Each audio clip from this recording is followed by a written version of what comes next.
Alrighty, welcome back everybody to our latest severe weather coverage. Today is a bit of a different day. We have not really covered Nebraska, Iowa, Minnesota, Wisconsin in quite a while, but we are back further to the north in the Midwest and as well as the Central Plains. And I want to go right to our storm chasers. We're going to go right to John McKinney. Something very interesting is happening back over near the Graham area of Nebraska. We actually have multiple gust nados that are ongoing with the supercells that have already fired off. This is a live shot right now inside one of these gust nados. This is in Gresham, Nebraska, excuse me. There are multiple storm chasers that are spotting different gust nados. This is one of them. We have another one further to the north, and this is coming from these supercells that have just sparked off here over the last hour. And look at that thing. It is just a huge plume of dust. For reference, this is our most southern supercell right now. A new tornado warning has been issued. This is our most southern supercell right now, producing a huge thing of dust. We've also just gotten a brand new tornado warning, and this is going to be for the northern storm, where we have several other storm chasers on this one. There has actually been a oops, sorry, did not mean to click that. There's actually been a potential land spout with this northern storm over the last several minutes. We have Storm Intermediate, Brandon Kopic, bottom middle and bottom right. They've been seeing ground circulation as well on this northern storm. This can be for North Bend, Webster, back through Hooper. So if you're in this tornado warning, you need to be in your safe place, get away from windows, lowest floor possible, and get to an interior room of your home or building right along Route 30. Again, where we have now a brand new tornado warning in eastern Nebraska. There has been ground circulation with this storm over the last 5-10 minutes. Mostly it looked like a gust nado, but there may have even been a land spout there briefly. This is a storm also on velocities that is really starting to ramp up. We do have a strong area of velocities going towards the radar, a little bit weaker going away from the radar, but nonetheless definitely a storm that is organizing, that is currently again moving to the east northeast at about 30 to 35 miles per hour. The storm's also producing 2-inch sized hail as of right now. Let's go back over to John McKinney, who has again a huge plume of dust. This is from a gust nado that has been ongoing near Waco, Nebraska. This is our furthest southern storm right now.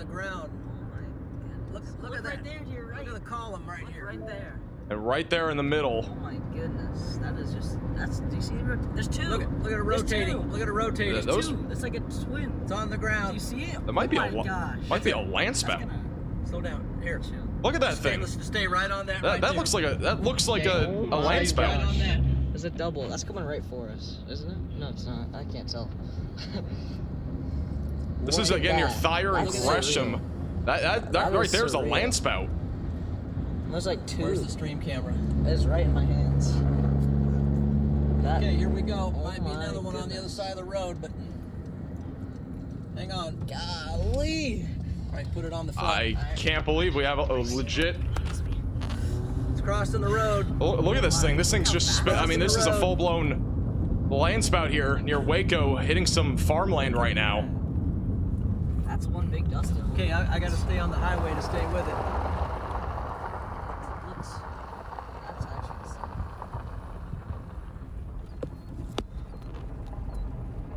What is going on? It's now getting. I mean, this is dust. This is a dust-wrapped land spout. There is no warning on this, by the way. Turn around. We gotta get back on that highway. These are, dude, this is the most southern storm near Waco, and there's just a bunch of dust going across the screen. Go ahead, Riley. Super intercept there, man. Hey Max, so we actually did see him pan up, and we saw another chaser pan up as well, to where we could see the top portion of this. This is a proper land spout. This is something they should issue a tornado warning from, or for, because it is technically a tornado. So it's really cool to watch this unfold. I think this is actually one of the cooler kinds of tornadoes you can see, because they're not exactly normal. There's actually a 3 Cape Vort max right around that area, so that's something that we would look at in terms of land spout potential. So we could actually see multiple from these storm. I think this is definitely something to watch over the next couple of hours. All right, thank you, Riley, for the update. By the way, going to the northern storm, this is back over on Corey Gherkin. This is the one that is tornado warned, which here's Corey. You can see again a huge area of dust just going right across the road right now. This is another potential land spout or tornado that's ongoing further to the north on that northern tornado warning. Corey can't even visibly see about 100 feet out in front of him now. That's how powerful these storms are right now. Huge areas of downburst winds, and you can't even see 5 feet in front of him now. I mean, you barely see the light pole. You can't even see the road anymore. That is an idea of how powerful these storms are currently.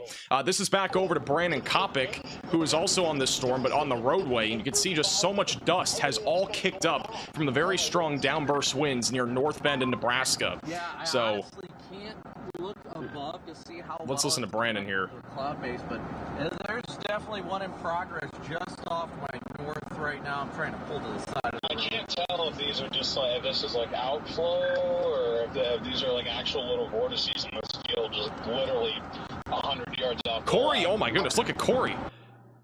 Corey, you can't, I mean, this has been going for a while. We might have like 70, 80 mile per hour downburst winds right now on Corey in Schuler, Nebraska. You cannot see a thing inside of this dust. And when we were just looking at Brandon, Corey's in the middle of this thing. I can't, I don't think he's driving, by the way. I think he's just purely stalled right now in all this dust. This is insane. It's just a huge, I mean, it's like a dust storm coming from a tornadic, potentially tornadic supercell. A lot of inflow going into this storm right now. That's what it looks like. It's hard to. Having an issue discerning is the connection to the updraft base at this point. This is a very weak circulation right now. This is back to Corey, who once again is legitimately inside.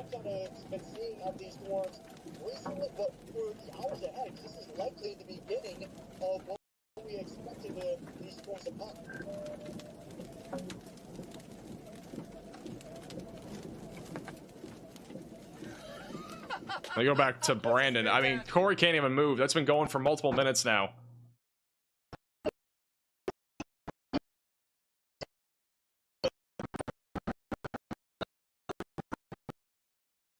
Oh, yeah, right. I got it. Yeah, that was on me.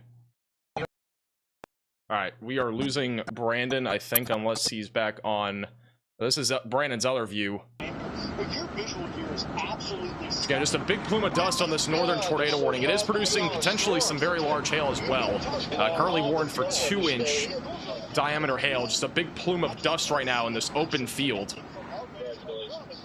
Let's go back to the tornado warning. And once again, I mean, look at bottom right of your screen too. John McKinney has an unbelievable view. So again, we have a slew of severe storms right now firing up here across eastern Nebraska. These are all going to be pushing towards Iowa here soon, and as well as the Omaha area. But we have multiple supercells. We got 3 right now that are ongoing. The most significant being the one back up near North Bend and Schuler. That is going to be heading towards Blair, Hooper, and eventually the Missouri Valley area just outside there of Omaha. And then the southern supercells, those are going to be heading right towards Omaha, Nebraska. So if you are in the Omaha area, be ready for the potential for very large hail, damaging winds, and even a potential for a tornado. Again, what we're seeing here just for the first 8 minutes of the stream is unbelievable. Just a huge amount of dust being kicked off the ground, and this gives you an idea of how strong the winds are and also how dry it is currently across Nebraska. We have not had much rain here recently. So definitely pretty crazy. Once again, this is back over on John McKinney, who just literally has a huge plume of dust now. From what we initially saw was a landspout. We had basically a tornado that was in progress that was unwarned back over near York and Seward. Yeah. So very interesting what we're seeing right now. And obviously, if you have any intentions of being outside, I don't recommend it. I've been inside of a gust of wind when there's dust blowing into your eyes. It's probably the worst feeling ever, and you feel like crap for a day. So I don't recommend.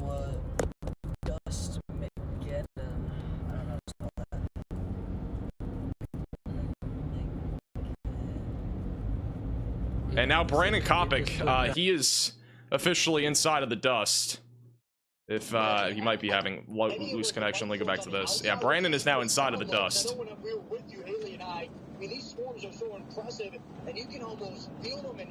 Is this rare? It's not really rare for Nebraska, but I mean, it's pretty.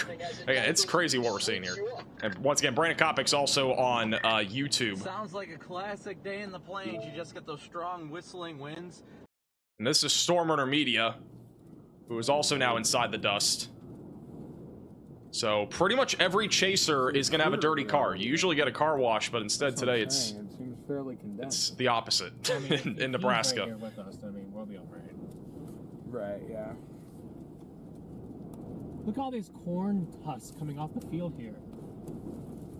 I mean, you can barely see the sign in front of them. It's almost impossible to drive in these conditions. And if you are traveling anywhere along the Route 30 stretch from North Bend towards Fremont, definitely recommend that you pull over and get off to the side of the road before this storm really reaches your area, because this is going to be a dangerous thing to travel in, especially if all this dust is reaching the roadway, which it is entirely possible that this is reaching the roadway of US 30. I think it's US 30 or Highway 30. But once again, tornado warning is still ongoing. We do have a pretty large area, at least a decent area of rotation that has tried to develop right over near Route 30. This was initially, again, from a possible land spout. We had the southern storm also basically produced a land spout. We saw that near the beginning of the stream. And so we are probably going to at least see that potential for the next hour of maybe even a land spout or two. But I also want to point out that this isn't really even the peak of our threat today. We do have to watch between 7 to 10 o'clock for what we would call the magic hour, which is basically when you see the potential for tornadoes starting to ramp up, when we have a lot of instability and as well as a lot of wind shear and the storms becoming more surface based. Right around about 7 to 8 o'clock, our storms should become more surface based right around Omaha, and you can see our significant tornado parameter values start to increase in this area right around 7, 8, 9 o'clock, right along the river valley here near Omaha. So I do think the potential for a tornado or two will definitely ramp up then. What we've seen so far, not really related to what we are potentially going to see in about an hour or two with an actual potential tornado threat here around Omaha. But again, if you're back over near Omaha, hopefully you've heard the news already. But again, large to very large hail and a potential tornado threat is definitely going to be in play as these storms continue to track to the east. By the way, this is what it looks like right now on US, I think it's US 30. Let me double check here. Highway 30. So on Highway 30 right now, again, you can see everybody slowing down because of the very large amount of dust that is currently kicking from these storms right now, and the very strong winds. My squad is literally turning into a haboob. I'm headed north into North Bend right now. It's pretty much a dust storm.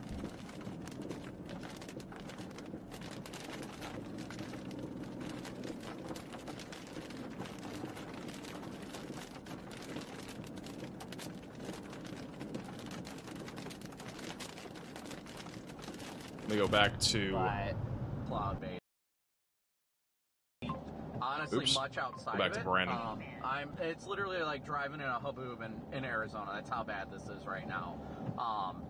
And we're just trying to get through it, power back east of it, and get an idea of what it's looking like outside of it to see how well this thing is connected. By the way, huge shout out to Brent with the 20 gifted members. W's in the chat for Brent. We're trying to identify based on the winds. Really appreciate that. If there is something in here, you can't see it because of all this dust. We've got dust wrapping around in the rear flank downdraft. We've got dust coming in the inflow Are you waiting and for the in super the chat? circulation itself. So it's making this very difficult to keep visual of. It's a good little update there from Brandon Kopic, which will keep him bottom middle of your screen. There, again, are several storm chasers that are on that northern storm that is becoming a little bit more concerning.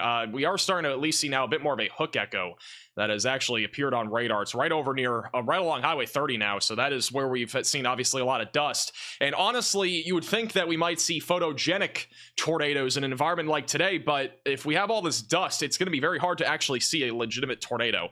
But a lot of the dust with storms like this is usually near the surface, so what you're seeing right now in all the different chasers is that all of this dust is actually kicking from all the downburst winds that we're seeing. So a lot of that dust should be really in the lowest, like 100 to 200 feet, of the atmosphere, so anything above that should be more visible. But even then, I mean, this can make it treacherous when it comes to even traveling as well. So again, crazy stuff that we're seeing already, and this is again just the beginning of this event. We still have a long ways to go. I do want to point out that we do have a tornado watch that has been issued. We're going to talk more about that here in a second, but before we do that, I want to go to our latest mesoscale discussion from the Storm Prediction Center. They have issued this about 30 minutes ago or so, mainly for those in eastern Nebraska and around Omaha, where large to very large hail, upwards of even maybe apple-sized hail, is going to be possible, in addition to damaging winds and some, as well as potentially even an isolated tornado. But that's going to increase, I think, a little bit closer to sunset. And once again, John McKinney, bottom right of your screen, has a huge plume of dust. That is the southern supercell back over near Gresham. So that is currently our latest mesoscale discussion. And then if we go to our tornado watch that has been issued, give me 1 second to pull that up. This is all the way, again, this is going to go until midnight tonight. So for those back over in Omaha, Blair, Atlantic, Carroll, Shenandoah, all those areas, you are included in a tornado watch, which will go until midnight tonight. The main concern for this region will be very large hail. That's going to be the main concern, I think, for everybody. But there's also a chance for a couple of tornadoes if we can see surface-based supercells, in addition to scattered wind gusts up to 70 miles per hour. So that's the latest, again, on our watch currently that we have. Let's go back over to John McKinney, who again is on the southern supercell right around Waco. This is a storm that could become tornadic, eventually going towards Omaha. It's too early to tell what it's going to do in about an hour, but this would be the storm that's on a trajectory for where there's a lot more wind shear. I got it. I think I'll take the next one. And we may have a land spout again, if not a gustnado. That is, again, this is in Waco right now. And then we'll get more in front of it. There's a road here. I'll take it. Yeah, let's grab it. Why do tornado watches usually last so long? Well, it counts for the threat that we have for a given amount of time, but also, like, let's just say on like the western side of the watch, which in this case is like near Grand Island, we're already done with storms, but they usually cancel them early. It's basically for our entire watch, because the furthest east part of the watch is where, you know, the 12 a.m. deadline is essentially going to probably, you know, actually be relevant. So I don't know. It's like that. It's in two places. but once again, we are still seeing at least some level here of a gustnado, if not a potential land spout. This one has not had a tornado warning, the one northwest of Lincoln, Nebraska. Here comes a train, so we're gonna have to. Which one? We'll not be able to cross here with the train coming. And back to Brandon Kopic, he has. Yeah, I've got the same thing on the I mean, this just looks kind of scary, but a huge plume of dust right now in the northern tornado warning, which is our only warning right now, but the most northern supercell near North Bend. This one has a tornado warning, which we have not seen a couplet on radar, but there was at least at one point a large gustnado, potentially even a land spout, and we are still seeing a ton of dust, which is obscuring our view of any potential ground circulation. I think everybody except Scott and Redman are on the north storm right now.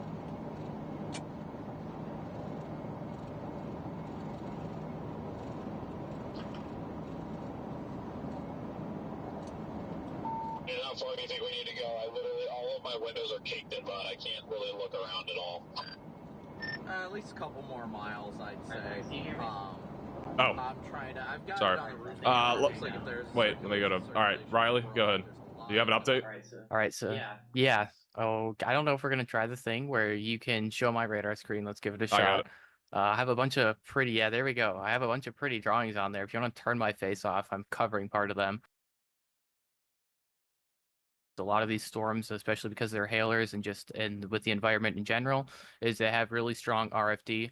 So those are the three arrows that I have over here. This is where we're seeing all that dust being blown off the backside of these storms, and that's what we've been seeing on the storm chaser feeds. Right now, the strongest of the three storms is the one to the north, and that's where we see this area of blue on the northern storm, and I believe that's the reason that this one's tornado warned and the two to its south aren't. Either way, they're both going, or either way, all three of them are going to pose a similar threat. So if we do see land spouts on the feeds for the storm chasers for these two southern storms, I would expect a tornado warning for those. I believe the trigger for the tornado warning was pulled because we had the chaser truce on the ground of those land spouts. So I would definitely keep an eye on that. No matter what, these storms are going to be very, very dusty as they move into the Omaha region. We're probably going to be looking at a situation where we have less than 50, 100, 250 feet of visibility in the Omaha downtown area and on the interstates in Omaha later tonight. So that's going to be something that I keep an eye out outside of the severe threats, because you can't drive through dust, you can't see, and we do see pileups and dust storms all over the place. So even if you don't see the effects from the severe side, you are going to see the effects from the dust side. Alrighty, thank you, Riley, for the update. Let's go to Brandon. I think he has a potential lowering. I can't tell if there's vortices or not. It looks like there's some sort of funnel cloud, potentially aloft there. I wanted to go on that. This is on the. This is near North Bend, Nebraska, right now. There's still a lot of dust. It kind of looked like there was a little funnel trying to hang down. It wasn't coming down very far, but there was something up there. Just look at all of the dust. 34 is 30. whatever this road is that we were on.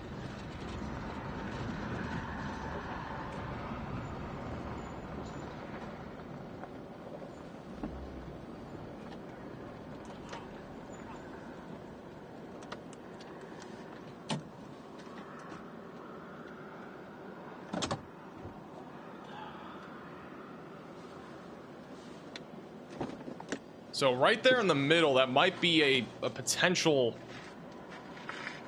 It's very elevated, but there was, it looked like a little funnel trying to form a moment ago up there. Thank you, Space Lobster, for the super chat. What can we expect for Springfield, Missouri area over the weekend? Springfield is probably going to be more of a threat tomorrow. Possibly Sunday as well, but definitely tomorrow. So he's getting that weird hailer look on. Mainly large hail, I think, for the Springfield area. Anything to worry about Northwest Missouri? Not today. Most of the storms will stay off to your north. We are about to get smoked. Wow, look at how fast that dust is moving. Holy crap. That is moving so fast. Definitely started to jog a little bit southeast now too, so. Thank you, Brandon, for the super chat. I live in southern Wisconsin. I watch your live streams all the time, even when you're not covering my area. I appreciate that. Thank you for tuning in. Uptick a little bit, maybe this.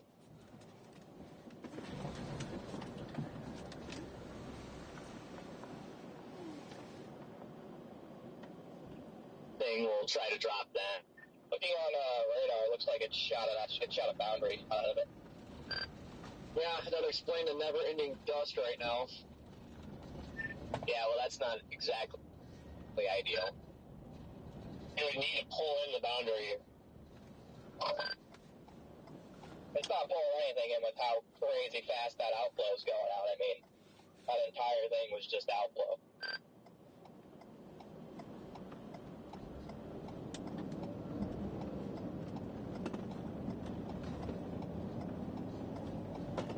All right, so back to live radar. In case you are just tuning in, again, a lot of crazy stuff has already happened, and we've only been live for 20 minutes. We have basically a dust storm that's happening, but from severe storms. It's basically a haboob that's happening right now across eastern Nebraska. We have 3 supercells that are ongoing, including currently a discrete, all of them are discrete, but the northern storm has been the most concerning. It is producing a elevated risk right now for very large hail. All that white that you're seeing on radar, that is indicative at least of some large to very large hail, potentially as large as 2 to 3 inches in diameter. That's going to be moving right into Hooper, as well as Route 77, just to the southeast of Hooper. That is where we could see some very large hail here over the next 20 to 30 minutes. Right now, warned for 2-inch sized hail. We've had a little hook on this storm, and there's again a lot of dust right now along Highway 30. So if you are traveling along Highway 30, probably a good idea to again try to avoid at least this area. And if you are traveling at all tonight in the Omaha area, again, what you're seeing right now is an idea of why you should not be traveling, because of how much dust is again currently being kicked up from the very strong downburst winds that we have.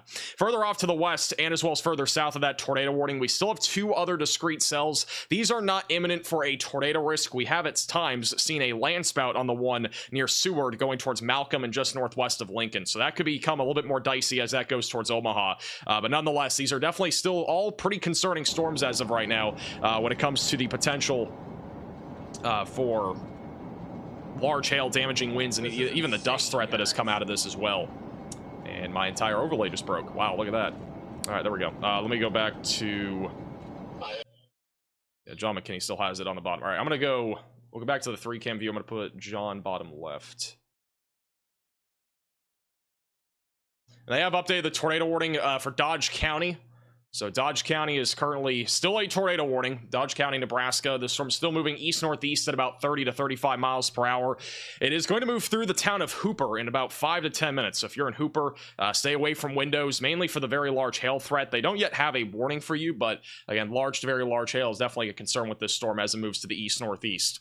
This is back over to Storm Runner Media.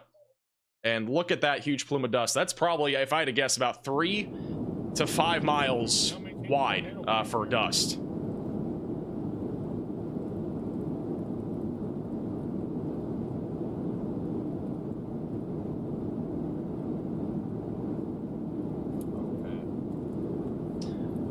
Thank you, Fish, for the super chat. I don't think the tornado risk tomorrow is super concerning. I think it's going to be more of a concern for Michigan if we actually see storms. It's a lot more conditional for Illinois tomorrow, but it's not impossible. It's a very low chance, though, I think, across the board.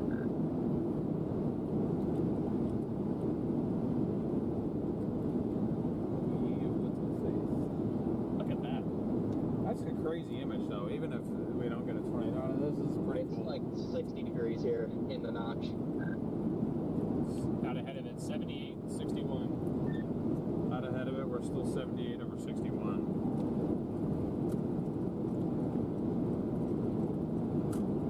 Yeah, there's a distinct. Thank you, Katrina, for the very generous super chat. Is a landspout like a dust storm? No, a dust storm and a landspout are very different. A dust storm is when we have a big plume of dust. When we have a landspout, that's kind of like a tornado. It's just not. It's not it's basically not attached to a supercell, essentially. So that's what we saw back over near Seward, was a landspout, but that's not.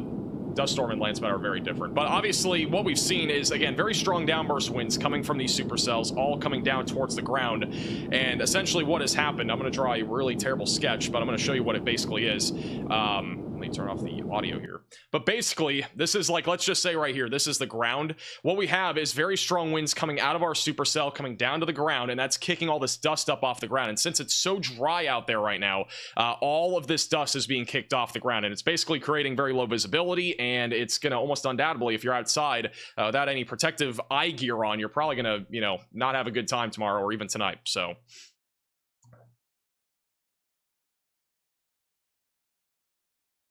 is the tornado threat for North Texas on Saturday? There is a low chance. I think on Friday it will be a slightly higher chance, but not really for North Texas. It'll be more over into southwestern Oklahoma. It's back over to let's go back to Brandon. I want to go. I mean, I guess eventually you're gonna have to go northeast anyway, but like east towards like Arlington. I mean, I'm not opposed to that.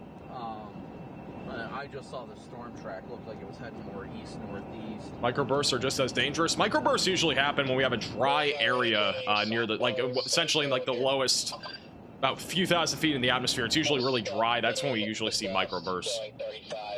Which today, I mean, the environment is, I would say it's really dry near the surface, but it's a little bit dry. I do think the mesos on the I think the dew points are all running right now in the mid to upper 50s, so. Perfect.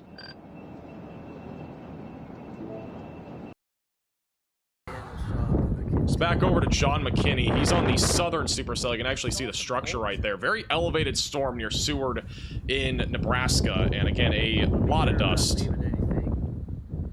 Got something developing right here on the ground. And he's saying there might be something on the ground again.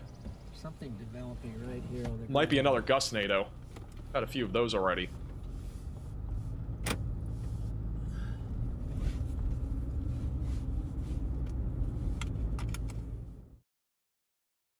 Back to the 3-cam view. Is that Freddy's dad? It is Freddy's dad. That is correct.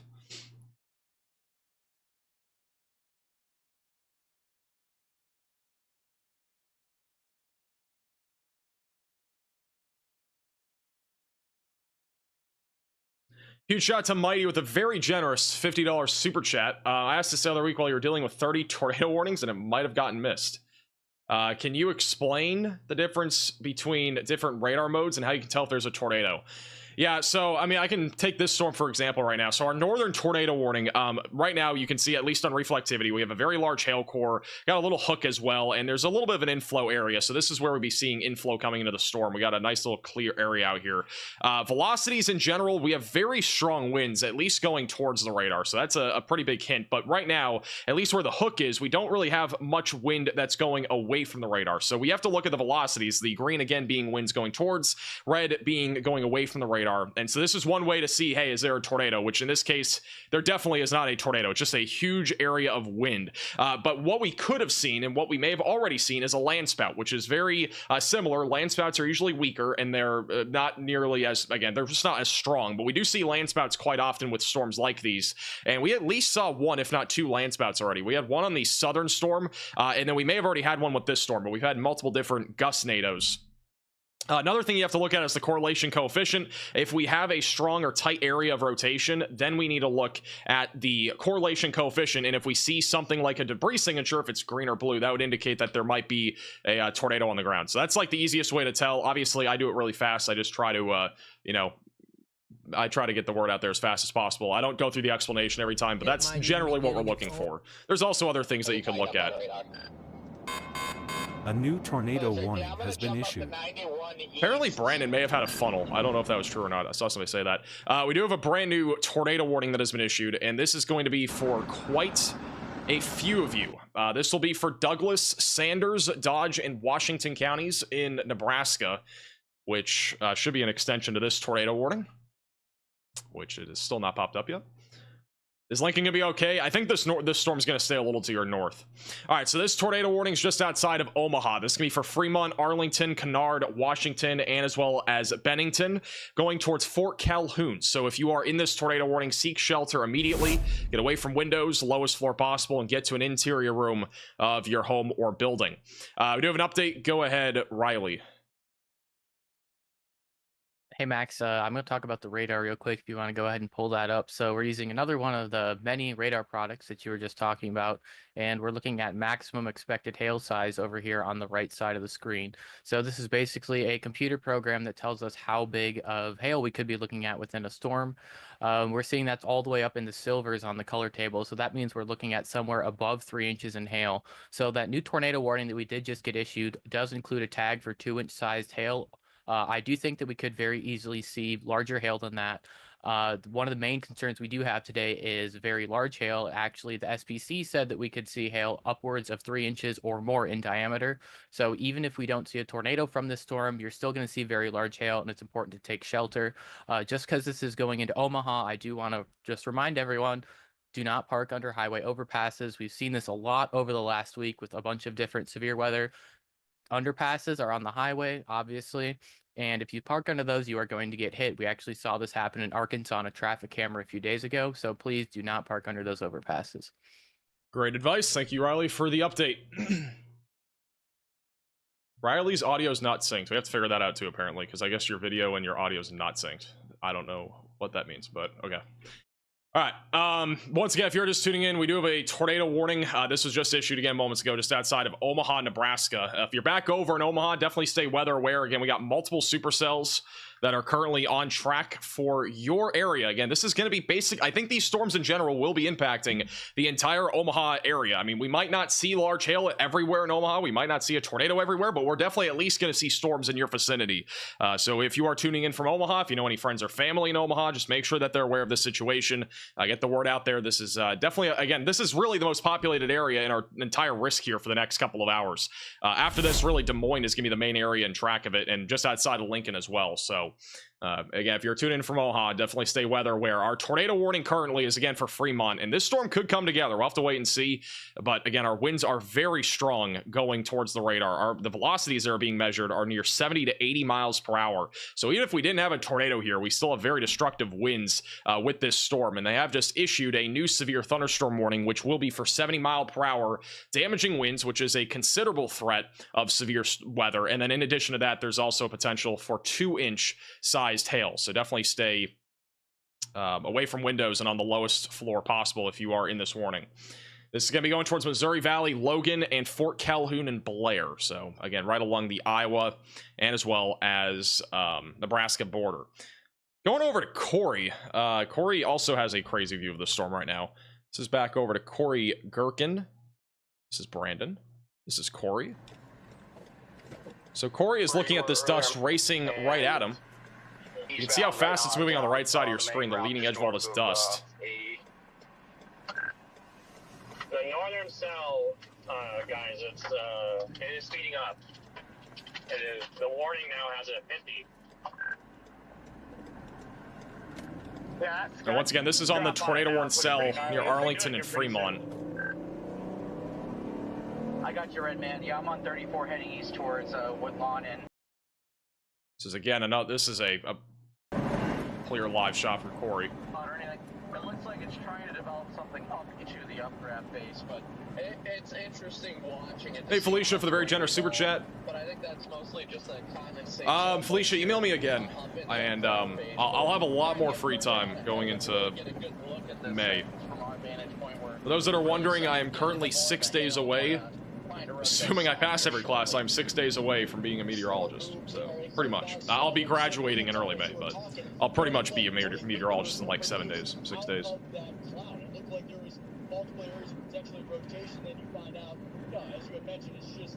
But I am super busy over the next week, obviously covering weather and also school-wise, so yeah. Or should I just keep going east on 91 for a while? But you might have to email me a few times because I'm probably not going to remember the first time I look. I have a lot of stuff going on. I mean, the hail isn't that big of a deal, but I'd like to get south at some point to get ahead of it. Just worry that with the moving 50, I'm going to get caught where I don't want to get caught. This is once again on the northern tornado warning. Huge plume of dust from the strong downburst winds. Bottom right of your screen is the storm. We got a lot of hail with this thing just south of Hooper. Very strong winds going into Arlington, Kennard, Washington, Bennington, and Fort Calhoun. Within the next 30 minutes, we're probably going to start to see these storms become more surface-based, which could become more concerning. In fact, this storm that we're on right now, if we go back to Storm Runner Media, which I honestly have no clue if they have a button on here. Let me check. I'm stuck behind a truck doing 5? I don't think I have them on here. Okay, let me try. I'm gonna try 3. Stormer Media, I think, had a wall, at least a wall cloud trying to form. We're gonna go back to Corey for now. Once Stormer Media has that view again, I think they at least had a ragged wall cloud trying to form on this storm. So it might be trying to organize now. But they are not looking at it right now. Thank you guys, appreciate it. Was that a huge tornado? No, this is from the downburst winds. It's coming all coming from the supercell. Very strong winds coming out of basically the clouds, going all the way to the ground and then kicking out all this dust. And the winds right now on radar being estimated near 70 to 80 miles per hour. So, and the dust is moving very rapidly too. The dust is essentially moving at the same speed as our wind. So it's moving actually faster than our storm, but at some point it will start to kind of become a bit more contained as it goes more and more miles out. All right, back to Storm Intermedia. I think they're 3. Okay, Storm Intermedia. You can see there, it really isn't much right now, but on the right side of your screen, that's kind of the area that we need to watch for a potential tornado risk. It's very early stages. We're not yet really, in my opinion, at least in the environment for a tornado. I think it's going to be about 30 minutes from now until we actually see something really materialize. These storms, again, are still elevated, but as it moves towards the river here near Omaha, these storms could become more surface-based and a legitimate tornado threat could develop. So that's what we are currently monitoring, essentially, out of these storms that are ongoing.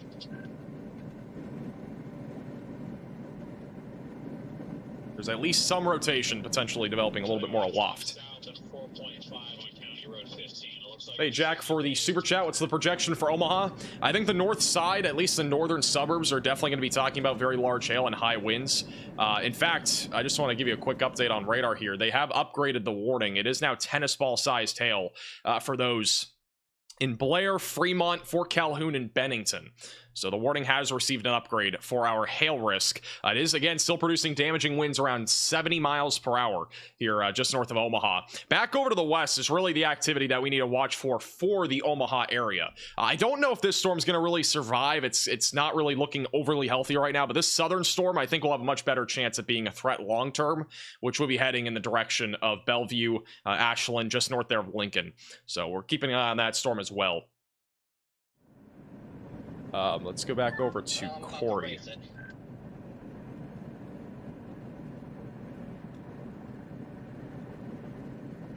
Thank you, Lynn, for becoming a member. Yeah, getting to that point where we're running out of roads. Max, have you ever thought about going storm chasing? I think I'm going to at some point this summer or fall. I think it's going to happen. If we can get around this guy, I think our best bet might actually be just to book it across the river. I'm blasting east on 30, but I'm in the RFD, so if I punch through this into a tornado, we'll see. But it's chucking hail in the RFD. Oh, I forgot. I need to put Jordan on here. I just had at least a baseball hit my car. I'm not trying my hardest to get across the river here, but thank God we got a line of traffic.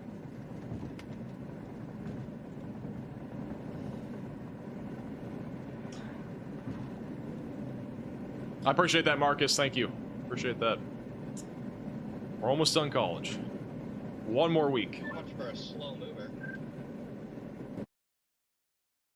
All right, back to the radar again. Once again, we have a tornado warning just north of Omaha. This storm, I do think, again, has a chance to produce within the next 30 to 45 minutes as it moves into a more favorable environment. I also want to point out that this storm back over near Seward isn't currently a concern for a tornado, but in about 30 minutes to an hour, it is, again, going to be moving into a more favorable environment. There's more wind shear in and around Omaha, and there's a good chance that this storm will become more surface-based as it moves towards Omaha, assuming that it does not have any sort of issues maintaining its intensity right now. So again, if you're in the Omaha area, definitely be staying weather aware, as we could have a potential tornado threat. Even if we didn't get a tornado here, very large hail and damaging winds are still in play out of all these storms that are currently ongoing.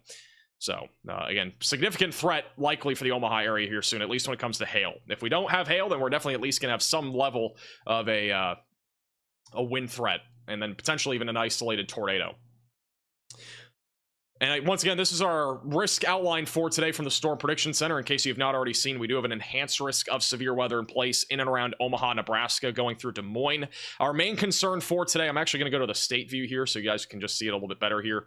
But our main concern, again, for today is large to very large hail. That is why we have an enhanced risk of severe weather today. That includes Des Moines, Fort Dodge, Carroll, back through Council Bluffs and Atlantic, and Spencer and Sioux City. You guys are also included in that hatched area where we could see some very large hail out of any storms that develop. I don't know if we're going to have storms that far to the north, but we're definitely going to have storms in and around Omaha here over the next couple of hours, and then Des Moines a little after sunset tonight. Our tornado risk is the most elevated around Omaha. We literally have a 5% tornado risk where we think there is a much more elevated chance for an isolated tornado or two. So that's for Council Bluffs and Atlantic, and again, right around Omaha where we could see a tornado or two. We've already seen a couple land spouts, at least one, maybe two, that have already occurred. So that's essentially a tornado. So, but not the same, but they're also weaker.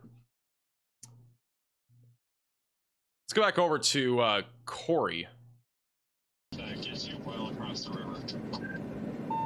So what we're looking at right now, the dust has not been nearly as prevalent. We had a large plume of dust not long ago. Not nearly as large of an area, but it does look like we at least have a small lowering that is trying to form here. Okay, totally fine with that. By the way, we do have some new reports coming in just real quickly. According to emergency management, there was just a report moments ago of baseball-sized hail back over just to the east of North Bend. So that's this northern storm that we're currently looking at here just north of Omaha. And then also most recently, within the last 5 to 10 minutes, we just had golf ball-sized hail reported by emergency management there in Fremont. And also a 67-mile-per-hour wind gust has been reported. And then not long ago, we actually had an 81-mile-per-hour wind gust in Dodge, Nebraska.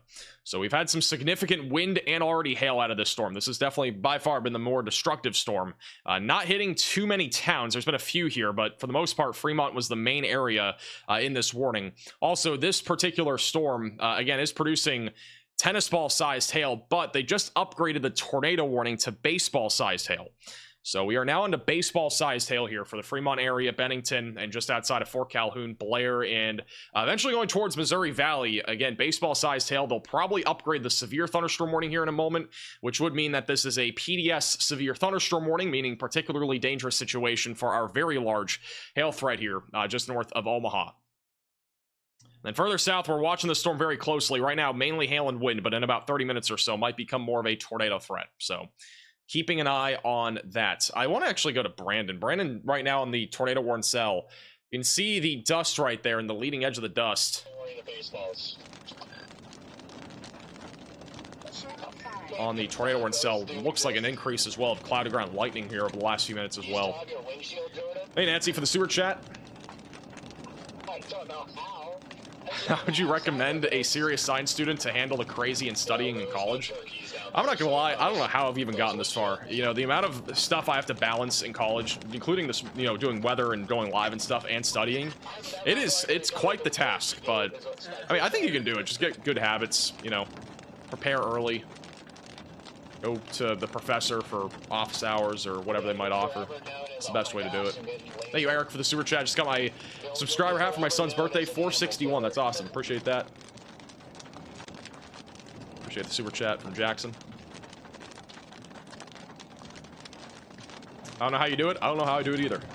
I'm being honest. I have no clue. Although technically it killed it itself. Again, this is Brandon Kopic, who's also on YouTube. That is a valid point.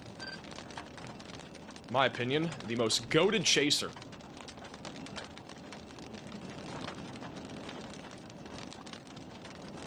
Yeah, I showed 20 miles to Missouri Valley, 24 minutes. Is Ryan Hall your brother? No. 1923. This is so one of the 50.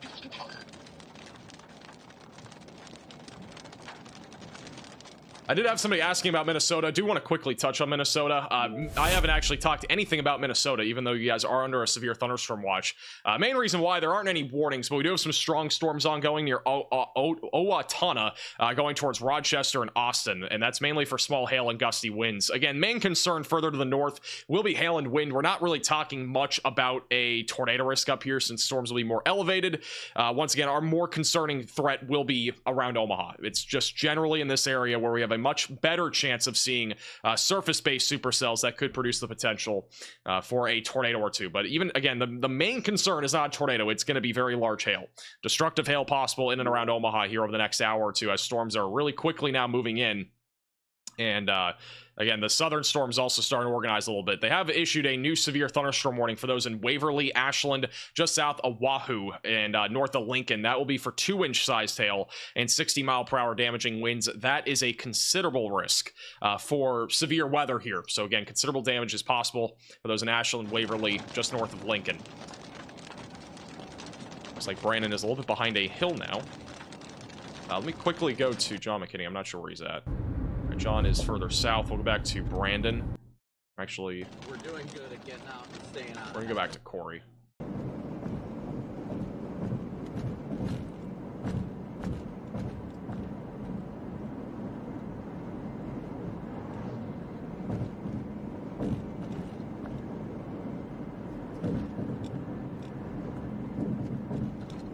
All right, since he's behind some trees, we'll go back to the 3-cam view for now.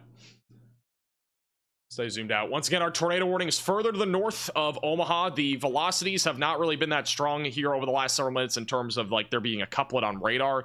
If we were to have a tornado, it would be over Arlington. Again, nothing confirmed as of right now, but that's where our strongest area of rotation resides, right over Arlington. Still have a decent inflow going to the storm. Definitely more of a downburst wind threat, in my opinion, for those in Arlington going in the direction of Kennard and Blair. And also the severe thunderstorm warning has not yet been upgraded to baseball-sized hail, but they have upgraded the warning for those in Arlington, Washington, and Kennard to baseball-sized hail. But for the time being, the severe thunderstorm warning remains at tennis ball level. No matter what, still destructive hail. Definitely make sure that you are staying away from windows and protect your vehicle if you can. For those in Omaha. By the way, I am aware our alert system, it has a bug right now. It says a PDS severe thunderstorm warning for considerable threats. That is going to be fixed, hopefully, in this stream. If not, it will be fixed by the next stream. It is a bug, so that will be fixed. Don't worry. It's not a PDS severe thunderstorm warnings are only for baseball-sized hail, which is 2.75 inches or larger, or 70 or 80 mile per hour winds or higher. So just letting you guys know. Thank you, Army, for becoming a member. Welcome to the velocities.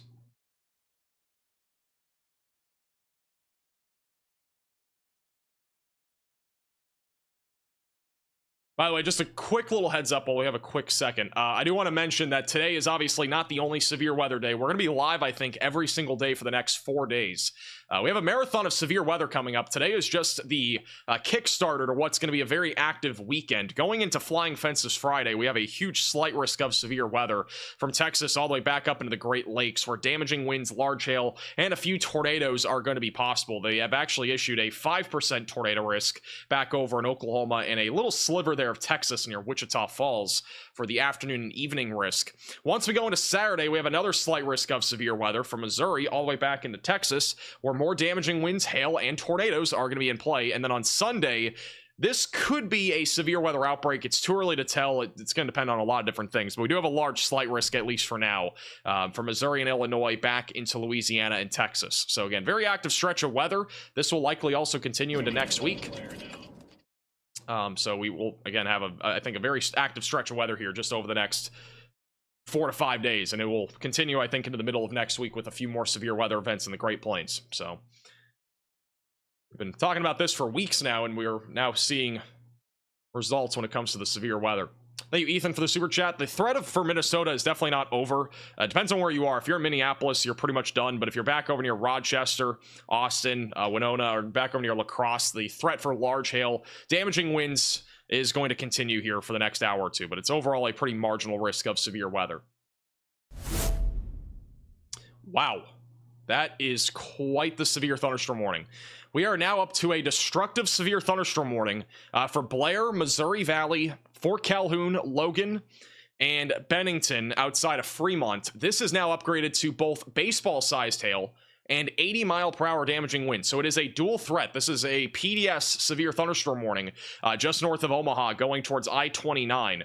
And this will eventually track pretty much right along I-880 going towards Shelby and Avoca. So be ready for this if you're back over in western Iowa. But this is now a destructive supercell, and it has been honestly for a while. But this is obviously now met the criteria for a destructive tag for this severe thunderstorm warning with very large hail and also a lot of lightning, by the way, on this storm. Still tornado warned as well. Rotation's been a lot broader here over the last several minutes, but we're still keeping an eye on this in case it does recycle. I still think the southern storm has a much better chance at becoming tornadic in the long term. All right, let's go over to Riley with an update. Go ahead, Riley. Hey, Max, I was just going to give an update on a few of the storms in Minnesota, and also I wanted to point out that I, too, am a victim of Max's poor pronunciations. From Owatonna, not Owatonna, I have family there.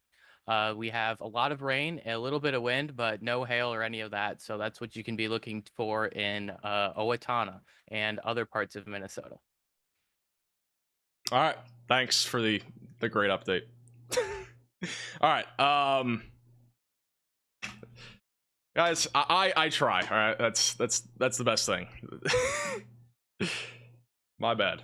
The pronunciation's gonna be terrible, I think, for the entire weekend, but you know, we work with what we can work with. All right, thank you, SL, for the becoming a member.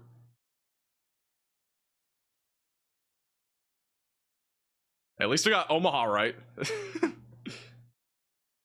I'm not gonna lie though, I don't usually cover Minnesota. I've covered Minnesota probably 3 or 4 times, like for an actual event. This is probably the, I mean, we're not really even mainly covering Minnesota, but we are technically covering it. All right, the tornado warning has actually has been canceled. I know the warning number still says 1, but we no longer have a tornado warning. They have gone ahead and canceled it as the rotation has been much broader over the last 2 minutes, which I agree with.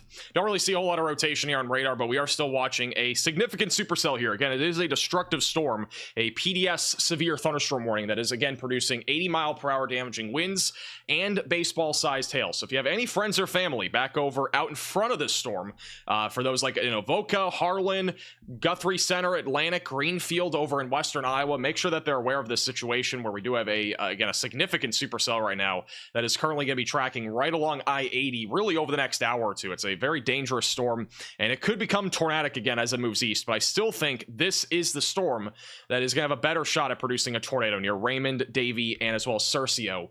And within the next 30 minutes to an hour, that's really the time frame that we're looking at for a more elevated potential for a tornado threat. Once again, this is your significant tornado parameter values over the next few hours, and this is right about now, so right around 6-7 o'clock. Our numbers are starting to increase. Now, the supercell itself right now is not yet in this environment, but in about 30 minutes or so, it should be into a more favorable environment where a surface-based supercell will become more of a possibility.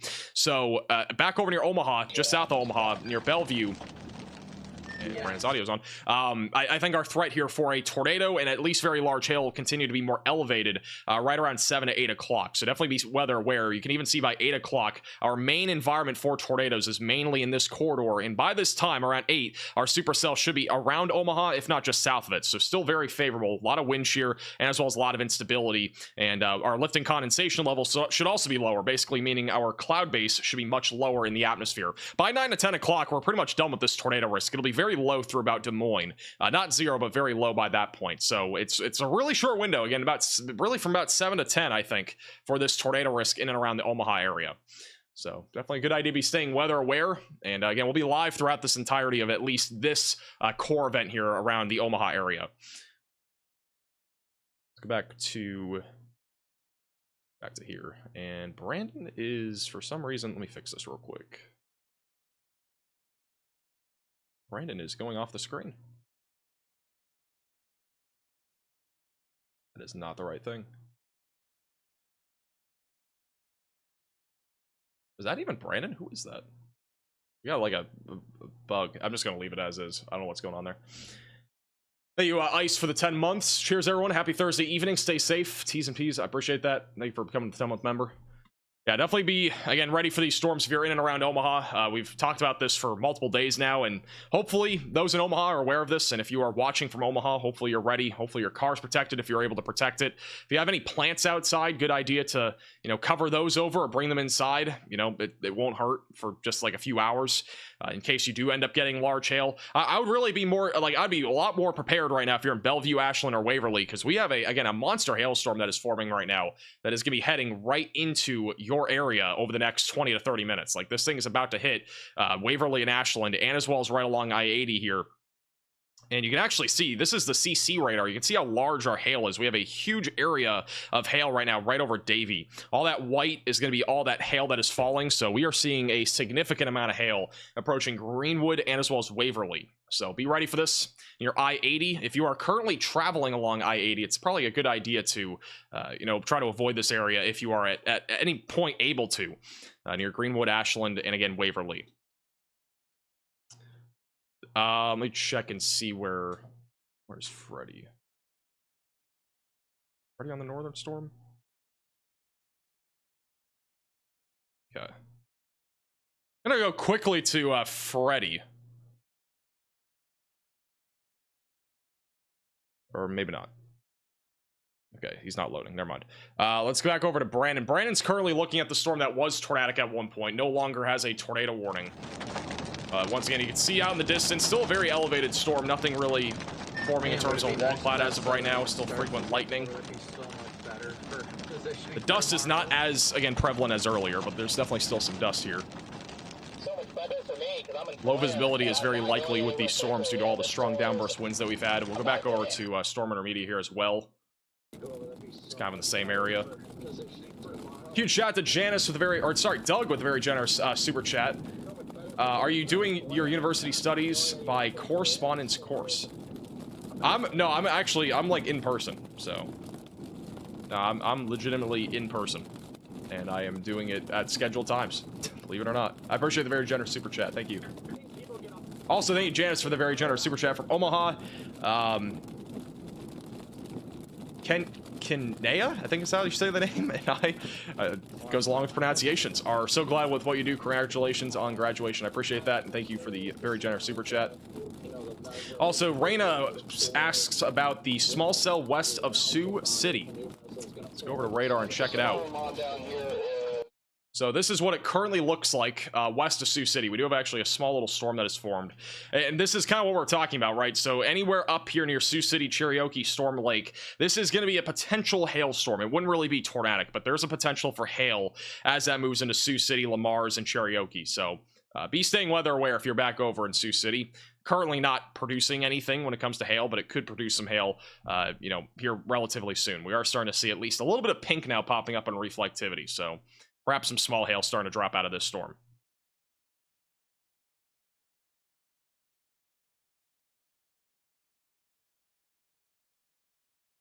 I'm in West Omaha. I'll let you know if it gets too spooky. Appreciate that. Yeah, we have there are some cameras also in Omaha, but the worst of the storm right now is on the north side of Omaha. And you can see the supercell right now is coming really right onto the north side of Omaha. If you're in Omaha, you might actually get some strong downburst winds, even on the north side of town. If you're in Briggs or DeBolt, really right along I-680. There's definitely a chance that we get some strong winds coming into town here over the next few minutes. This entire area, we at least have a gust front here, so this will at least bring some gusty winds into the Omaha area, which honestly, I feel like a special weather statement could be needed for that, with the gusty winds coming in and also all the dust blowing. But definitely some strong winds right now going through Bennington, and that'll be approaching Briggs over the next few minutes. So if you are in the Omaha area, definitely make sure that you are at least staying away from windows and at least being inside. A lot of lightning also in this area.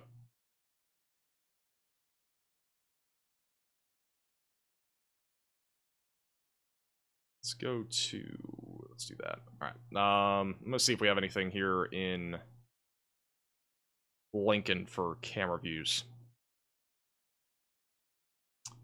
This is actually on the north side of Omaha right now.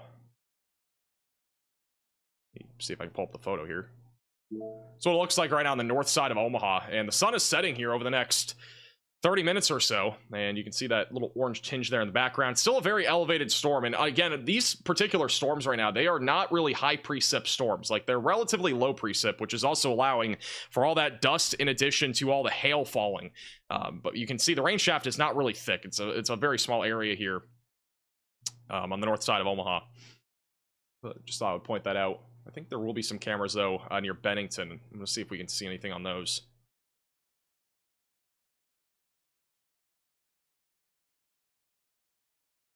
Okay, the closest camera is going to be on I-680, so we're going to keep an eye on that. But the wind should get pretty strong here if you're in Bennington very shortly. They have this as still a destructive supercell. So again, this is still producing damaging winds up to 80 miles per hour and baseball-sized hail going towards Fort Calhoun, Missouri Valley, and Logan. And as a reminder, if you're over in Avoca, Harlan, Atlantic, or back over near Guthrie Center or Greenfield, be ready for this storm. It will likely still be severe by the time it gets to you. So definitely something that we need to keep an eye on. Go back over to Brandon Kopic here. He's now out in front of our destructive supercell here. You can see all the lightning with it as well, but still elevated. Decent amount of rain there as well in the background. Let's go over to Matthew Capucci.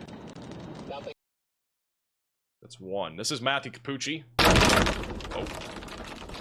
Matthew Capucci. Hey, Dylan, can you give me a location on Matthew? On my radar.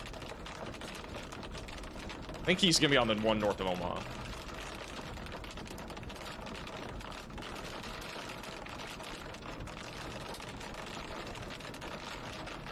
Matthew might be driving through a hail core here in a second.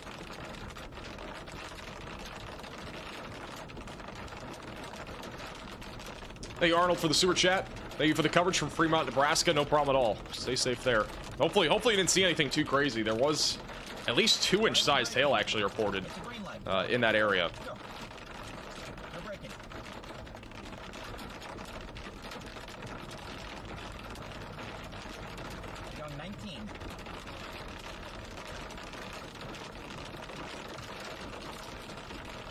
Alright, let's go over to here. Let me put him bottom left, bottom right. Okay. My thing is broken. Oh, there we go. Alright, let's go over to Riley. Go ahead, Riley. Hey, Ryan. Yeah, Capucci my name's not Ryan, sir. I said Riley, didn't I? I don't think I said Ryan. Oh, well. Switching jobs. Funny stuff happens. Anyways, Capucci is on that storm to the north, and if those of you who know about Capucci know that he loves hail. So if I had to guess, he's going to get right inside that hail core. He actually has a hail freezer inside his car, so he's probably going to be running out in the camera view trying to collect hailstones. So that's going to be fun to watch over the next few minutes. Alrighty, thank you, Ryan, for the update. Alright, wait, what storm did you say he was on again? Oh, okay, so he's on the northern one. So yeah, right now, Matthew Capucci is on the northern storm, so he's going to be near Blair, and so he's basically going for a hail intercept. Hear that? So we'll see if he actually gets some hail out of this. I mean, it is producing up to baseball-sized hail, so he's going to be right in the smack dab middle of it. I don't really want to lose my windshield on this. day one. Oh, that scared the truck. Now he's going a little faster. Michael, I know you're watching right now. I'll give him a pass. I was honestly waiting for that. I was waiting so for much it. road rage. I knew it was gonna happen at some point. Hail rage.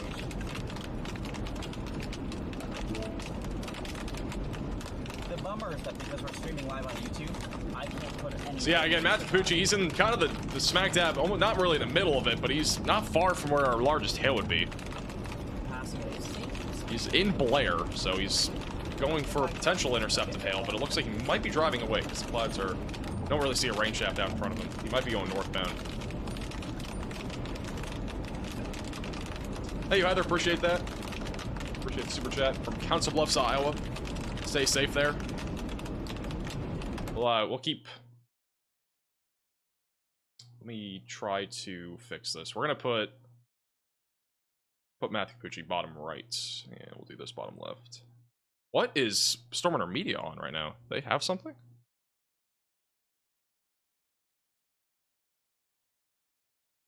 I don't know what that is. I need to go to Storm Runner Media. What is that above them? Looks very circular. Can't tell if that's just scud above them. Kind of looks sus. I don't think we're too far from clearing the core. I think it's just sus clouds. We're about to pass 680 right now, so I'm doing about 80 right now, trying to get out ahead of it, but we should be able to clear most of the core by going south. John has a cracked windshield. Did he actually get the cracked windshield from the hail?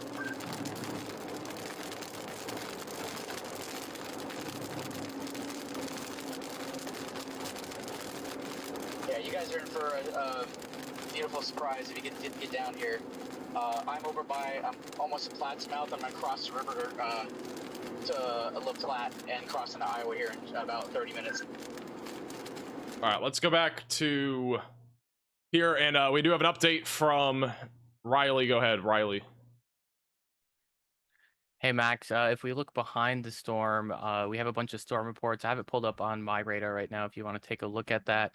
We have both baseball-sized hail reports and 80-mile-per-hour wind reports coming from the same area. So I think it's safe to assume that not only are there are baseballs falling at least 80 miles an hour. So walking outside into the hail core of this storm right now would be like getting hit by a pitch in the MLB, and obviously no one would want to do that. So if you are inside of the destructive severe thunderstorm warning, you are in a particularly dangerous situation. It's important to take shelter. Alrighty, thank you, Riley, for the update. And yeah, I mean, this keep in mind with very high winds also comes when we have legitimate baseballs falling out of the sky. I mean, it's gonna hurt. Like, it's gonna feel like you are getting hit by a pitch in the MLB. That's a pretty good way to put it. So very significant hailstorm once again. And also, I think Storm Runner Media, I'm not gonna lie, there is actually something here. Are they further east though? There is actually like an area of rotation right now developing right over near Fort Calhoun. We might get a tornado warning on this here in a second. There has actually been a legitimate area of rotation coming together right over Highway 133. So there is a potential tornado risk with this increasing right now near Fort Calhoun on the north side of Omaha. So we could get a tornado out of this. I don't know what Storm Runner Media was looking at. I don't even know if they saw what they were looking at, but it kind of looks sus. So there's definitely something trying to form here, though, on the northeast side of Bennington, approaching Briggs. So if you're in this area, definitely make sure that you are ready to go to your safe place for a potential tornado. You should already be there for the high winds and hail. And we are still talking about a PDS severe thunderstorm warning with 80-mile-per-hour winds and baseball-sized hail.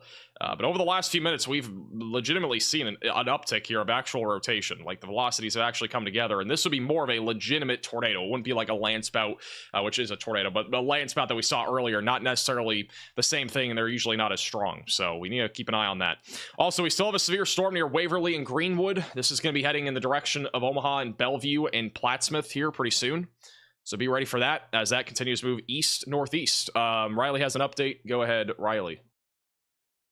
Hey Max, if you want to take a second and go ahead and turn on the METARS layer there in Radar Omega, one of the things that we were concerned about today was the moisture, and we are just starting to see dew points cross above the 60 degrees point ahead of these storms. 60 degrees is sort of that threshold where we start to be like, okay, there's some sort of real tornado potential here. We have enough moisture to make things happen.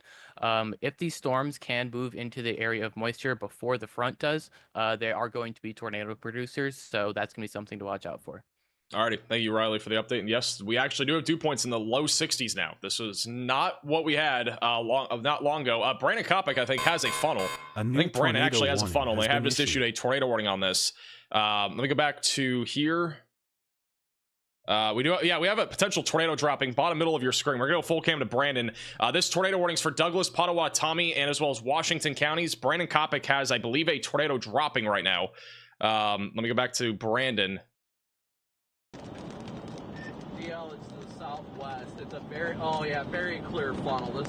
This is definitely A funnel cloud. The velocities have tightened. We actually will likely have a tornado on the ground in a moment. We have a couplet on radar near Briggs and on the north side of Omaha. A tornado is about to drop. You need to be in your safe place, get away from windows, and get on the lowest floor possible. This is a tornado dropping right now on the north side of Omaha. That right there is a funnel cloud. The velocities have tightened a ton, and we probably have we might have ground contact. It might be a non-condensed tornado. It's on the ground. Okay, so we now have a confirmed tornado. So this is a tornado in progress. It's non-condensed, but it is a tornado that is in progress on the north side of Omaha near Briggs, and it's going to be heading right towards I-29 and eventually going towards Underwood and McClelland in western Iowa. But we have a tornado that is now dropped. Again, this is Brandon Kopic. With, again, velocities are tight as can be. This is definitely a tornado.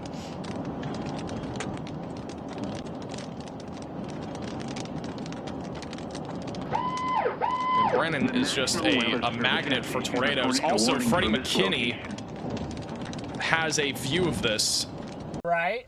Freddie McKinney. Tornado on the ground here, guys. This is Freddie McKinney. He also has a view of this tornado Just a little bit to the closer. northwest side of Omaha. Tornado in progress. Big, dusty tornado. Wow. I see the cone. Look at that. Incredible tornado. Let's go, chat. Beautiful, dusty tornado Oh, here. Brandon Kopic Beautiful has a crazy tornado. view now, too. Wow, look at that. Wow. Is it Progress, tornado in You can see it progress. much clearer now from Brandon's perspective. There is a clear tornado in progress.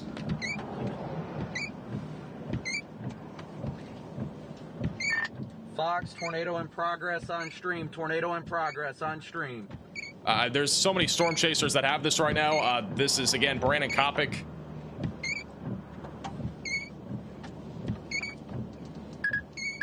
Channel 8, Channel 9, Channel 10, Channel 11.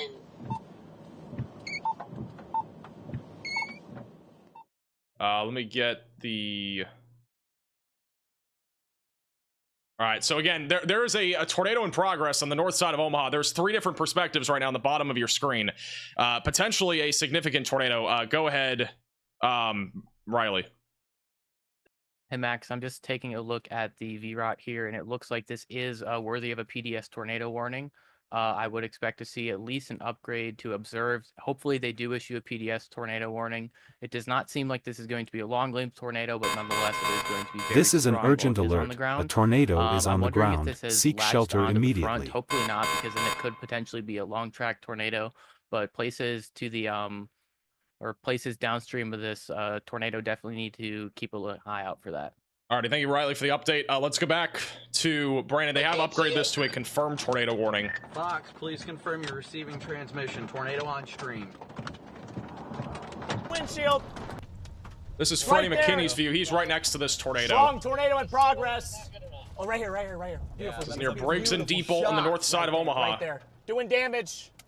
Doing damage. Strong tornado. Yeah, it's a strong tornado. It's got violent motion at the base. Ooh. Yeah, we're gonna blow out the windshield here. Oh my gosh, it's beautiful. All right, we're gonna have to go back to that road, Eli. Yep. That's gonna be our close range intercept. Once again, if you're just tuning in, this is a Close range confirmed intercept. tornado on the Let's north spread it side out. No, we gotta go. We gotta go. Pulling up my window now. of Omaha. It's gonna be going towards Underwood and McClelland. And there's Oh, just whoa. nailed a tree branch. I thought that was a tree. I thought that was hail. I mean, he's getting Oh, pelted it's with gonna hail. get fun here in a second. About to cross this road. North of Crescent. Let me This is see back how to far. Brandon Kopic, who still has the tornado in progress. 1 sec, stand by. It's still clearly a tornado. About 3 miles north of the Crescent on 29. 3 miles north of Crescent on 29. Funnel is touching back down again.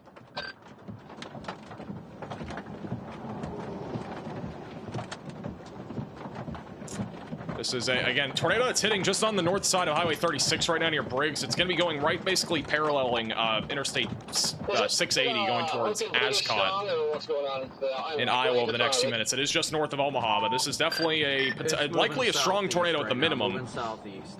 The damage level right now is pretty unknown because we haven't really seen anything get hit by it yet, but there's obviously a very strong area of circulation near the surface, so... Yeah, and Garrett, we're probably going to want to move south somewhat soon. It looks like it may be starting to weaken at the base. It's still on the ground, definitely, but if you look up at the mezzo above it.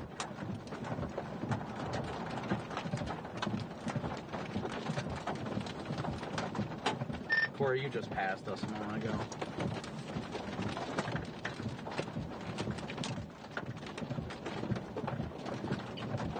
Yeah, I was trying to figure out where the heck you guys were. I got on 29 back then. I don't know how this isn't PDS.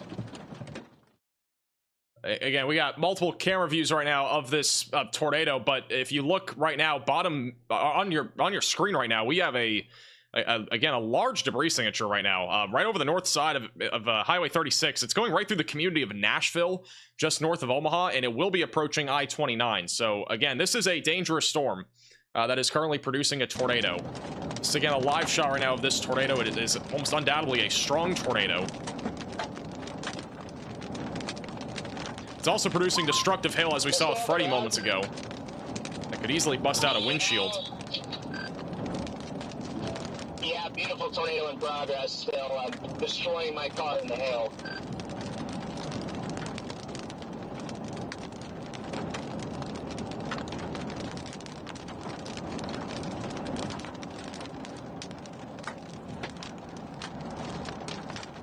If you have any friends or family on the path of this tornado, please make sure they're aware of this, going towards Underwood and McClelland in Iowa. It's just north of Omaha. I think this thing is trying to lift. It comes back and says, nope.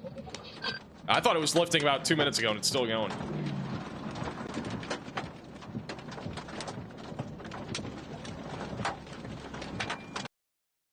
This is also Corey Gherkin's view of this tornado. I'm gonna go back to here. We're gonna go to this screen and we'll put Brandon on. You can get an idea of this entire tornado right now, which ground circulation's been become a little bit more broad, but it is still in progress and might be trying to lift now. This is once again a tornado in progress just south of Fort Calhoun near Briggs, just north of Omaha. It's about to cross into Iowa over the next couple of minutes, but it is in eastern Nebraska.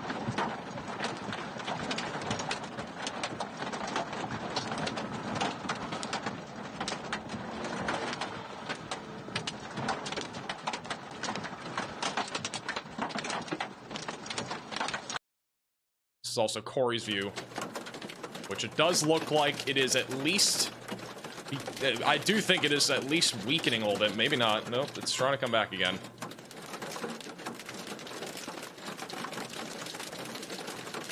I think Corey's about to get pelted with hail, by the way. I mean, this storm's producing some very destructive hail, in addition to obviously a tornado. It might be roping out now.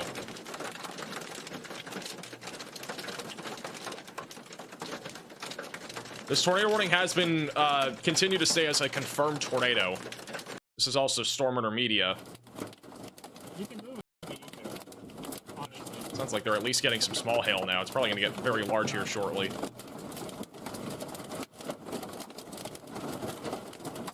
Got you guys a great shot on the stream finally. I'm sorry that's okay, it looks like it's still going. Brandon Kopic.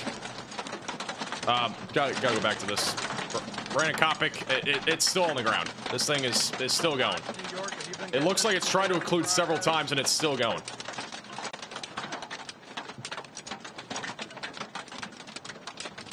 Right now, this tornado is going to be right over the community of Nashville, right along U.S. Highway 75, near County Road P38. It'll be approaching Ascot in Iowa. This is still going.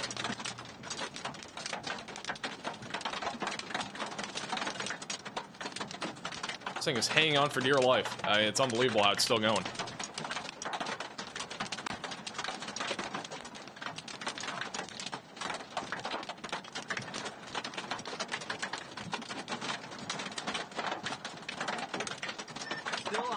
but it looks like it might be occluding to the north. Back to Storm Intermedia, looking at the same thing. They're kind of getting into the hail right now. Still have a tornado in progress north of Omaha. It's tried occluding like 3 times and it's still going. The tightest, I mean, it's still very tight rotation on radar. This probably will go for a bit. It's right along Highway 75. It's a non-condensed tornado, and it has pretty much been non-condensed almost the entire time. There was only about 2 minutes where it was fully condensed.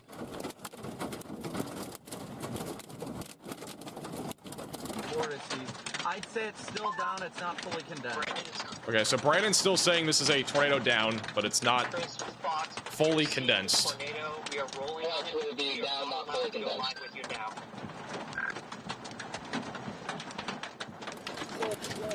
And 3 different views right now of this tornado. Riley has an update. Go ahead, Riley. Hey, Max. So although this tornado is uncondensed, which often makes people think like, okay, this is no longer a tornado, it's nothing to be worried about. On radar, I've been looking at it on GR2, and it actually goes all the way up to tilt 10 or tilt 9 on the radar, the mesocyclone does. So what that basically means is as the radar scans further up in the storm, it's still detecting the rotation of this tornado. So it's probably decently well rooted along the front or within the storm or something. But as long as we continue to see that perfect vertical stacking of the mesocyclone, it's going to continue to produce a tornado, whether it's condensed or not. The last update on radar, we do have very clear and concise rotation all the way up to 12,000 feet in the sky. Alrighty, thank you, Riley, for the update. Also, we just got a new destructive severe thunderstorm warning south of Omaha. Baseball-sized hail going towards Plattsmouth, just south of Bellevue, Weeping Water, and Elmwood. I do think we're about to see this tornado threat on this storm ramp up, so be ready for this if you're in that storm. Let's go back to Brandon. There's still a funnel. It might be roping out, but middle left of your screen, you can still see that little needle kind of coming down from the clouds right now. That is a very thin little funnel from the storm that has been producing a tornado. Still in progress. And Brandon's still saying there's ground contact, so... Yeah, the original tornado's roping out. Look at the bottom right of your screen, by the way. That's a debris signature crossed over Highway 75, now going towards Interstate 29 near Ascot if it stays in progress.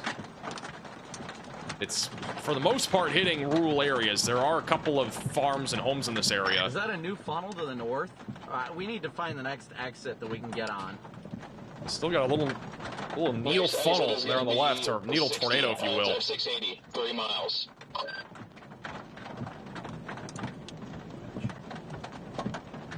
Copy. I'm trying to figure out if I want to get down there or not.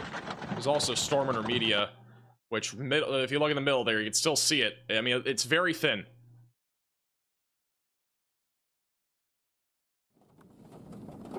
Observe I'm trying to figure out if I want to get down there or not. Also, baseball-sized hail has been observed on this storm. I still see the little funnel. It's still there. Yep, it's down again, all the way down. Okay, so he's saying it's all the way down still. So we still have a confirmed tornado near Nashville. It's, again, uncondensed, but we have a pretty much almost rain-wrapped tornado now. The velocities have become very wrapped in all this rain and hail near Fort Calhoun, going right towards I-29, just north of Omaha. And again, I'm really concerned about the southern storm in the long term. We are going to likely see this one ramp up very quickly as it moves towards Plattsmouth, as the dew points are increasing and the wind shear is also going to be increasing. So the tornado threat will probably ramp up on that cell. But once again, the tornado that we've had confirmed for the last several minutes is just north of Omaha. We still have a debris signature as well. And so this tornado is going to be approaching Ascot, Honey Creek, near I-29. And then long term, if you're back over in Avoca, if you're in Oakland, Atlantic, Elkhorn, any of these areas really along the I-80 stretch in western Iowa, you need to be ready for the potential for a tornado. And at the bare minimum, be ready for hail and wind, because that is definitely going to be a big concern out of this storm. We've had a bunch of reports recently of baseball-sized hail. So this is a significant supercell that is still in progress. Let's go back over to Brandon. I think I'm going to do the same thing. See if he has any update here. I do think the tornado, if it is still in progress, has become fully rain wrapped now. So I'm probably going to do the same thing.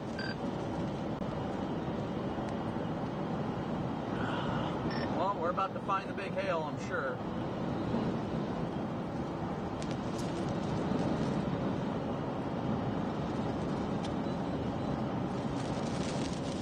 All right, so if we still have a tornado, again, it's likely rain wrapped now. I'm not seeing a clear view from Brandon anymore. It's become wrapped into the rain here. me do this.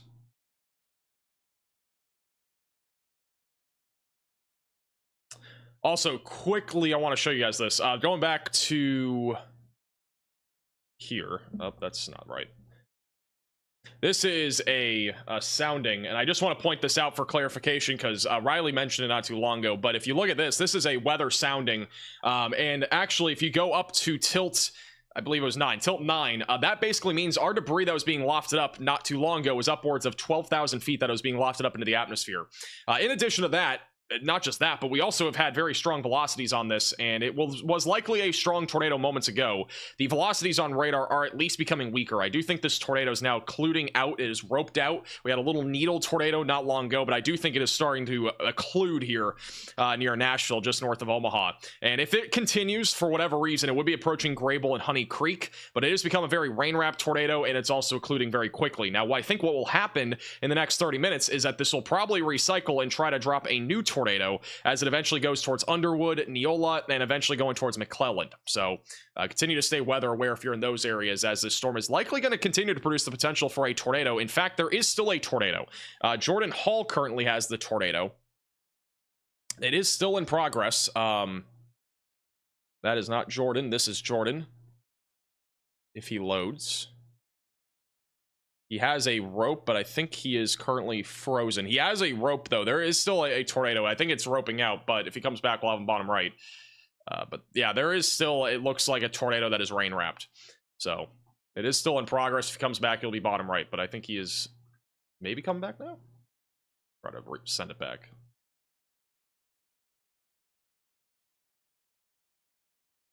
What state are we in? We're currently on the Nebraska-Iowa border, just north of Omaha.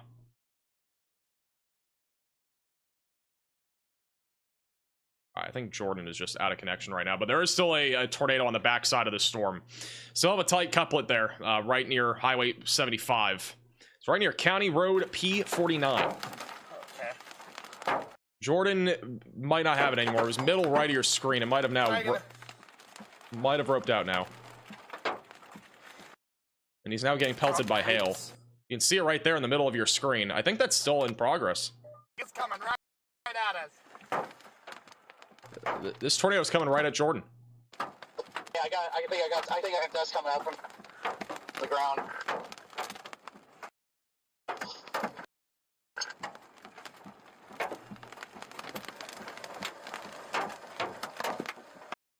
He's coming right at us.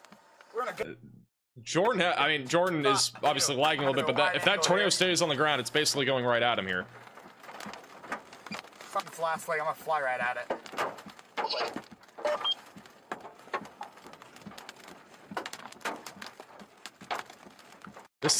This might be one of the longest rope out tornadoes I've ever seen. I mean, it's been going for it's tried occluding several times and it's still going. Is it gone? No, it might be gone now. It is? Am I blind? There's still a funnel up there, but I do think it's now fully roped out. I've said that probably 5 times now, but I think it's now fully roped out.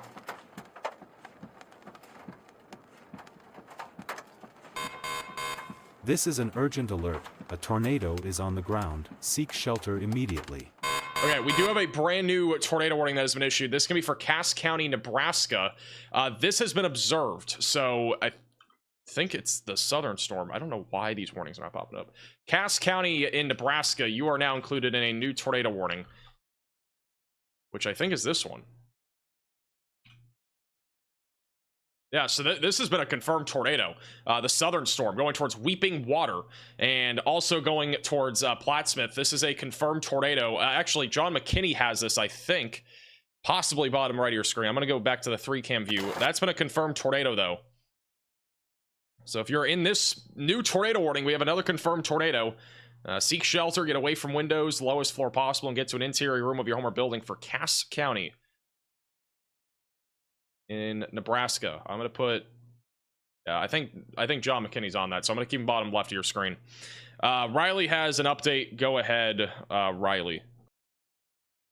Hey Max, I just seen chat asking like what's behind me. It is in fact a cat tree, and you can see that there is in fact a cat on it.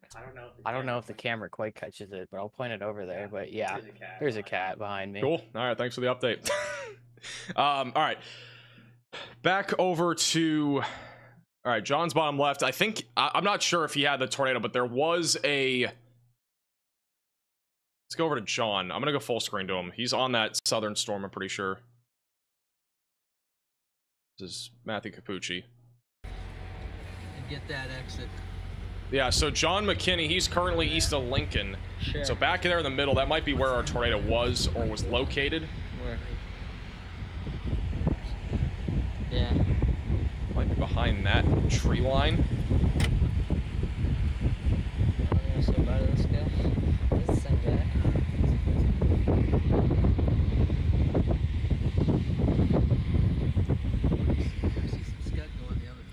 I can't clearly see anything. We'll keep him bottom left, but he is on the southern storm. Also, bottom right of your screen, Matthew Capucci. He has a rainbow. Would you look at that? I'm actually going to full screen to him real quick. While we're talking all about the crazy severe weather that's happening with the tornadoes, we also have a rainbow. Whoops.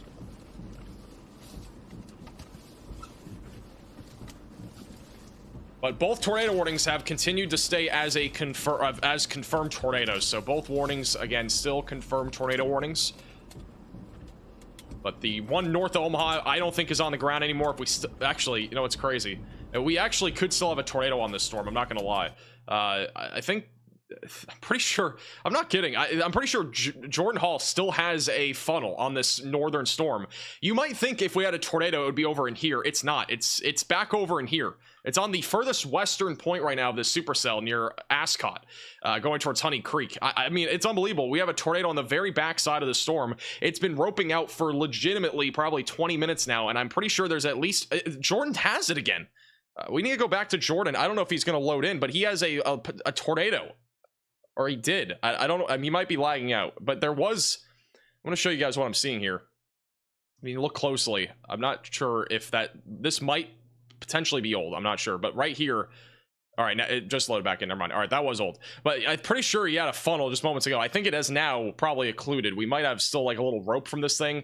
Maybe like a little funnel. But if we still have a tornado, it's going to be back over near Honey Creek. But I do think it's occluding. If we were to see a new tornado, it would be forming back over in here now. So we'll have to watch this closely as it goes towards Underwood and Iowa and Neola and also Minden. Man, these storms have been crazy. You gotta say that. These have been some crazy storms. All right, we're gonna go back to the full cam view, back to the southern storm. I think let me go to the details here. Again, we had a confirmed tornado just east of Lincoln, south of Omaha. This is a weather spotters confirmed tornado. No details in regards to if it was a land spout or not, but nonetheless, you should be in your safe place if you are in this tornado warning. A lot of hail near Ashland as well. Thank you, Mila, for the super chat. My cat's name is Frank West. Please say hi. Hopefully he's doing well. Appreciate the super chat. For those in Omaha right now, by the way, we are not looking at an active tornado situation. We are probably going to at least see a strong storm there.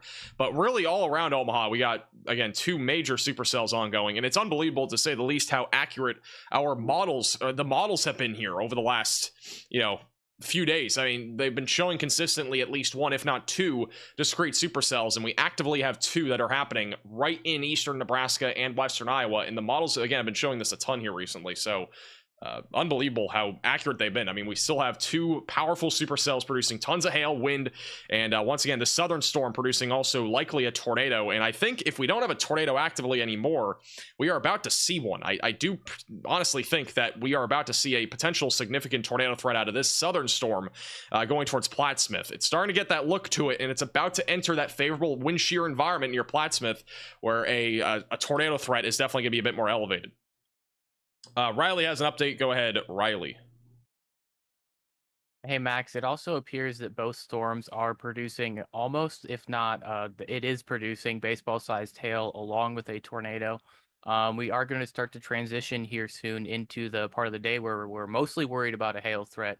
So even if you're not in the tornado warnings, areas to the north on the southern storm, we're talking about South Bend, Louisville, Cedar Creek, Springfield, Plattsmouth. You guys are going to be seeing baseball-sized hail shortly. To the north, there's not that many large towns in the area that's going to be seeing baseball-sized hail, but Neola and Minden, those are 2 towns that could see baseball-sized hail. Alrighty, thank you, Riley, for the update. Ryan Scholl apparently has a is that right now? I don't know if Scholl has this thing streaming. Let me check. Apparently there is a tornado. I'm gonna go to Ryan Scholl. He has a tornado moments ago. Let's go to Ryan Scholl. Go full cam to him. He's driving on a hail paved road right now. Ryan Scholl just had a tornado moments ago. Near Alvo. This is the southern storm, so this is a confirmed tornado. And he is currently driving on hail paved roads. I'm going to show you guys what it looked like a second ago. Look at all the hail on the road. This is insane. I mean, there's a ton of hail on the road right now. So this southern storm moments ago, just going to put this on. This is what it looked like moments ago. So, oh, let me go full cam here. So just moments ago, this was our tornado back over near Alvo, Nebraska. From Ryan Scholl. He's bottom right of your screen. He's driving through, again, a ton of hail, but there is an active tornado right now on this southern storm that is just to the south of Omaha. So if you are in the Plattsmouth area, near just south of Bellevue, you definitely have to be in your safe place. This is a dangerous storm currently tracking to the east that is actively producing a tornado. We also have yet again another tornado warning. This will be for Avoca. This will also be heading in the direction of Shelby and Oakland in western Iowa. This will be for the threat of very large hail and also the potential for a tornado. It is not a confirmed tornado anymore on this northern storm, but it is actively producing the potential for very large hail and then also the potential for a new tornado here soon. Our initial tornado, again, roped out, but we have a new one that's going to try to form here near McClelland and as well as Underwood. It'll go towards Hancock, Oakland, and as well as Avoca. So be in your safe place again if you are in this brand new tornado warning. Get away from windows and get on the lowest floor possible. Also, this is Chelsea Dahlman, who also has a large lowering that is forming.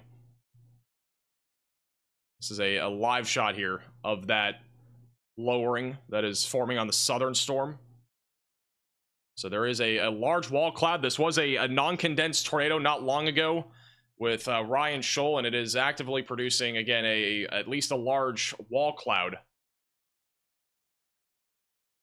And I do think there's a potential here that this could try to produce something on the stronger side of things if it does continue to move into a more favorable environment.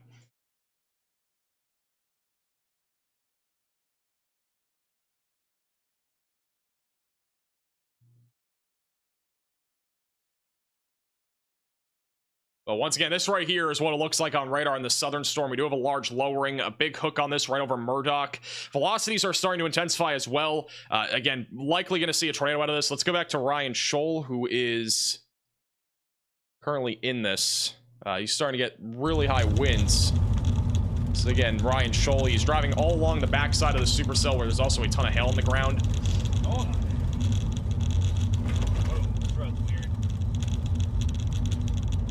A little shaky, but you can see all the dust there just coming from this storm and also from what we just had moments ago with the tornado. And then bottom middle is a large lowering on this supercell. The one that's further north, again, the rotation has not really been that strong here as of late, but we are starting to see a little area of rotation develop near Weston. This will be moving towards Underwood and York Center.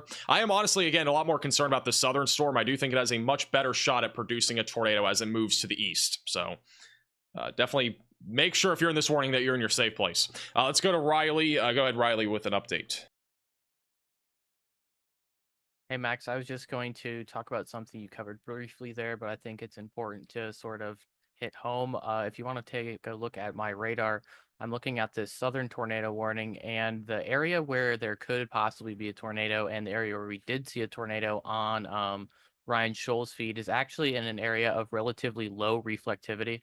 So we see this boundary here, and all along this boundary, this is a spot where we could see a potential land spout, but the area where we did see a tornado was right here south of Murdoch. what we have going on is there's basically a bunch of vorticity in this area. So it might not actually be a proper mesocyclonic tornado we're seeing. It's a land spout, which is something that we talked about earlier. Basically, it's a slightly weaker version of a tornado that's not normal, but it is still something you have to take seriously. Personally, if I were to draw this tornado risk polygon, I'd put it further to the south here, probably going right there. The Weeping Water, you're right in the center of this. I do think it is a little bit too far off to the north, but I would watch this area of low reflectivity if you're watching at home for any potential tornadoes, just because there are land spouts and they're weaker in nature. You're not going to see them on velocity, so you're just going to have to be paying attention to chaser feeds and other things if you do want to see it.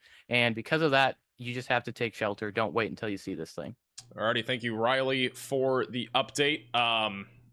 Yeah, I mean, he hit it home. This is, again, a storm that has already produced at least a tornado, and it easily could again. I do think it will as it moves to the east towards Weeping Water. So if you have any friends or family in Weeping Water, please make sure that they're aware of this. We have not seen a clear tornado in the last 5 minutes, but we've had multiple shots already of there being at least a tornado at one point back over near Elmwood. Also, a new report that's just coming in, 71-mile-per-hour wind gust was observed back over in Alvo. So just a little heads up there. Again, this storm right now moving towards Murray. Velocities on radar a little bit broader, but it will likely tighten again as it moves to the east. We have both storm chaser Ryan Scholl and Chelsea Dahlman on the bottom middle and bottom right of your screen that are on that storm, and so we'll keep you posted with the latest as it moves towards Plattsmouth. If you're back over in Omaha, again, right now we're not dealing with anything severe. We're still monitoring the storm back off to your west, but it's mostly rain right now, a little bit of small hail, gusty winds. Not too concerned about your area for right now. We are starting to see a little bit more rotation developing near Weston and Iowa, so our northern supercell could become a bit more tornadic as it moves into McClelland, Underwood, and eventually going towards Avoca and Hancock, so, and as well as Oakland. So if you're in this area, be ready for the potential for a tornado as it moves east, in addition to tennis ball sized hail and high winds. Going back to Ryan Scholl, he has a huge plume of dust going across the screen. That might be an inflow. Jesus Christ. This is Ryan Scholl on the southern tornado warning that was confirmed. Car, shut up. I don't need you talking. Looks like it's still trying to rotate up there. So likely some sort of inflow right now going into the storm. Still rotating. This whole entire thing up above us is rotating right now.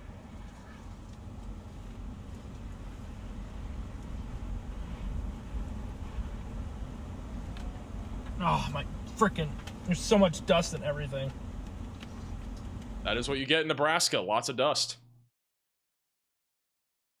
Again, that was Ryan Scholl, currently near Weeping Water. By the way, we're getting now a trace here of tornado reports. They start all the way back over near Waverly. There is a report via social media as of about 5 minutes ago near I-80.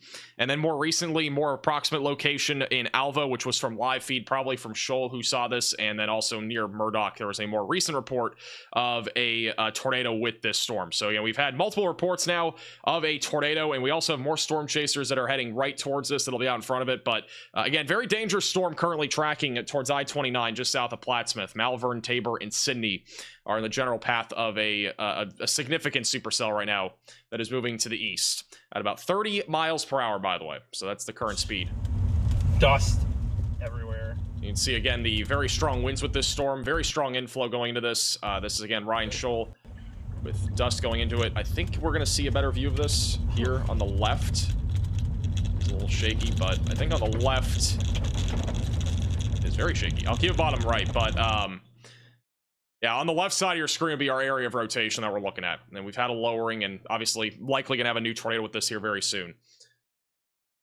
All right, let's go to that. We do have a wall cloud visible on Brandon Kopic's feed as well. Which, just to give you guys an idea where Brandon is, he is currently going towards this storm, which you'll see him back on the bottom middle there. But there is a clear wall cloud there on the southern storm, again, going towards Plattsmouth and Weeping Water.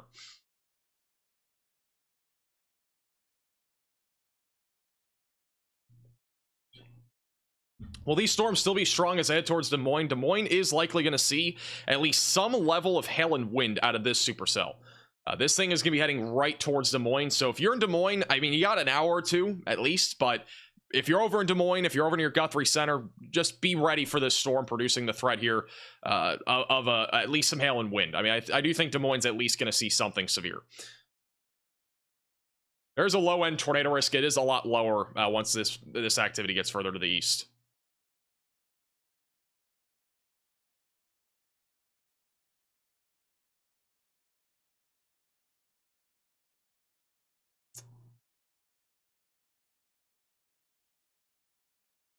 All right. Thank you, Lily, for the very generous super chat. W for the mods, keeping things on point. Don't forget to hit the like button. I appreciate that. And thank you for the super chat. How's Chicago looking tomorrow? Definitely recommend you watch our video today. We talked all about what's happening tomorrow. Also, we'll have another video tomorrow morning talking about it. So in case you missed it or you need like a more up-to-date thing, I'll have a video tomorrow. We'll probably at some point in this stream, I don't know when, but at some point we'll talk about what's coming tomorrow. Also, this tornado warning has just been downgraded. It is back to radar indicated for Cass County in Nebraska. But it is still a storm that, again, has the potential of producing a tornado as it goes towards Plattsmouth and I-29. It is a destructive hailstorm, without a doubt, that is heading towards I-29 as well. Unfortunately, there will likely be a lot of cars that end up damaged out of this particular event. Brandon Kopic has something. Let's go to Brandon. Oh, yeah. Yep, definitely on the southern storm. Brandon has a funnel cloud. Brandon has a funnel cloud on the southern storm, so a tornado's trying to drop, it looks like, again. Sticking out of the base of the southern storm right now, guys. Funnel coming down. It doesn't look that organized, but there's a funnel in there. I tell you, the RFD on this southern storm is nuts. I'm gonna keep Brandon on. I'll be back in like 20 seconds. How far south did you get, Brandon?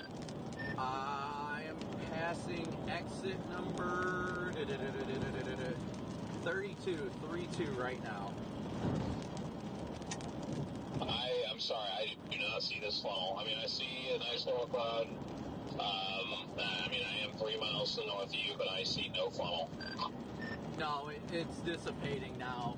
It was tucked up. Yeah, you literally would have had to have been virtually at my vantage point to see it. It was tucked way up on the north side of what looks like a wall cloud.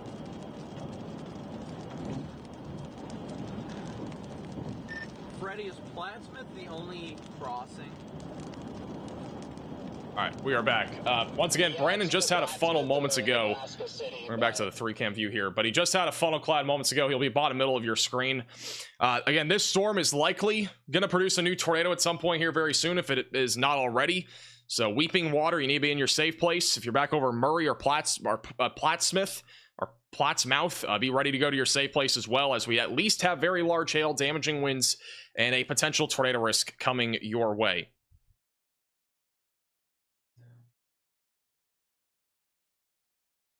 Oh, you're good, Austin. Thank you. I'll get to that later. Let's do that. Thank you, Evie, for the super chat. I appreciate that. Thank you for the generosity. By the way, shout out to Lalina for the Venmo donation. I appreciate that.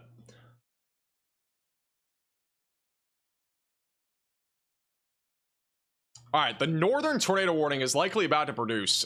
Velocities are intensifying very quickly. So this northern storm is becoming more of a concern again in Iowa. This is heading towards Oakland. But this one's going to probably produce here soon. We need to definitely keep an eye on this. Likely going to have a tornado risk as this moves to the east. So if you're back over in Oakland, Hancock, be ready. And tornado threat is increasing yet again. Velocities are intensifying right over McClelland, and a strong tornado risk is not impossible out of a storm like this as it moves to the east.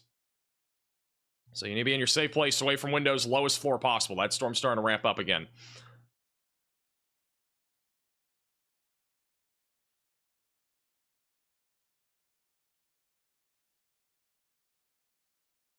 Thank you, Tonester, for becoming a member.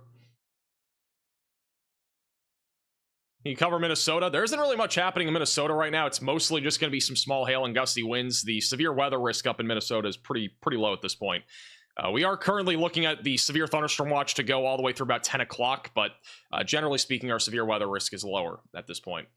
Let me turn off the METAR data. I just realized all the numbers are still popping up on here.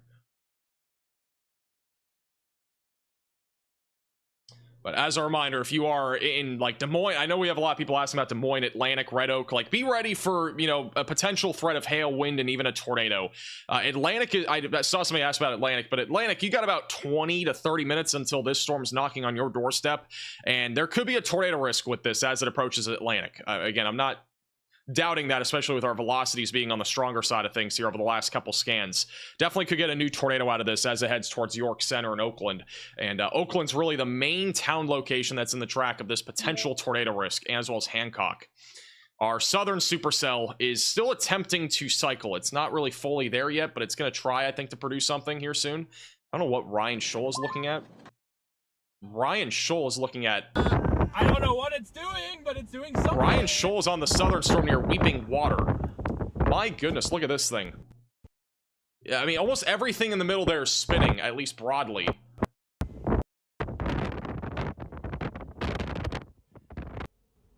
So this is, again, near Weeping Water going towards Murray. That might be a tornado in there. Hold on. Doing. What is going... This is the weirdest thing I've ever seen. Ground. There could be multiple... Tornado on the ground again. Holy shit, dude. On the ground again. There's like multiple circulations right there. That's on the ground. There are multiple ground circulations on this storm. On the ground. That's a tornado. That's definitely a tornado near Weeping Water in Nebraska, just south of Omaha. That's got to be a tornado. That has got to be a tornado. There's no way that isn't a tornado. Look at it rotate. That whole thing rotating. That's got to be a tornado.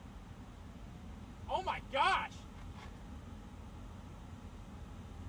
Wow. That's got to be a tornado, right?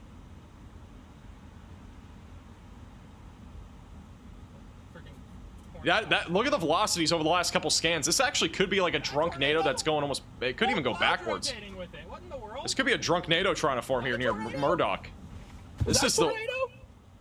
I think it is a tornado. Velocities have tightened over the last couple scans. It's on like the back side of the storm near Manly.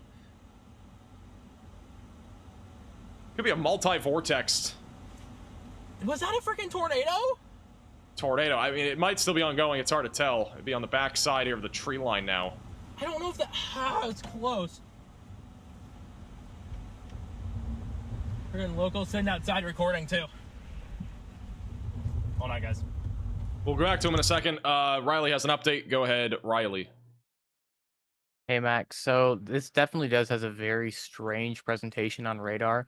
If you go back a few scans, it does seem like there was some sort of boundary out to the south. So I'm wondering if what happened here is we actually had some convection try and initiate up into the inflow region of the storm, sort of over the top of that boundary.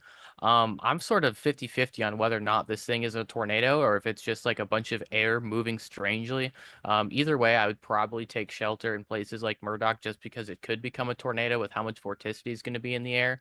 I do agree with you that it is further back towards one of the further back areas of rotation looking like on radar. I don't know. It's really, really strange presentation. This is an urgent alert. A tornado is on the ground. Seek shelter what immediately. Ryan sees on the ground just because this is a very strange presentation. All right, thank you for the update, Riley. This has just been upgraded. It is a confirmed tornado once again for Manly and Weeping Water. We're going to go back to Ryan Scholl, who's, again, on this. It's one of the strangest looking things you'll ever see, but that right there is a look right now at the storm that was just producing a tornado. I mean, it has so much spin. It's very scuddy. If we record, thank you. I don't think if we had a tornado be back there in the middle. I don't see anything clearly though. It's just a large area of spinning motion right now near Manly. Likely a drunk NATO. I mean, that was one of the weirdest tornadoes I've ever seen. I do think it was a tornado near Murdoch. There was at least some ground circulation briefly. I don't know what it's doing right now. Actually, on the left, that might be it. I can't tell what's on the ground and what wouldn't be. There's some dust right there. I can't really tell. That doesn't look like it's spinning, but it also looks kind of scuddy. Got the GoPro on it. Holy cow.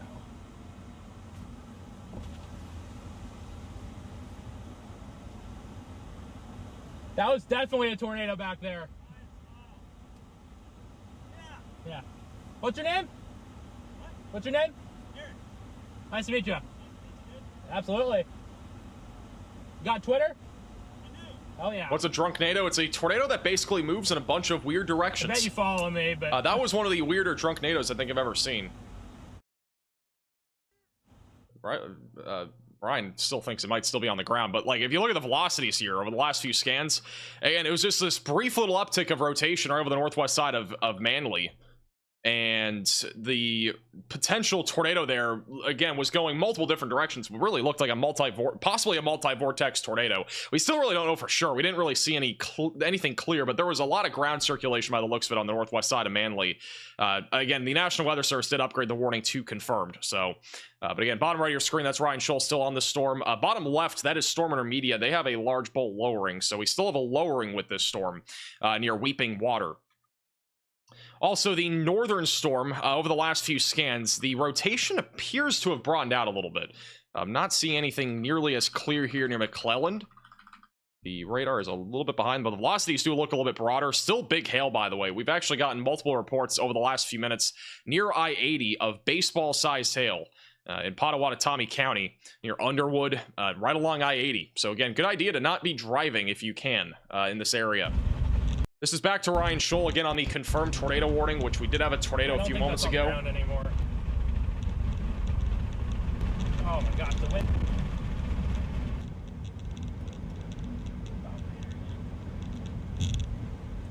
Well, I need to beat this thing east if I don't want to blow out my windshield. Oh shoot, I don't have any river crossings. So Ryan Scholl is coming up at least on the base here, where we might still have a tornado. Really close to the freaking river?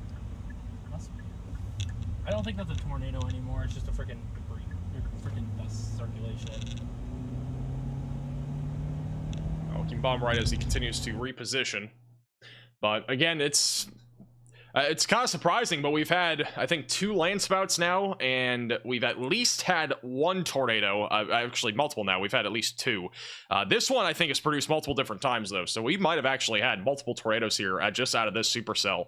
But so far, 2 tornadic supercells producing destructive hail, destructive wind, and they're still going. I mean, again, the time frame that we're watching for a tornado risk and really significant hail is between 7 and 10 o'clock out of these supercells. As they continue to track east towards Des Moines, there will still be hail and wind even after 10 o'clock, but the threat of a tornado will be a bit lower. But, I mean, we're in the peak time frame right now for tornadoes, so these storms will likely continue to stay tornadic as they move to the east, and I still think this is the best chance of producing a tornado will be the storm near Bellevue. And near Plattsmouth. So be ready if you're back over in Bartlett, Tabor, Randolph, Malvern, Emerson, Thurman, or Anderson. Be ready to go to your safe place. This will likely continue to be a tornadic supercell as it tracks to the east. And I don't see it really letting up anytime soon. I'll go back over to Brandon, who's a little bit further out, but he's looking at this storm. Right side of your screen would likely be where we're looking for a potential tornado. It's likely going to be rain wrapped behind where he's looking right now, but he's back over just east of the river. I'm guessing he's going to stay there and stay in position. From the latest, at least from Ryan Scholl, he did not think there was still a tornado on this, but again, it's probably going to produce again, if I had to guess, as it moves across the river valley. We're about to lose daylight. Unfortunately, we are about to lose daylight, which means, I mean, we're still, I think, at least half an hour away from losing daylight here in Nebraska. I don't know what the exact sunset time is, but it's probably at least still half an hour away. But unfortunately, this will become a slightly more nocturnal threat. Luckily, it's not a nocturnal tornado threat until 2 a.m., but it is, at least in this area, a tornado threat that's going to continue probably until about 10 to maybe even 11 o'clock. Hey, Tricia, for the 5 get to memberships. Will this hit Wisconsin? This activity will eventually move into Wisconsin, but I do think it's going to be mostly just some isolated hail and wind. The threat tomorrow is a little bit more elevated. By the way, look at all these little hail reports that we're getting. Out near McClelland and Underwood, right along I-80. We now have 3 baseball-sized hail reports. The Storm Prediction Center has nailed today's forecast, if I had to say. They've literally nailed everything when it comes to the hail and tornado threat.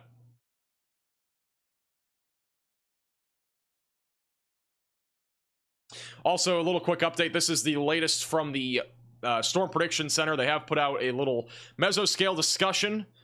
This was as of about 7 minutes ago. The tornado threat will be maximized over the next hour near Omaha, Red Oak, Atlantic, and around Nebraska City.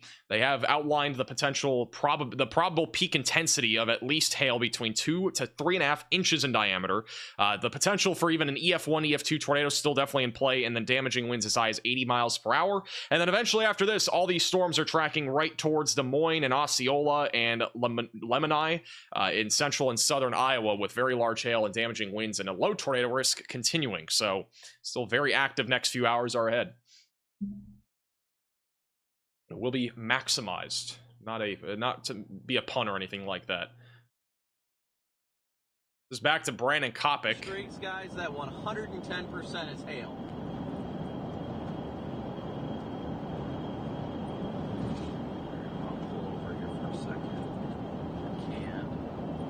So this is Brandon Kopic's view of the southern tornado warning cell, which was confirmed. What a monster of a super. Got a ton of hail back in there. Going to be very destructive near I-29.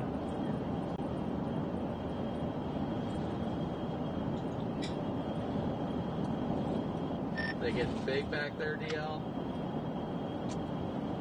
Yeah, we just punched out of the little bit of hail we were in. Listen, I got a call and my GPS right now. That is an echoing radio. I'm gonna pause here at exit, was this 24, I think? I don't know why it's echoing, but we'll go back here. Has Riley been on yet? Riley's been on probably about 10 times. How's Sioux City looking? Back up near Sioux City, we just got a couple of elevated hailstorms. I'm not too concerned right now about anything tornadic up here, but some large hail is possible here over the next 30 minutes if you're up near Sioux City. Also, we just got a new severe thunderstorm warning, which is an extension to the warning that we currently have for Plattsmouth, Malvern, and Tabor. That is going to be for 60-mile-per-hour damaging winds and 2-inch sized hail just south of Omaha and south of Bellevue. So be in your safe place away from windows if you're in this warning, and hopefully if you're out in front of these storms, protect your vehicle. If you have any sort of loose line items like trampolines, you might want to hatch those down. And if for some reason you have any plants outside that you can protect, I would bring those inside or cover them over. We're definitely going to see some hail that could actually damage plants. I mean, hail this large can easily damage plants. But I do think we're going to see a new tornado risk come out of this as it moves east. It's still in a favorable environment here for the next hour or so. Back over to Brandon here, who still has a pretty good view of this storm. And this is live. Brandon Kopic also on YouTube. Both aware. Lamoni, thank you. Thank you for the super chat, Lucas. Actually, I do want to go back to Chelsea. Let's go to this cam. Chelsea actually has, it looks like a lowering. And so right there in the middle of your screen, Chelsea Dahlman Storm Chaser does have at least a ragged wall cloud. This is initially where we had a tornado on the storm east of Weeping Water now. And it's going to be coming up on the river over the next 5 minutes or so, and then eventually crossing I-29.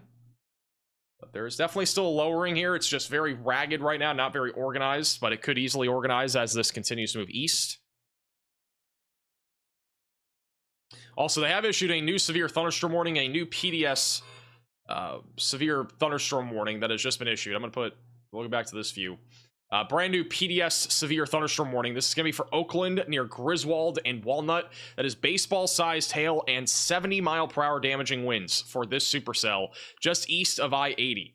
So destructive supercell. This is, again, a particularly dangerous situation because of the hail threat for Oakland, Avoca, and Walnut. So stay away from windows, lowest floor possible. There's a potential that hail could literally go through a roof with how large the hail is. In addition to how strong the winds are, it could even be wind driven into windows. So it's a good idea if you're in this warning to stay away from windows and be on the lowest floor possible. Basically treat this as if it's a tornado warning. I know we have one already, but if you're in Walnut or Griswold, just treat this as if it is a tornado warning. That's how significant this is.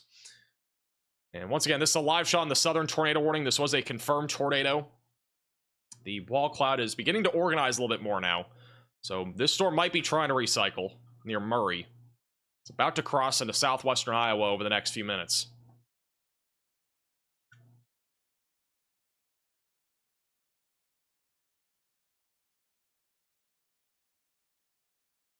Where is Freddy?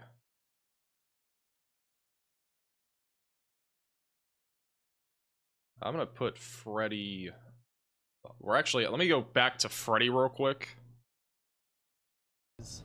I had code yellow, but not on the mute. Alright, so Freddy's on this storm as well. This is his view. He's kind of underneath it right now. It would have been even Just south of Plattsmouth. It would have been even funny if you were. Let's go back to Dude, come on.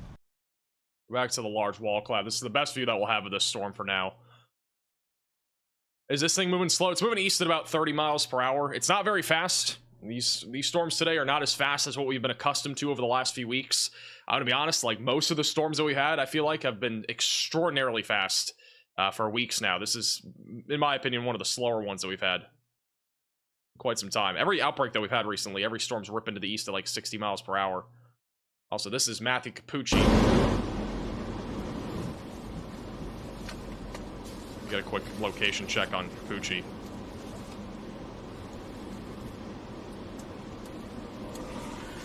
So he's back over near Omaha. So if you're in Omaha, this is what the storm looks like right now. No need to go outside. This is back over in Omaha. That is a storm that is not severe as of right now, but it could become severe at some point. Oh, wait, actually, maybe not. He might actually be on the southern storm. I don't think his location updated. I think we were up to baseball. We were. How big were those hailstones? You probably were able to look at them a little. Maybe you didn't, but They were about the size of my palm. really? I'm not gonna lie. On some radar, baseballs, then. we might have a new area of circulation trying to develop right now, just south of Cedar Creek. This is a non-precip area, so potentially a land spout that might try to form north of Weeping Water. So heads up. Again, another weird situation, but this is not really even where our storm is located. This is going to be a little bit further back off to the west of Plattsmouth. We do have an area of rotation developing. I'm going to go back to Chelsea, who has a view right now of this storm. And Chelsea is looking at this large lowering, so we might get a new tornado dropping here in the next few minutes. That is a large wall cloud. The velocities, again, are completely off of where our normal rotation would be. It's a non-precip area of rotation developing on the backside of the storm west of Plattsmouth. Still a ragged lowering here. Hey, Matthew, by the way, for the super chat. I appreciate that. Is Lincoln in the clear? Lincoln should be in the clear. Shout out to Susan, Stacy with the Venmo donations. I appreciate that.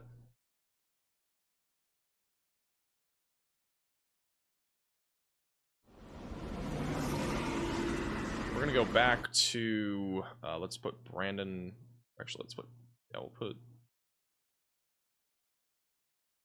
Brandon bottom right. All sorts of different views. How long does it take for a tornado to form? It can take seconds, minutes, sometimes hours. A new hours. tornado warning has been issued. Can legitimately take it just depends on the environment, really. All right, we do have a new tornado warning. This is going to be for those in Oakland. So if you're in Oakland, Hancock, brand new tornado warning. Going towards Carson as well. Seek shelter immediately. Get away from windows, lowest floor possible, and get to an interior room of your home or building if you are in this brand new tornado warning. And this storm is currently tracking to the east. The velocities have been broader over the last little while, but it looks like we might have a new area trying to develop near Taylor. And this will be moving right into Oakland over the next few minutes. So be in your safe place again if you are in this brand new tornado warning.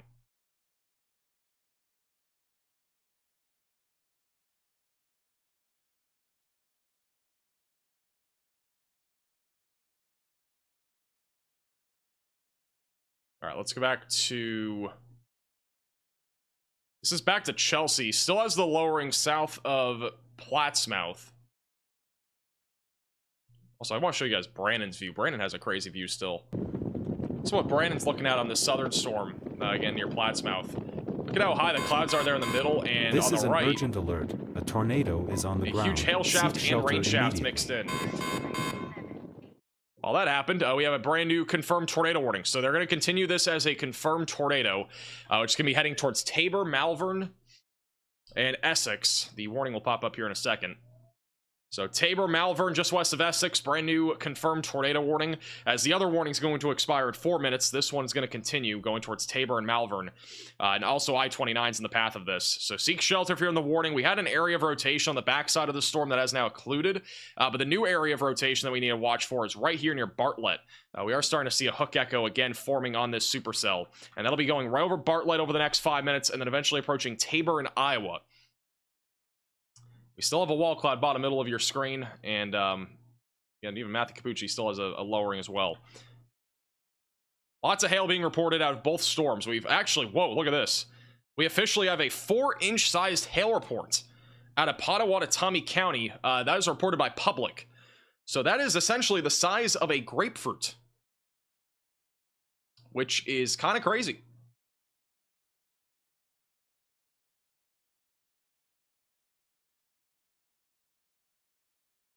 So grapefruit-sized hail has been reported out of that northern storm. We knew there was going to be large hail today, but that's a little bit larger than I think a lot of people were expecting.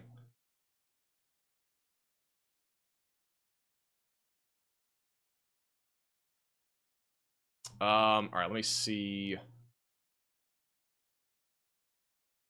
Okay, we have a storm chaser on the other storm. Let me pull him up. Back to Brandon here for a second. Is under a tornado warning now. Relatively weak, small tornadoes for the most part. Let's go back over to we're gonna go to CJ Ziegler. He's on that northern storm right now. That's what it looks like on the drone that he has. Or sitting here. So this is again the one in Iowa near Oakland. Very ominous skies and a large lowering. Oh, we can follow this for a while. For your protection, move to an interior room on the lowest floor of a building. A tornado watch remains in effect until US 16 daylight time for southwestern Iowa and southeastern and east central Nebraska. There is a report moments ago. I'm gonna keep it on him. I'm gonna keep it on CJ. But moments ago, there was a report of a tornado that impacted a residence in Manly, Nebraska. Look at this, guys. Almost sunset tornado. Got it on the drone right down here. Sun was setting behind it the whole time. Look at this. And crazy lightning going on all around us.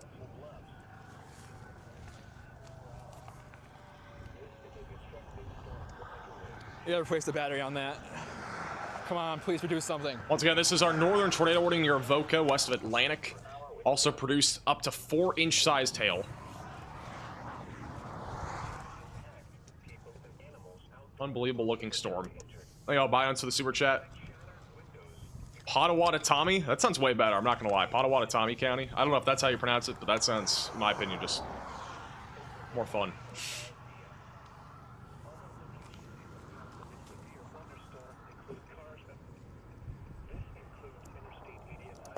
We're gonna go back to the 3 cam view. I'm gonna put him bottom somewhere.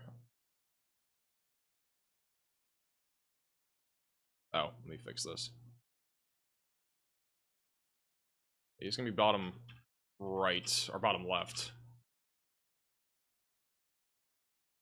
All right, so once again, we do have 2 tornado warnings in effect. One south of Avoca, one south of Bellevue.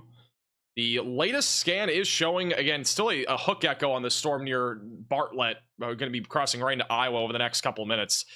There's a chance, again, that we do get a tornado out of this storm. It's a very favorable environment for the next hour and a half to 2 hours for Tabor, as well as Malvern, eventually going towards Red Oak and Essex. So be ready to go to your safe place if you're in any of those areas. But again, not super populated areas, but rural areas here in southwestern Iowa. And then further off to the north, that storm that CJ Ziegler is on bottom left near Oakland, that one has a large but broad area of circulation near Oakland that's going to be moving right along Highway 6 and eventually approaching Lewis and as well as Atlantic.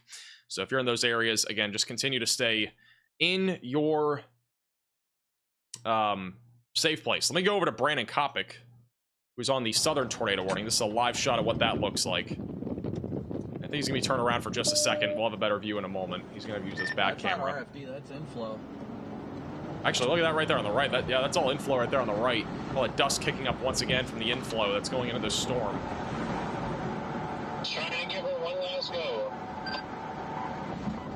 33773. Whoa, CG. And these CGs are just going Got a little bit of rising scud in the middle as well. I think the. Oh my gosh! Sounds like lightning struck right next to him. I think the wall cloud's trying to form just off to our northwest.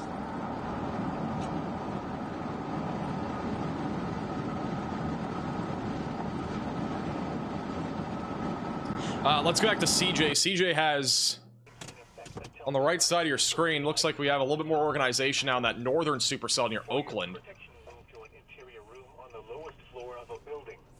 I could have probably made that one, but... Your thunderstorm warning remains in effect until 8:45 p.m. for the following county: Potawatomi, Iowa. Tornado watch number 141 remains in effect until 12 a.m. Friday for the following counties in Iowa.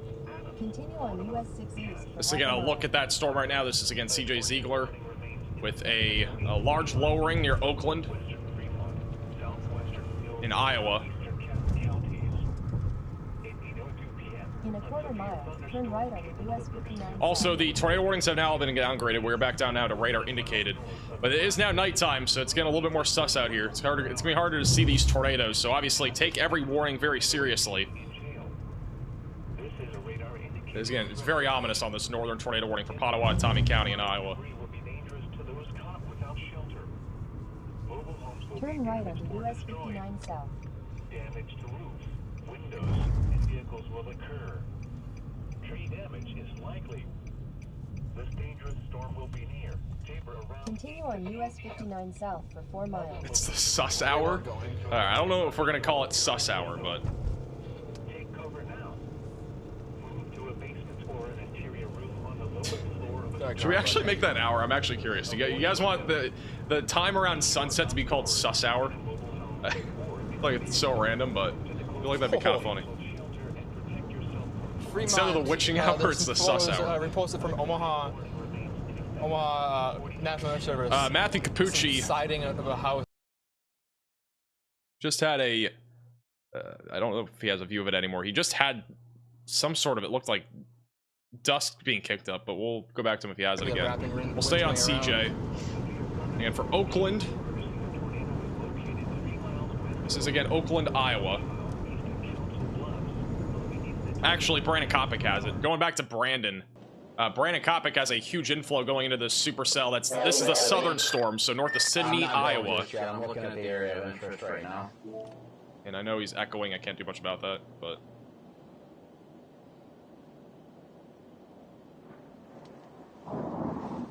Ooh. A lot of rising scud into the base of this thing, though.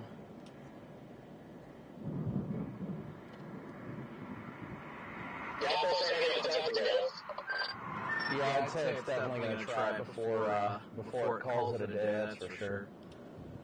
I do think that this storm's going to try to produce again. I mean, we do have a hook echo, once again developed on radar. Inflow going to the storm is pretty strong. Directly behind us. I'm going to go to storm intermedia because of the echo. Let's do 3. This is storm intermedia's view. Big inflow on the left side of your screen. You can see it kind of spinning a little bit here in the cloud base. Look at a little hook on radar now. It's becoming more organized. Velocities haven't been overly strong here. We haven't really had a decent area of rotation on radar, but there's still some spin. We definitely have strong inflow going into this storm. I want to check back in on CJ as well. CJ again on the northern tornado warning near Oakland. That's a live shot, large lowering back there. Tornado warning. The storm has at one point produced 4-inch size hail, which is the size of grapefruits. Will not take very much at all. Expect hail damage to roofs, siding, windows, and vehicles. Expect wind damage to roofs, siding, and trees. These two storms are kind of congealing almost now together a little bit. Southern storm might be the storm to go for. if we can even get to it at this point, honestly. I don't even know if we can reach it in time. Maybe if we get onto the let's go back freeway, I over don't know how far the to freeway is. Brandon. This is once again on the southern storm, south of Plattsmouth. Benny, thank you so much for your very generous, very I generous. wonder what this little band that it has on though.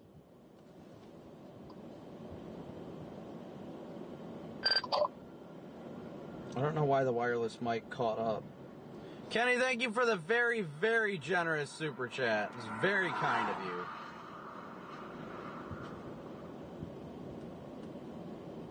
CC drop on the southern storm. There is no CC drop on the southern storm. The only thing that you could be seeing is, I mean, the only thing I see is just a low reflectivity area. It's definitely about to try, Connor. Yeah, I'm in Oakland. I'm gonna go back to Matthew Capucci. This is his shot of this storm. You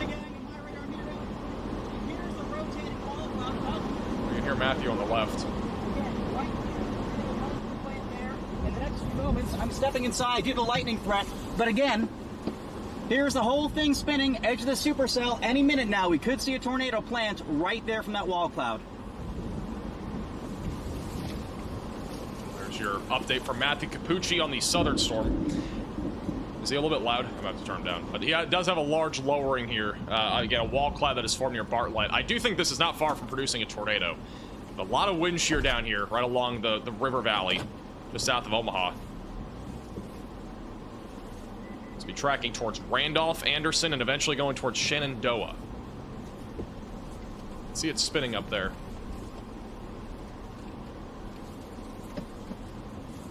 I know we've gone back and forth a lot. I'm going to go back to CJ Ziegler, who's on the northern tornado warning. We're trying to get a vantage point from both storms. Neither of them are actively producing, but they both have wall clouds, which is really the first step to having a tornado.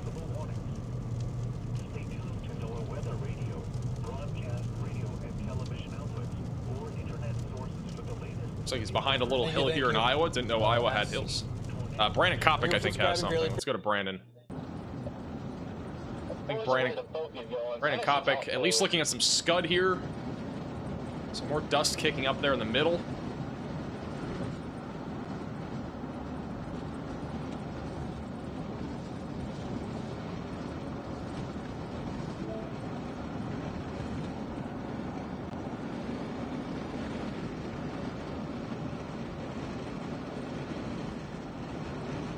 I just shut off the wireless mic completely. My apologies, guys. I don't know why it kept doing that, but it did keep doing that. Lightning's crazy. I'm gonna just try and blast out ahead of us on 6, Jordan, assuming the people in front of me go fast enough. Hopefully just Hey, Morphine for the super chat. Love your channel. How's Lawton, Oklahoma looking tomorrow night? It'll be mostly wind and hail, but there will be a low tornado risk. I think the best chance will be southwest Oklahoma, so it'll be kind of in that area. L44 is what I took to go south. Also, I am starting to see at least some minor damage on the backside of where these tornadoes have happened. I'm at least starting to see a little bit of that back over near just north of Sydney. So I'm at least seeing a couple of reports just to the west of Sydney, sorry, back over near Weeping Water. There's at least some branches down. Haven't seen any like structural damage quite yet, but we are at least seeing a little bit of damage there near Weeping Water. We again had a long tract area of tornadoes. It wasn't the same tornado, but we had multiple different little tornadoes that developed here over about a 20 to 30 minute span from Waverly back through Manly. So we have 5 different tornado reports, and this stretch is just for reference. That is about 21 miles from west to east for those tornado reports. So that's all from this big supercell. And it very easily could produce a new tornado here soon. We have a large hook on it and a strong inflow, and this will be moving right into Randolph, Tabor, and then eventually moving into Emogene in southwest Iowa. And I honestly think we're going to get a new one on this here soon. The velocities are starting to increase a little bit here on radar as well. So we're starting to see more organization. I think this supercell is not far from producing another tornado before eventually it becomes more of a hail threat.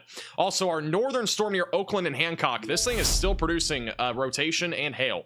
But the rotation's also starting to ramp up again as this moves to the east. It could produce a tornado very soon as it goes towards Atlantic and Anita. And also, this would be long-term heading towards Greenfield, which for those that obviously know, about a year ago we had an EF4 tornado hit Greenfield, so this is not an area that is unfamiliar with tornadoes. They have had them before. Down. Brandon Kopic's on the southern supercell, and he's now in a plume of dust. Now to the west of the road. It's a live shot from Brandon Kopic, also on YouTube near Tabor. See all the dust kicking up. Maybe lightning induced. It was way worse earlier, but it's still there. It's possible. CJ Ziegler is on the northern supercell. And you can still see that large lowering, the large wall cloud that we have. Southwestern Mills in east central Cass counties. At 8:10 p.m., a severe thunderstorm capable of producing a tornado was located 4 miles west of Tabor or 16 miles north. I'm gonna keep an eye on him. Let me go back to... actually, we'll stay on him. See if we can see something here. Somewhere in there. This is a radar indicated threat rotation. Impact. This guy is flashing. Dangerous to those caught Stuff without is shelter. blocking my view. Mobile homes will be damaged or destroyed. Damage to roofs, windows, and vehicles will occur. Tree damage is likely. This dangerous storm See that? Actually, it looks like a shelf cloud. Give me one good flash. Randolph around 8:20 But, p.m. okay, we're not gonna have to wait for some sort of lightning. I still see at least a large lowering there in the middle. On the lowest floor of a sturdy building. Avoid windows. If you are outdoors in a mobile home or in a vehicle, move to the closest substantial shelter and protect yourself from flying. Let's go back over to Brandon Kopic, who's on the southern storm. A little bit more lighting here. That is what the supercell looks like. Again, a large hook echo, bottom right of your screen, large hail core as well. Hard to really see what's back there, but... The last few days of mine, I keep saying that, but... I can't see that well behind me. I can't tell if that's a massive wall cloud just to our east or what, but that is spooky.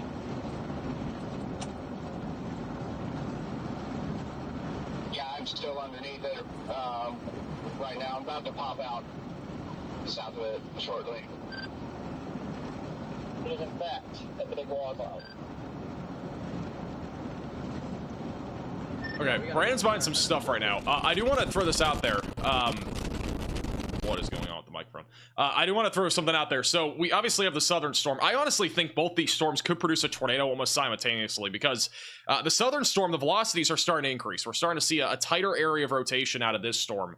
So I don't think this southern storm is far from producing a tornado. I think this one's going to probably try to produce in the next 15 to 20 minutes as it moves off to the east-northeast. It'll be basically tracking towards Emogene here in southwest Iowa. The northern storm is also undergoing tornado genesis. The velocities are starting to intensify a lot. We have a hook echo and as well as a strong inflow. And so the rotation is really ramping up right now along Highway 6, and it will be going right into Lewis, Griswold, and Atlantic here over the next really about 20 to 30 minutes. So if you're in these areas, be ready to go to your safe place. But yeah, again, the tornado threat definitely starting to increase once again on this storm. CJ Ziegler, bottom left, he's on this, and then bottom middle, bottom right is the southern storm. But yeah, again, I think both these are very close to producing tornadoes. And as a reminder, again, the tornado threat is really only going to exist from 7 to 10.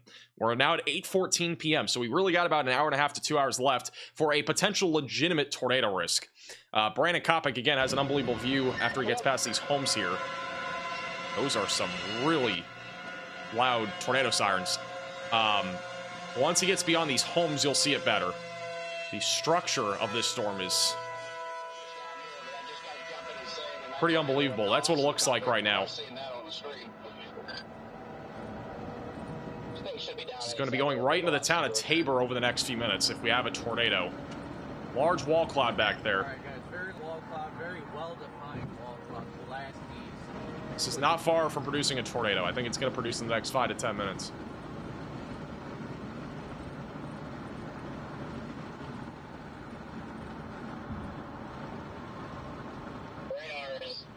Softballs on this. This thing has strengthened pretty substantially. As you may have just heard, Garrett is saying there might be up to softball-sized hail in this storm. I'm not sure if we're up to softball, but we're definitely talking about 2 to 3 inch diameter hail on the north side of Tabor, going into Malvern. Yeah, it might be on top of us here in a second. I'm gonna put him back bottom middle until, or bottom right until he's a little bit more out in front of it. But again, this storm's definitely not far, I think, from producing. Velocities have really ramped up over the last few minutes. If you're in Tabor, if you're in Randolph or Anderson, again, you got to make sure that you're in your safe place now. Get away from windows and get on the lowest floor possible. And then the storm further to the north and east, going towards Atlantic. This one is really getting close, I think, to producing a tornado here soon. Let's go to, let me get Dibble on here. Go ahead, Dibble.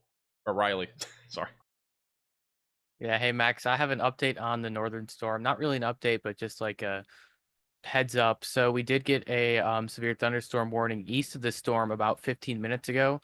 This warning is actually going to be in effect for another hour. So places like Wyoda, Cumberland, Messina, and Anita, you guys got that alert already. And you're going to be seeing the effects of this storm for at least the next 45 minutes, and it hasn't even started yet. So even though it's going to be an old warning, you're still going to be under a warning. I do think that this is producing softball-sized hail, so it's going to be important to take the warning seriously for the full duration of the warning, not after like 15 minutes, been like, all right, it's been 15 minutes, I'm good to go. I'm going to go outside and play baseball. Well, then you're going to get hit by a baseball-sized hailstone falling out of the sky, and that's not fun. Yep, that's true. Thank you, Riley, for the update. Let's go over to... Let me go back over to... let's go first to Matthew Capucci.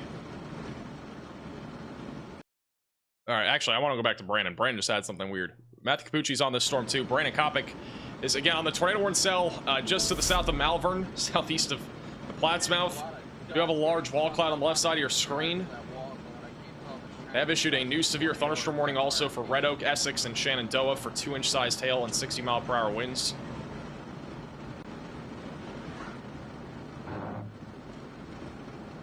I wouldn't honestly be surprised if we got a strong tornado if something forms out of this. Again, the velocities have really been increasing over the last few minutes. Actually, we might have a tornado dropping. There might be a tornado back there. Look at the velocities, bottom right of your screen. They are intense. This thing on the ground, Jordan, I see the edge of the mess. I honestly think we may have a tornado. The velocities are extremely strong. There might be a tornado or one dropping right now. South and west, it would not be far. The velocities are very strong right now near Tabor. Huge plume of smoke from that fire we drove past. That doesn't look like a control burn. And this is what Brandon Kopic's looking at right now. Past, it looked like they were burning ditches or something. Just a large lowering. I don't see anything that's gotten down to the ground yet. I'm headed northbound right now. Is it cycling and producing a new wall cloud west of us? Or is it this main one? I think it's this main one in front of me.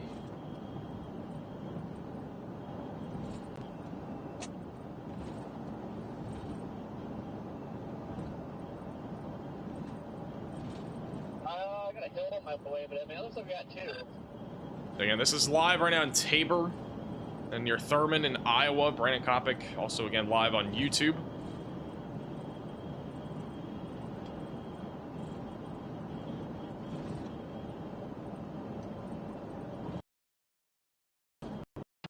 Very dusty.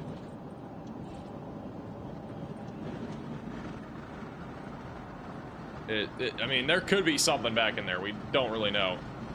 I don't see any. I don't see like a clear funnel. And this thing is a nice hook on radar.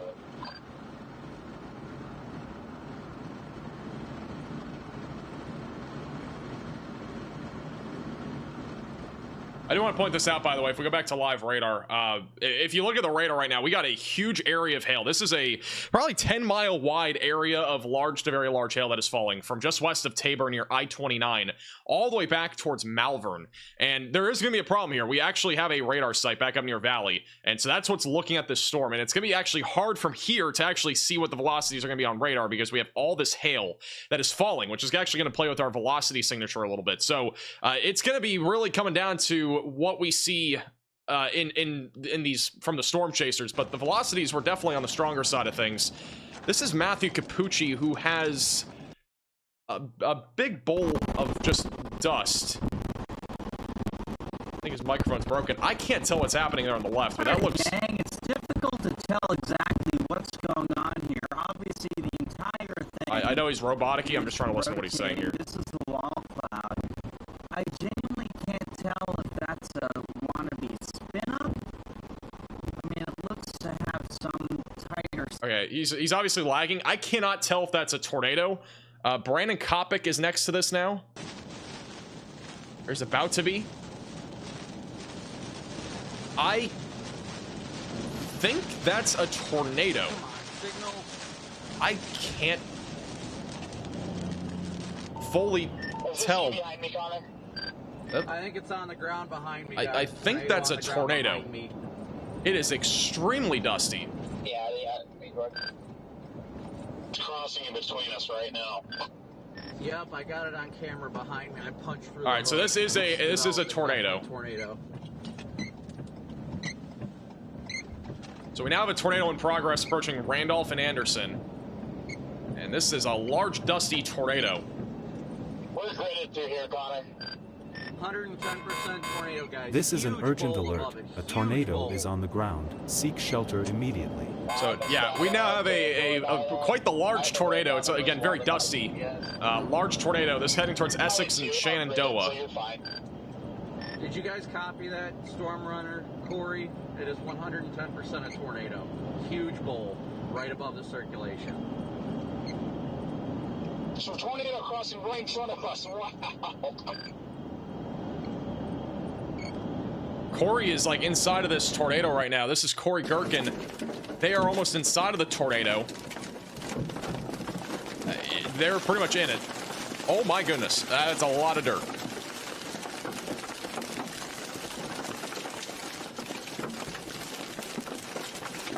They're basically in it. This is back to Brandon. Actually, let's go to Storm Runner Media. They have a clear view of it.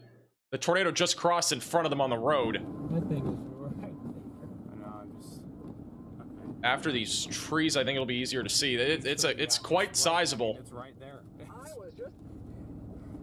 It's sizable. A new tornado warning. I'm gonna go back to Brandon. issued. It's a little bit clearer here. Big time tornado in progress. Big time tornado.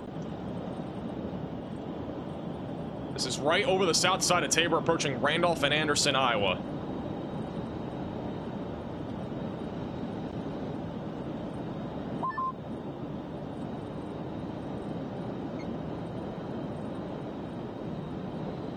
Where you at, Storm Runner?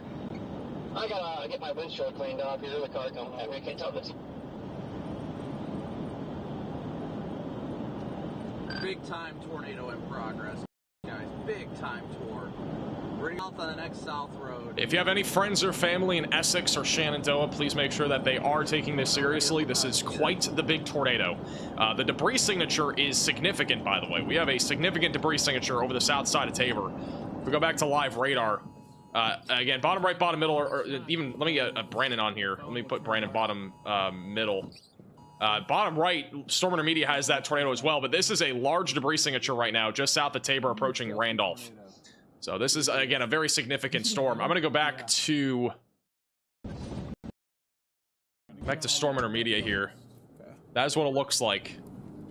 It's a large, dusty tornado on the right. They're losing connection. We're going to go back to... We got giant hail.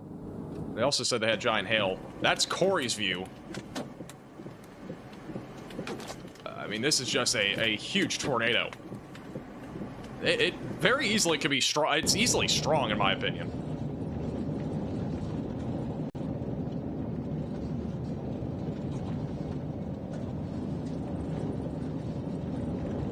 I'm honestly, I wouldn't be surprised if this did go PDS.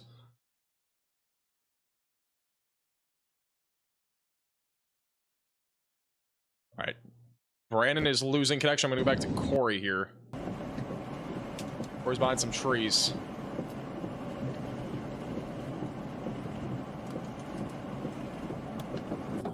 Yeah.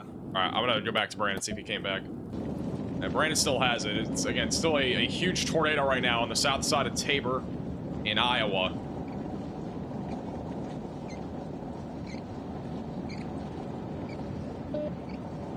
You need to be, again, get into your safe place. Essex and Shenandoah out in front of this. Obviously, it's going to look a bit larger than it actually is now because of all the dust kicking out, but it's a big tornado. It's hard. I mean, it literally is just a big tornado. Look at the big debris signature right now, right over the southwest side of Randolph, heading towards Summit, southeast of Tabor. Again, we got a huge hook on it also. Very strong inflow going into the storm. Almost undoubtedly a strong tornado that is in progress. Brandon Kopic, as I mentioned earlier in the stream, he is a tornado magnet, and he has now gotten 2 different tornadoes today, and this is definitely the largest one of the 2. No doubt about that. It's going through mostly rural areas here of the Tabor region. I'm not sure what county this exactly is, but I believe it is... This is going to be like Cass... Or no, this is going to be Mills in Fremont County. So it's going through mostly rural areas of the county, but this is just a huge tornado.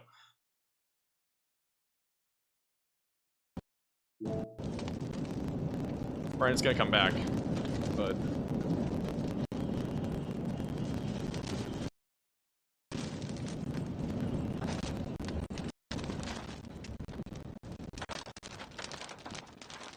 That is, again, that is a tornado. It's not the entire thing. It's not that entire, like, cone, but it's going to be buried a bit more back in the dust. It could easily be a multi-vortex tornado as well. Brandon, did you go east on J18? That log town? Ooh, big hail. Brandon is saying now he's getting some big hail.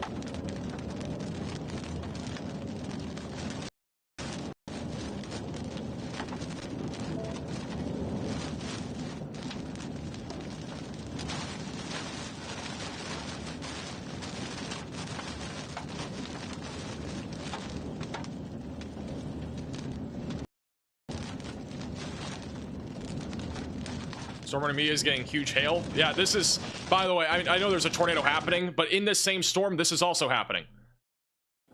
We got giant hail coming down. Their windshield is cracked. Giant hail's coming down. This is likely at least baseballs. They're getting pelted with hail. I took a bad road. I'm caught in the hail court. I may just have to work this out, because this is bad. This is exactly why I'm trying to tell everybody, like, the hail has been the biggest concern. We obviously have tornadoes and stuff, but this is exactly what you don't want. You don't want your vehicle to literally get destroyed by hail, and we are actively seeing that. Their car is probably going to be, at least the windshield, to be heavily damaged. This is obviously not a good situation for them. I think they're in a rental, so. This is back to Brandon. Still have a large bowl with a tornado there in the middle. I can't tell, honestly. There's another tornado looking like it's on the ground to the...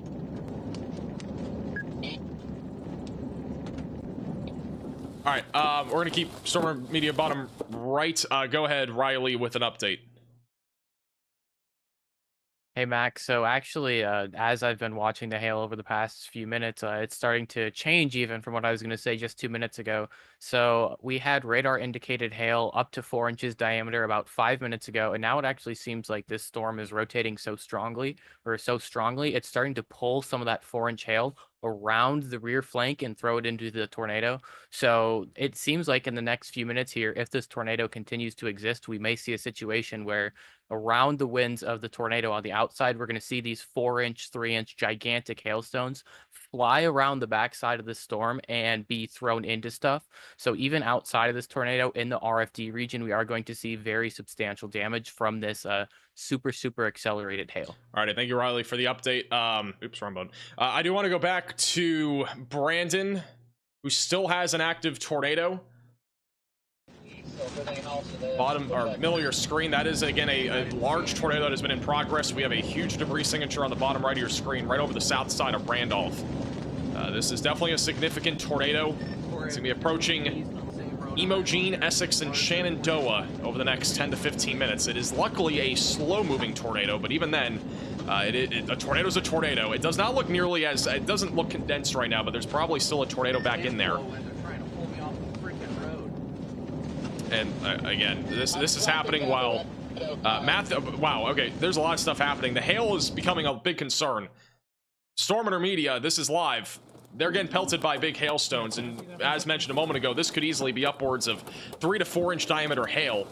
Their windshield is cracked. You can see that. Matthew Capucci as well, his windshield's cracked. You can kind of see it. There's not really a very clear view, but his windshield's also cracked from the same exact storm producing massive hail. So this is a major hailstorm in addition to there being a tornado. It's a double-edged sword essentially with the supercell. Currently, I believe 2 miles south line of And there's easily baseball-sized hail in this thing. Should have gone south towards Sydney. Yeah, we're on the backside. This would be directly in front of us is where this would be. Is there a south option out that we can take? This is back over to Brandon, who is again on the tornado aspect of it, which right now we're still seeing a large bowl. I cannot tell if it's condensed. I don't know if he's verified that recently.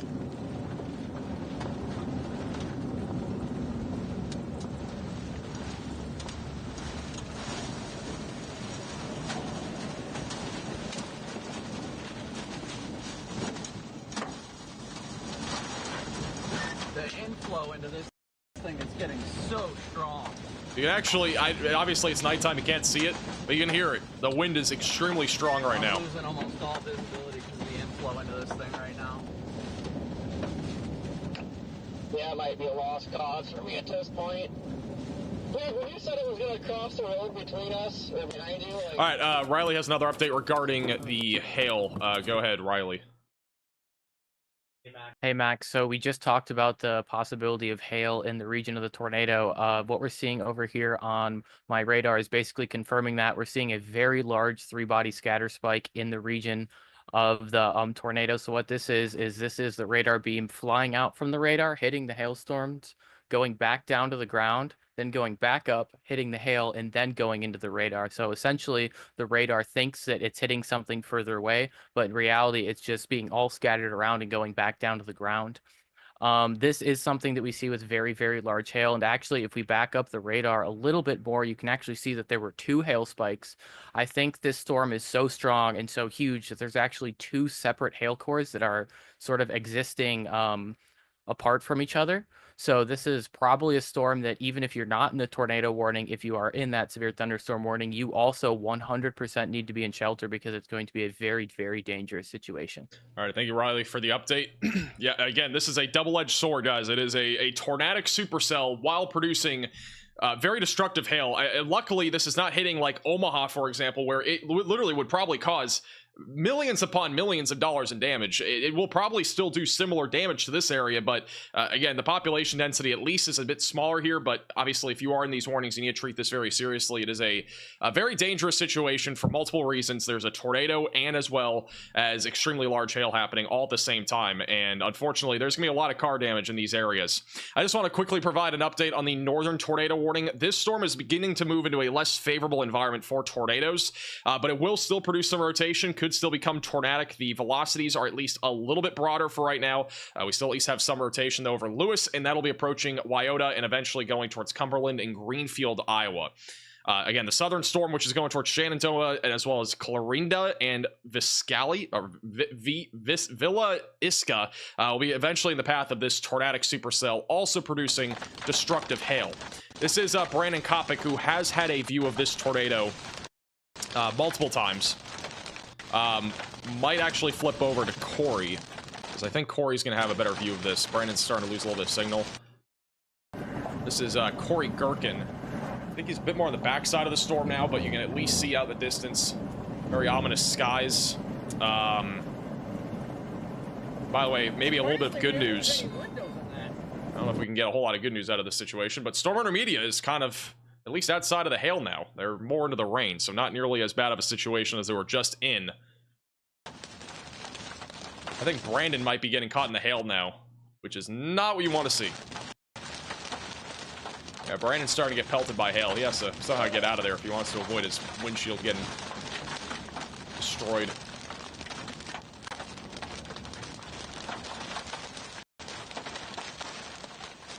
We're back to the 3-cam view here. But definitely a dangerous situation right now here in southwest Iowa. Significant hailstorm ongoing, and also a potential tornado still in progress. We're, again, not entirely sure if we still have a tornado, but if we were to have one, it'd be right near Randolph. We are, again, seeing a lot of hail here, which is making this hard to see if there's actually still a tornado, purely because we have all this hail contamination, essentially. That's also side lobe contamination that we have here near Randolph and just west of Essex, and this is going to make it hard for us to even see if there's still a tornado. You can see all this blue stuff.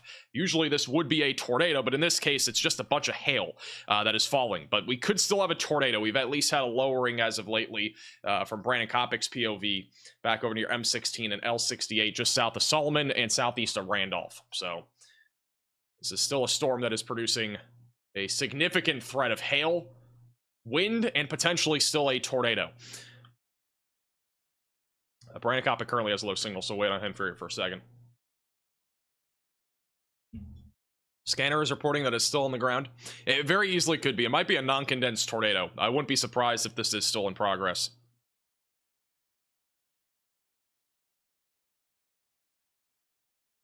Yeah, Brandon Kopic's still the closest to this, so we're going to keep him bottom middle, but he is out of signal right now. Yeah, Brandon has now had 2 tornadoes today. We've had, this has almost been a small-scale tornado outbreak, believe it or not. We've had multiple tornadoes in land spouts. Like, if you look at all the tornado reports that we've had, we had 3 north of Omaha. That was really 1 tornado. We may have had about 2 or 3 back between Waverly and south of Bellevue, and then we've also had this one that looked pretty dang large, and it's still going. And this supercell is probably going to continue to produce a threat of a tornado at least for the next hour. Again, this environment is very favorable across southwestern Iowa for tornadoes.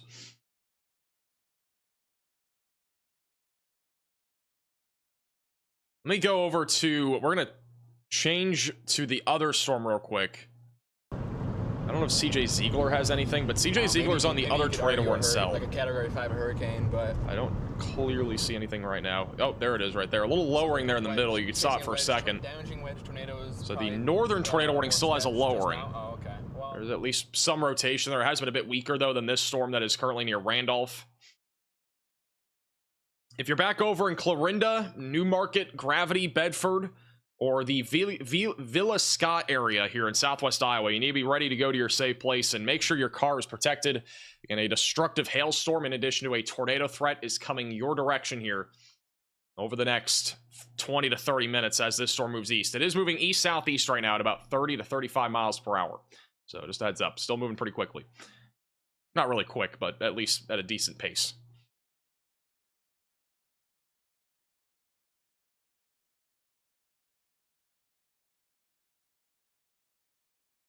Nothing is blocking that inflow. Now, this is a very prime environment for a tornado. I also want to point this out. Our dew points right now are off the... I mean, they're really much higher than even what we were forecasting. And that's also playing into this tornado threat. It's making this storm in particular a lot more surface-based. But our dew points right now are being measured in the low 60s. We have 61, 63 in several different areas. And this is also where our triple point is, which was basically where we have a warm front, a cold front, and a dry line, all essentially in the same area near a low pressure system. And this supercell is feeding off of that energy right now in southwest Iowa. So it's a very favorable environment for this particular storm. The one further north, again, is struggling more because it's more elevated. And the dew points are not nearly as high there. And this is more than anything going to be a hail threat, I think, going towards Des Moines. But this southern storm definitely has a lot more to it, for sure. Thank you, Ross, for the super chat. Is a mess Iowa going to get anything? I don't know if we're really going to see much there north of the interstate, but I do think some hail and wind are still possible. Let me go back over to Corey. Sorry, guys, I was off the water a little bit there, but I'm just southwest of this big-time couplet here on some random gravel road. From what I'm hearing, there might still be a large tornado in progress. Brandon Kopic, I think, may have it again. I think Brandon has it. Yeah, Brandon still has a tornado, it looks like. Middle of your screen, there's still it looks like a large tornado, unless that's some sort of hail or rain shaft. That still looks like a large tornado. On that road, Freddie, and then the inflow surge, and it felt like it was about to move south, so I bailed. I doubled back down south a bit.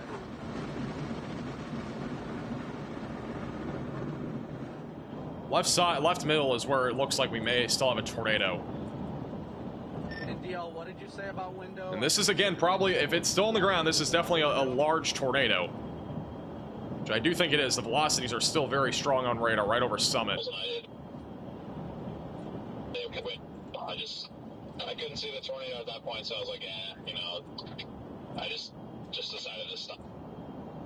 We're kind of trailing behind it. As a reminder, we are in a bit of a situation where the hail core is going to be kind of messing with the radar a little bit, but it still looks like least from what we're seeing with Brandon, there might still be a tornado back there. From the backside. Are you on the southern one, Freddie?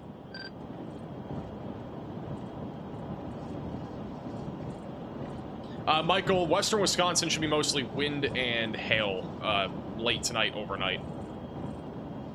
We got an update from Riley. Go ahead, Riley.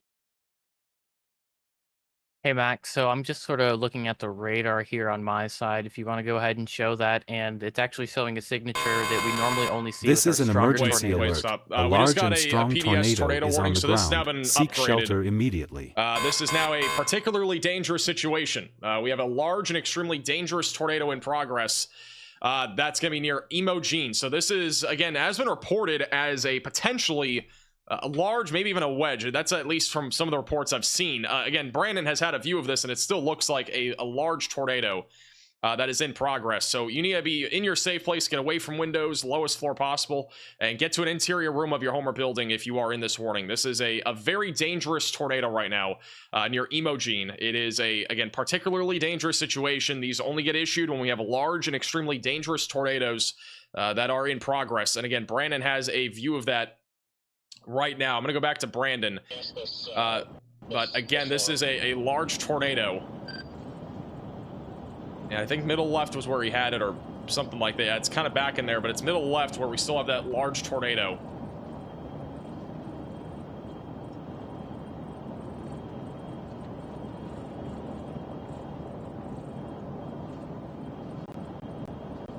This is, again, kind of scary with it being nighttime as well. This is a nocturnal large tornado. The National Weather Service has issued a tornado warning for this location. This is, again, an extremely dangerous situation for Essex and Shenandoah. Corey Gherkin, I think, also had a view of this. I'm not sure if he still does. He had a view, it looked like, of that tornado on the far left, but we're going to wait until he gets a bit more out in front of it. Brandon Kopic's kind of in the smack dab middle of this. We had a huge mesocyclone on this thing, by the way. I mean, I just showed you Corey there briefly, but Corey has a huge mesocyclone, which is basically where our area of rotational loft is. About to come to an intersection north of Shenandoah.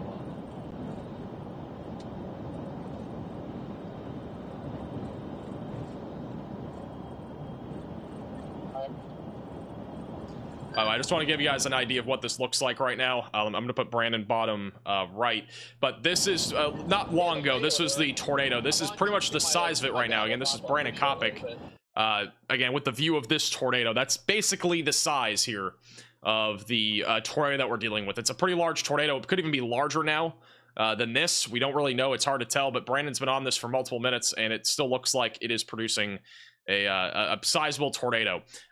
Riley has a quick update. Go ahead, Riley. Hey, Max, I was just actually, as they issued that PDS warning, I was talking about how the velocities on radar were strong enough for a PDS warning. They could actually, were just short of the guidelines for issuing a tornado emergency. I do think we're probably going to not see that just because we are so garbled on velocity due to the hail core, but we are not far away from the requirements to see a tornado emergency for the town of Essex, Iowa. If you guys are in Essex, this tornado is south of you right now. I do think it's starting to occlude, which is going to push it further off to the north, so you have to take shelter now. Alrighty, thank you, Riley, for the update. So, again, very dangerous tornado currently in progress near Emogene. This, I mean, again, you can see the debris signature, too. It's still very significant. Velocities, you can't even see them on this radar, but they are extremely intense right now approaching Essex. Easily a strong or even intense tornado right now approaching the town of Essex in Iowa. It's also coming up on Shenandoah and Coburg. So this is, again, a very dangerous situation. You need to be in your safe place if you are in this warning. This is Brandon Kopic. At that jog south of Sydney. See if he can see anything still, but again, this has been a large tornado here for the last really 20 to 30 minutes now. Nope, that's not where I wanted to go. I wanted to go straight there. There's so much lightning with this storm. Tornado's gonna be buried back on the left. Corey Gherkin's a bit further out, but this is a little bit clearer of a view here of this storm. The frames are a little bit low here, but left side, left middle.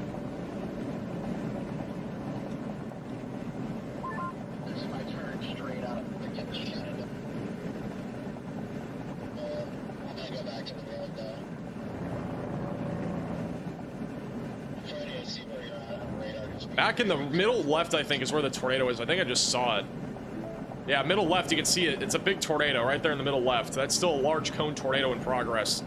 Right to the left of those bright lights. It's gonna be kind of behind them now. Big time wedge. Big time wedge. We just said big time wedge. Oh yeah, it's big. I'm just trying to get my bearings straight if it's dropping down this way or not. There's this chaser that was over the radio that just said this is a big time wedge. I'm at the main intersection here in Shenandoah. I think that was Brandon. This is Brandon Kopic. Get my bearings straight if it's dropping down this way or not. I'm at the main intersection here in Shenandoah right now. I'm trying to figure out if I want to blast north or not. I think Brandon did say, it could have been Brandon, I don't know who exactly it was. I think it was Brandon, though, that just said there's a large wedge. From what we saw with Corey, there's definitely a tornado. It's sizable. Be right in front of me. I got huge RFD here. I think it's right in front of me. Big time dust being kicked up. It's just hard to see it. There's baseballs just getting slung around the backside of the RFD.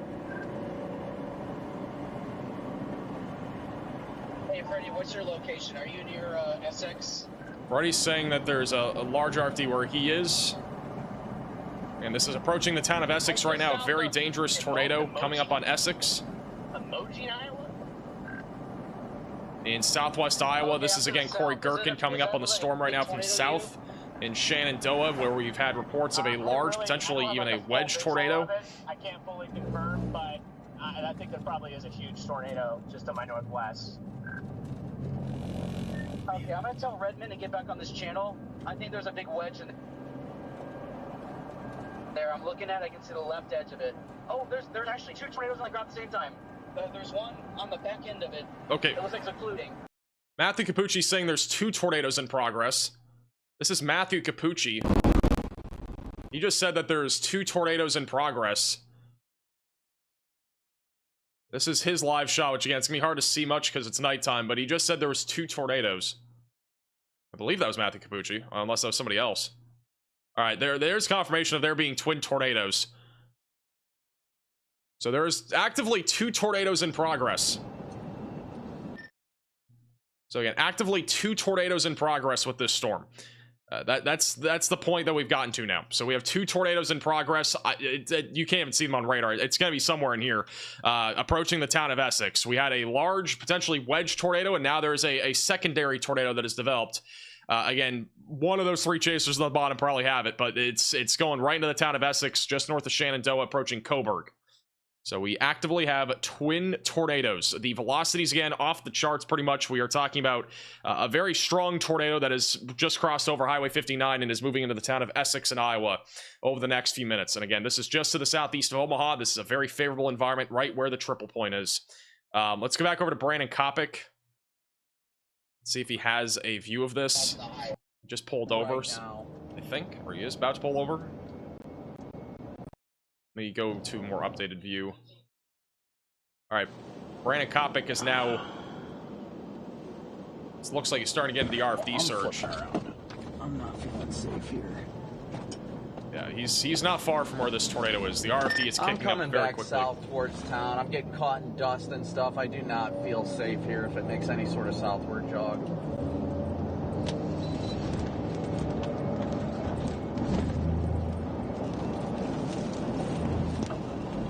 The dust has been a big problem all day. RFD.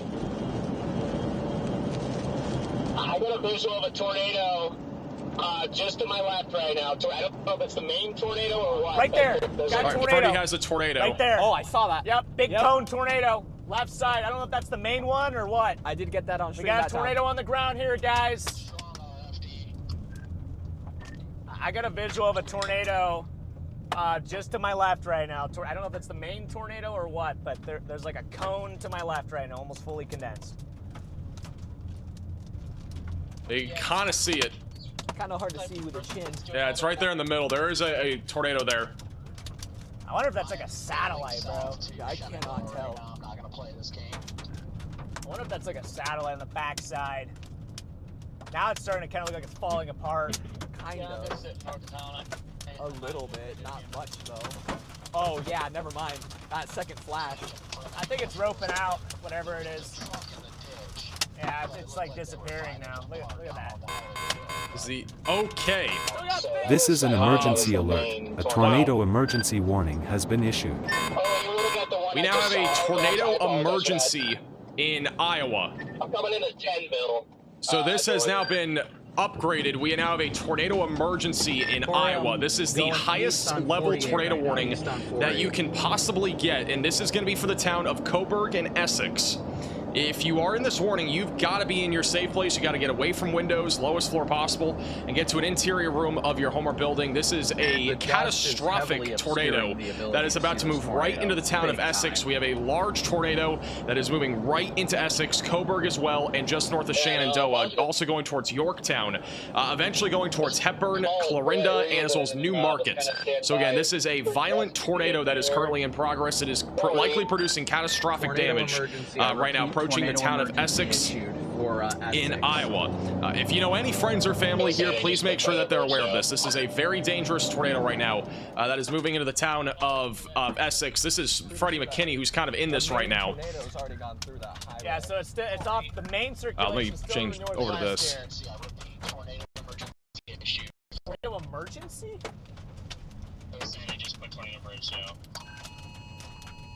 Okay, they just issued a tornado emergency. Wow. Holy cow. We got a tornado emergency, guys. Freddie had a visual of this tornado moments ago. This town in front of us? It might be for this town. It's got to be for this Essex town. Gosh. Holy cow. They are not far from where the tornado is. The RFD surge is hitting them right now. We might not be able to keep up with this chat. Tornado emergency in effect. Going east on 190th. For Essex. 48 runs northeast, but I'm going to go east here. Holy, the CG's there. Dust, my goodness. If anybody sees any damage or needs any sort of assistance, let us know immediately.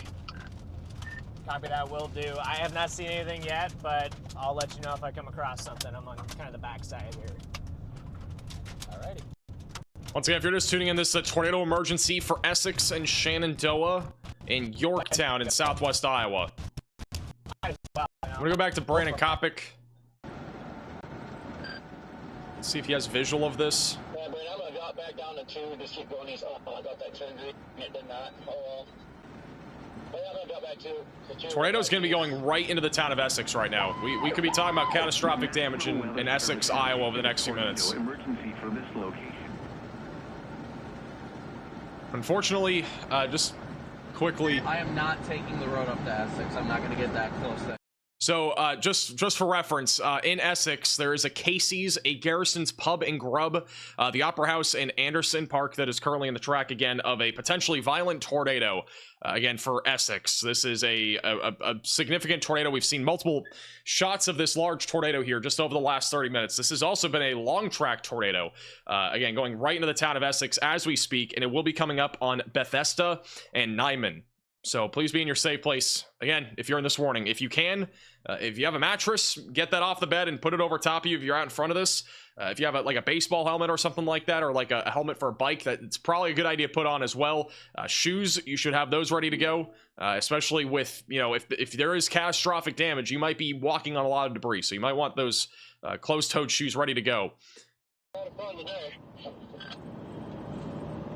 Oh no, I don't know if you heard that Zero over here was saying when it first dropped. Wait till you see the footage from that thing. So again, tornado, it's obviously nighttime here. This must be pretty weak then if he's like... Tornado might be wrapped in the rain at this point. That's at least what we're seeing on reflectivity. Let's go right now. I'm going to get the Hepburn, and I should have a visual by then, assuming there's not crazy dust east of those storms. Look at Freddie. Does Freddie have something? I got hit with a couple of... Oh, I think Freddie has it. Tornado, but... Dude, what is today? Freddie has it right there in the middle. That's a large tornado. Right there in the middle. Now it's getting really scuddy looking again. Yeah. That's your tornado right there. I'm gonna be like, oh, I can just go get the new microphone. Dude, look at that! Look at that! Holy cow! That's amazing looking. You guys see that, chat? Kind of concerns me. There's no straight roads, and You already know half of those are B roads. Oh, that's gonna be in front of us. I've not been able to get through, but there is a tornado, new tornado on the ground on the west side here. That is, again, the tornado. It looks really scuddy. Now I think it's roping out. Yeah. We're east on 190th right now. Is that to the right of it, Freddie? I don't know how far you are. Oh, look at RFD coming in again. Holy RFD. Wow, almost getting blown off the road. Crazy RFD here. Crazy RFD here. There's something off to the right of it. Another thing to the right? Another thing to the right of it. Okay, my lights are bugging. I gotta shut them off. I got like red and blue. RFDs are rear flank downdraft. Very strong winds from kind of the core of the storm. We're gonna figure that out. But again, large tornado on the right side, right middle, kind of middle of your screen. It's not the parent mezzo. Side. It's kind of roping out now, but for a couple minutes there was just a pretty stout cone. Okay. Now I'm gonna take this time to get those other microphones going. Are you talking about the one like way west of where the main circulation is? Yeah, it's not on the ground anymore. Go back to Corey. Iowa. Corey also has a view on the left side of your screen, I believe, of what Freddie just saw, which does look like this tornado may be roping out. The velocities are still really strong on radar. You mean out east? Yeah, I'm out east, but I'm coming down on 71 right now, about six minutes north of Hepburn, and gonna blast west from Hepburn towards the mezzo. Oh, copy that. All right. And I'm right behind Connor. Once again, unfortunately, this tornado has just gone right through the town of Essex. If not, it might have just gone off to the northeast of it. Essex being pretty much the main town in this warning, other than Beth Esta. It's a little bit more rural. Still concerned with its motion. But unfortunately, again, tornado emergency still ongoing. This is a potentially violent tornado that just hit the Essex area. If we still have a tornado, which it looks like we still do, it's going to go right along Highway 48 and approach Beth Esta.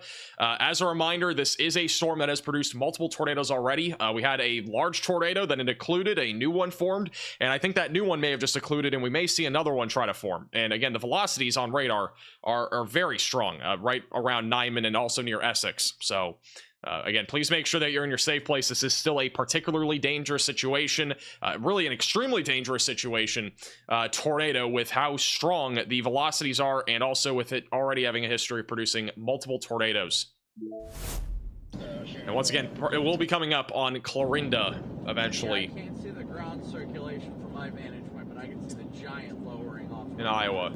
By the way, Brandon just said, if you guys didn't hear, but he just said that there is a large lowering. He does not see a clear tornado right now. Highway 2. I got somebody crashed into the ditch here. I don't think it was tornado related, but unsure on injuries right now. So Freddie... Copy that. Let us know. Freddie is inside of where the RFD surge is right now, and it does sound like there was a crash here into a ditch, possibly related to the tornado, but not entirely sure.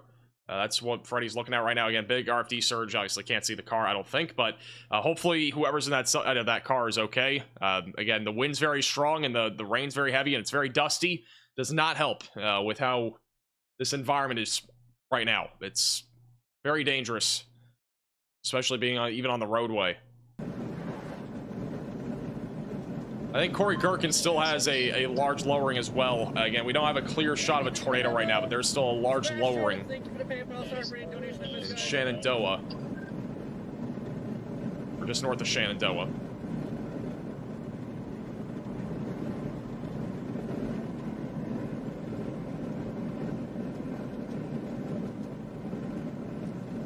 Hey, let us know status when you can. But again, very dangerous storm right now that is currently moving to the east. This is, again, moving east at about 30 miles per hour. It's not as fast as our storms that we had, you know, just back a week or two ago, but it's still a very dangerous storm. I mean, again, look at the velocities here. These are winds going away from the radar, this going towards the radar. We still have a very strong area of rotation right over near Highway 48. This is going to go right through Nyman over the next few minutes and then eventually approach Beth Esta, as well as Hepburn and Villisca. So be ready for this. Also, we do have a large hail core on the north side of it. Obviously, the tornado way more concerning right now, but we also have a bunch of hail that is falling, which is going to continue to make this very dangerous. Riley has an update. Go ahead, Riley. Hey Max, if you want to go ahead and pull up my radar. So what I think actually forced this storm to produce the tornado it did is if we back it up about half an hour or so, we can actually see that there was a different area of convection behind it. So what happened is this storm was moving off to the east and the one to the west of it was actually moving faster, and it forced itself up into the RFD of the storm ahead of it. So that caused it to very quickly produce a tornado.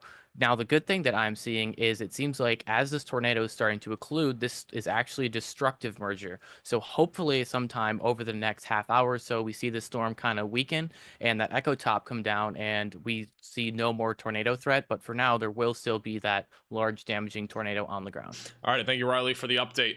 Also, it seems like we don't have an update yet on the person that was in the ditch, but they are, looks like, looking around for something. I don't know what. There's somebody that was in the ditch from this, possibly from this tornado. If not, it was just from the high winds and dust. Corey is looking at an absolute mothership of a supercell right now. This is, again, the one that is producing the large and extremely dangerous tornado. And, again, you can kind of see the structure here. It's a very intense supercell. The velocities and everything on radar have been insane. I do want to point out something else as well.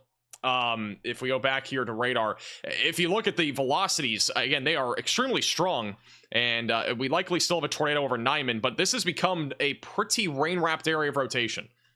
This has actually been moving more to the northeast. It's becoming a drunk NATO as of right now. This is similar to what we saw earlier. It's essentially becoming a drunk NATO. This area of rotation is actually wrapping back into towards Kolberg. So it's actually not necessarily going east anymore. It is going more in the direction of Coburg. So it's actually moving to the north, which is obviously very strange, but that's what's happening. I mean, we're literally looking at a drunk NATO essentially right now here in southwest Iowa. So very crazy stuff, but this is once again just the power of a supercell like this. It's actually kind of occluding to the north. Even then, the velocities are still extremely strong, and we likely have a tornado still here, and it's likely still very large and very strong right near Nyman, and it's going to be going right into Coburg over the next few minutes just to the southwest of Stanton. So if you're back up near Stanton or Red Oak, you're not necessarily going to be hit by this tornado for sure, but it's moving to the north. I mean, this tornado is changing directions. So it's making it quite dangerous, and we still have it. Honestly, it looks like we still have two velocity signatures on this. We actually have two separate ones. One near Nyman, that was our initial tornado, and probably a new tornado that is forming just to the south of Coburg. So again, very crazy stuff here, but it's obviously a very rain-wrapped area of rotation as well. It's going to be difficult to see much on this storm. Also, the tornado warning has been updated. It is no longer a tornado emergency, but it is still a PDS tornado warning, which means that this is still a particularly dangerous situation. They have downgraded the warning for those in Montgomery and Page counties in Iowa. That includes Essex. It also includes Coburg. So again, large and extremely dangerous tornado is still in progress. But again, we have two different areas of rotation that are in this area right now near Nyman and just southeast of Coburg. So if you're in this area, you got to continue to stay in your safe place. And honestly, I would at least be away from windows and on the lowest floor possible if you're in Red Oak or Stanton, as this is still a very dangerous storm that is currently tracking to really the east, but also the tornado itself is trying to go north. All right, let's go back over to Corey, who's looking right now at this storm. We'll go back full screen to Corey. So this is, again, a live shot right now of the large and extremely dangerous tornadic supercell here. The tornado will be back buried on the left somewhere. Looks like we still have a lowering back there as well.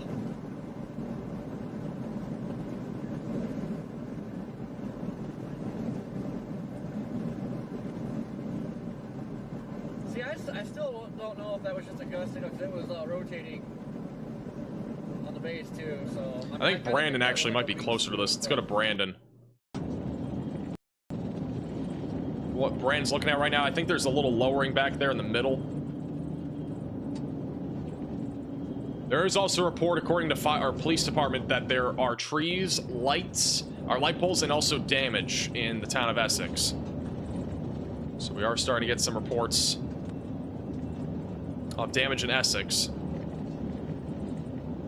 And with how radar has looked, it is hard to gauge whether this tornado directly hit the town or hit the northeast side of town. It's not clear. It's down. I mean, it's wrapped in the rain now from from a perspective to the east of here. They dropped the tornado emergency, replaced it with a PDS. We go back to Corey. No, but yeah, it's been a wedge for a while. So we got a mothership of a supercell here. It looked like Brandon at least had a bull lowering on his shot. Corey's a little bit more distant, but you can still see it. It looks like the left side, kind of left middle, is where we still have a wall cloud. So a new tornado may try to form out of this. Yeah, the truck did roll into the ditch. Apparently the guy got out foot and ran to the fire station. I don't know what Freddie just said, but that did not sound good. I wanted to start by Columbus. Another thing I want to show you guys, back over near the Des Moines radar site, you can actually see how strong the rotation is even aloft on this. Gives you an idea of how much wind shear we have throughout basically the entire atmosphere. I mean, this entire storm is spinning even aloft. And so this, again, an unbelievable, really, supercell that we are witnessing here in real time. You don't see this very often. I mean, this is, you know, rotating throughout basically this entire storm from surface all the way up to probably 40,000+ feet. In addition to that, again, the velocities are extremely strong still, even near the surface. So there's still a good chance that we have at least a large lowering. If not, there could be a tornado here still, right over the town of Nyman. And it will be coming up on the Bethesda area. So still a very dangerous storm right now, moving to the east-southeast. All right, I think Brandon's starting to get a clear view of this now. Let's go back to Brandon. Left side of your screen is where we'll be looking for a potential tornado. Did you pass me going southbound or north? North. Copy. My GPS was not updating properly, so I have no idea where I am. I'm on 63, but so you're the vehicle right in front of me now. There's a vehicle behind me pulled over when I pulled out. Copy that, unless there's another guy with a black police cruiser. Can't clearly see anything. It does sound like there is at least a couple of people have been affected by high winds that were in their cars. Redman, I don't know if you are, I mean, I think you're on 2, but man. Actually, I'm going to go to Storm Intermedia. They have a decent view. Let's go to Storm Intermedia.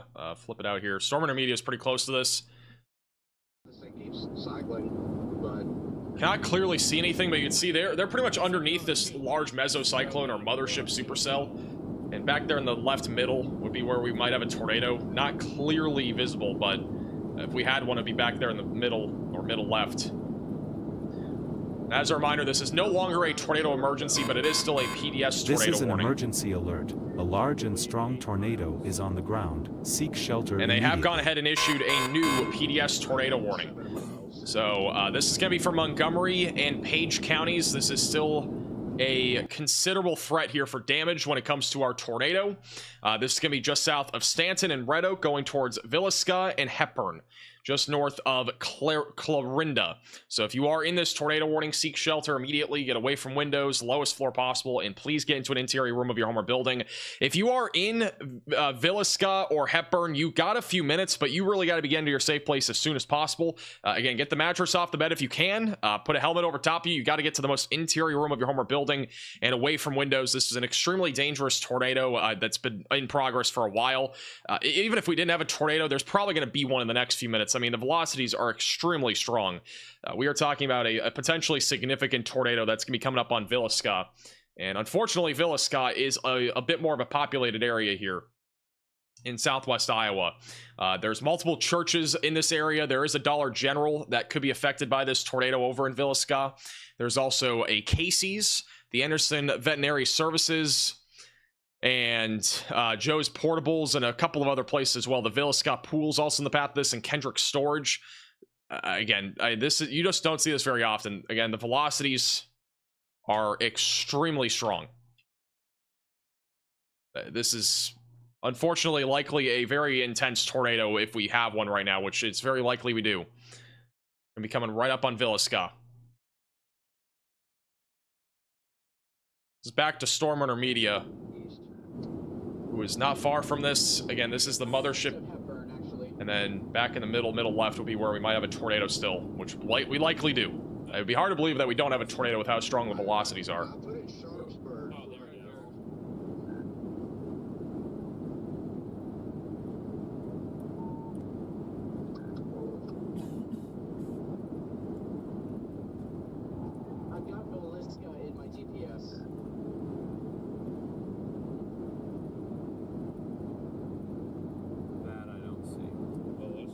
Wall cloud is nutty. This is an unbelievable structure.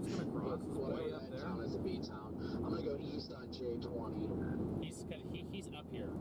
Okay. That's why he's already up there. Waiting to see if we get any sort of visual confirmation of this tornado. Not as big of a hail producing as it was an hour ago. Okay, now catching back up to the storm here. Is there still a big tornado in progress? I cannot tell. I don't think anybody has actual confirmation right now of a tornado. Okay, we're listening to like all the different chasers in the area. Velocities again are just unbelievable. It's quiet, the mothership.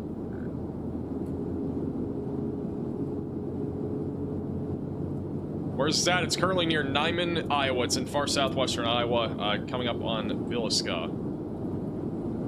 Thank you, Abby, for the super chat. So are you not going east out of Hepburn? Brandon, are you going north? There's gotta be one on the ground. I would find it hard to believe we don't have a tornado. It might be rain wrapped though. Also, we may. Whoa. Okay, I did not mean for that to happen. Also, we may have a new area of rotation attempting to develop south of Villisca. So there may be a new tornado trying to develop. So we have a likely still a large tornado northeast of Nyman. I think we have a new one trying to form near Beth Esta and approaching Hepburn. There's a new hook echo right here near M63. And that's going to be coming up on the south side of Nordaway. That might be a new tornado trying to form. So we could get a fully new tornado out of this. Velocities from the other radar site kind of confirming that there's at least some rotation there. We may have two tornadoes on this, or at least a new one trying to form. Hey, Trisha, Starling, and Adrian for the super chats. That's a live shot right now of this tornadic supercell. Wait a minute. It's this, right? There is a report of heavy damage and a roof gone in Randolph. I'm pulling the gas. Is it still down? I think it's right here. Big mothership now. I can't see it anymore, but it's back in there occluding in the rain. Likely a rain-wrapped large tornado right now. This is awesome, Chad. Look at these striations. I'm probably gonna call them and inspect my vehicle for damage here, because holy shit. Wow. Now, let me know if there's any damage or anything, but yeah, I'm gonna get gas and see if I have any damage. It turned itself off again. I do have an update from Riley. Go ahead, Riley. Hey Max, we said it the first time, and unfortunately I do think we're going to have to say it again. We are once again inching up on the point where the National Weather Service would go ahead and issue a tornado emergency. We're just a little bit short of the guidelines required for a CC drop. If we do see another tornado emergency, this would probably be for the town of Wasilla. Alrighty, thank you for the update. And obviously, the first time that Riley said that, there was a tornado emergency like 5 to 10 minutes later. So, hopefully that does not happen again. But this is obviously a very dangerous storm. It does not get much more dangerous than this. Velocities are still very strong. This is undoubtedly, I think, a rain-wrapped tornado right now that is just east of Highway 48, and it's literally going to be coming right up on Villisca. So if you are in Villisca, you got to be in your safe place now. You can't wait any longer in case this tornado does hit you. And even if you don't get hit by that possible tornado, there might be another one forming near Hepburn. We really have two areas of rotation right now on this storm that are both capable of producing tornadoes, and this has been the one that has been producing for quite some time. So very dangerous storm. Left side of your screen might be something. This is again Storm Intermedia. Cannot tell what that is on the left. It might just be a big rain shaft. J20. I'm about to pass through Hepburn on J20, and then I'm going to stop at 71 and see what everything's looking like. And the freaking rotation still looks insane back off to the west. There's a ton of lightning with this as well. It's absolute pancake structure, guys. Honestly, you guys are really enjoying this. Yeah, I wish I could turn the camera more. Hey, David for the super chat. New gamer for becoming a member. But look at how frequent that lightning is. Jeez. Max, are you scared of your friends chasing? I'm gonna be honest, there have been times where I actually like legitimately get scared. The one time that was probably the scariest was literally Lake City. That tornado, Brandon Kopic, I literally thought I was gonna get swooped into the tornado. Like, he was very close to it.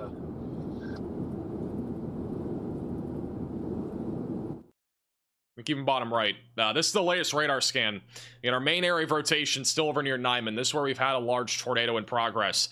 Another area of rotation that has been trying to develop going towards Villisca. Not as confident that that one's going to produce, but that would be the area that we're watching for a redevelopment with a new tornado. So again, we are still looking at a very dangerous situation. We could have 2 tornadoes in progress right now at literally at any time. We've not had any recent confirmation on either tornado, no visual sightings, but I do think there's at least enough here that this tornado warning should continue to stay PDS. I don't know why it wouldn't, because of how intense the rotation has been. Let's go over to... Let me go back over to Brandon. This is Brandon's view right now. He's basically next to the strongest area of rotation that has had a large tornado for quite some time. Or actually, sorry, no, he's on the new area of rotation. He's actually further south. So he's back south of Villisca. He's on that new area of rotation that is trying to develop. Copy, I'm just on the north side of 130th Street where you can see... Burn asks, does this storm look like it'll be over around 10, asking for a guy sandwiched between the path of 2 different storms? I mean, the threat of storms is not going to be over anytime soon. We're going to be dealing with severe weather probably all the way into the overnight. But the threat for a tornado will decrease after 10, which is still about 40 minutes or so from now. Okay, well, I stand corrected. They have downgraded this warning. It is no longer PDS. It is back down to radar indicated. A new tornado warning has been issued. On the other hand, they have issued a new tornado warning for Corning, Prescott, and Lenox. This will be for this will be for Taylor and Adams counties. So brand new tornado warning. They have downgraded the tornado warning for Villisca and Hepburn. That is now back down to radar indicated.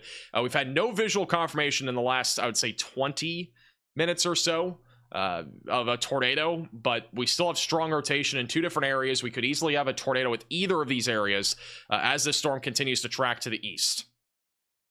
Let's go. Riley has an update. Go ahead, Riley. Hey Max, so I actually have information about both storms. The one to the north is starting to get another upper level meso, so we could see it produce a tornado sometime around the time it gets to Greenfield, Iowa. It's not going to go Greenfield. I do want to preface that just because this is a place that was hit by a violent tornado last year. It's going to go to the north of it, but it still could produce a tornado in the general area. Also, this storm to the south still does look really significant, and I'm in the same boat as you where I do agree that this does need a PDS tornado warning. I do not know why they downgraded it, so I think we should go ahead and treat it as if it is a PDS tornado warning and go ahead and take shelter anywhere in either of those warnings. Alrighty, thank you, Riley, for the update. So, again, both storms are dangerous. The northern one is definitely forming a little bit of a meso on it. It has had a hook this entire time. We actually do have a little bit of rotation just west of Greenfield. Don't be surprised if you're in Greenfield, Iowa, if you're under a tornado warning here shortly. This storm is going to be capable, I think, of producing a potential tornado risk as this storm continues to track to the east. So definitely a good idea to make sure that you are currently in your safe place. Even if it's not producing a tornado, there's high winds and also some large hail as this moves to the east. Is that a funnel on Storm Intermedia? They have had a view. Let me go back to Storm Intermedia here. I think it's 3. So this is Storm Intermedia right now. Left side of your screen would have been where we would have something, but again, I think it's just been a large lowering and a lot of rain and hail. These shafts can be hard to decipher between that and a tornado at night. Where to go for this? I mean, they have a complete lightning show right now in southwest Iowa. I can't see it. West of you, Connor. It's the old occlusion.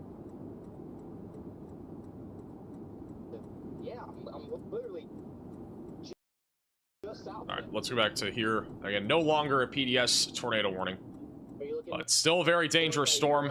We are still seeing an intensification of our rotation further to the east, just south of Villisca. Again, we could easily get a new tornado here over the next few minutes. This will be going towards Nottoway, Brooks, and Corning.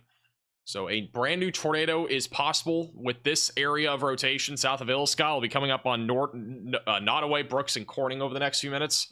The initial area of rotation that was producing a large tornado, that one's become a little bit less impressive, but I'm still a lot more concerned, I think, about this new area of circulation that's developing.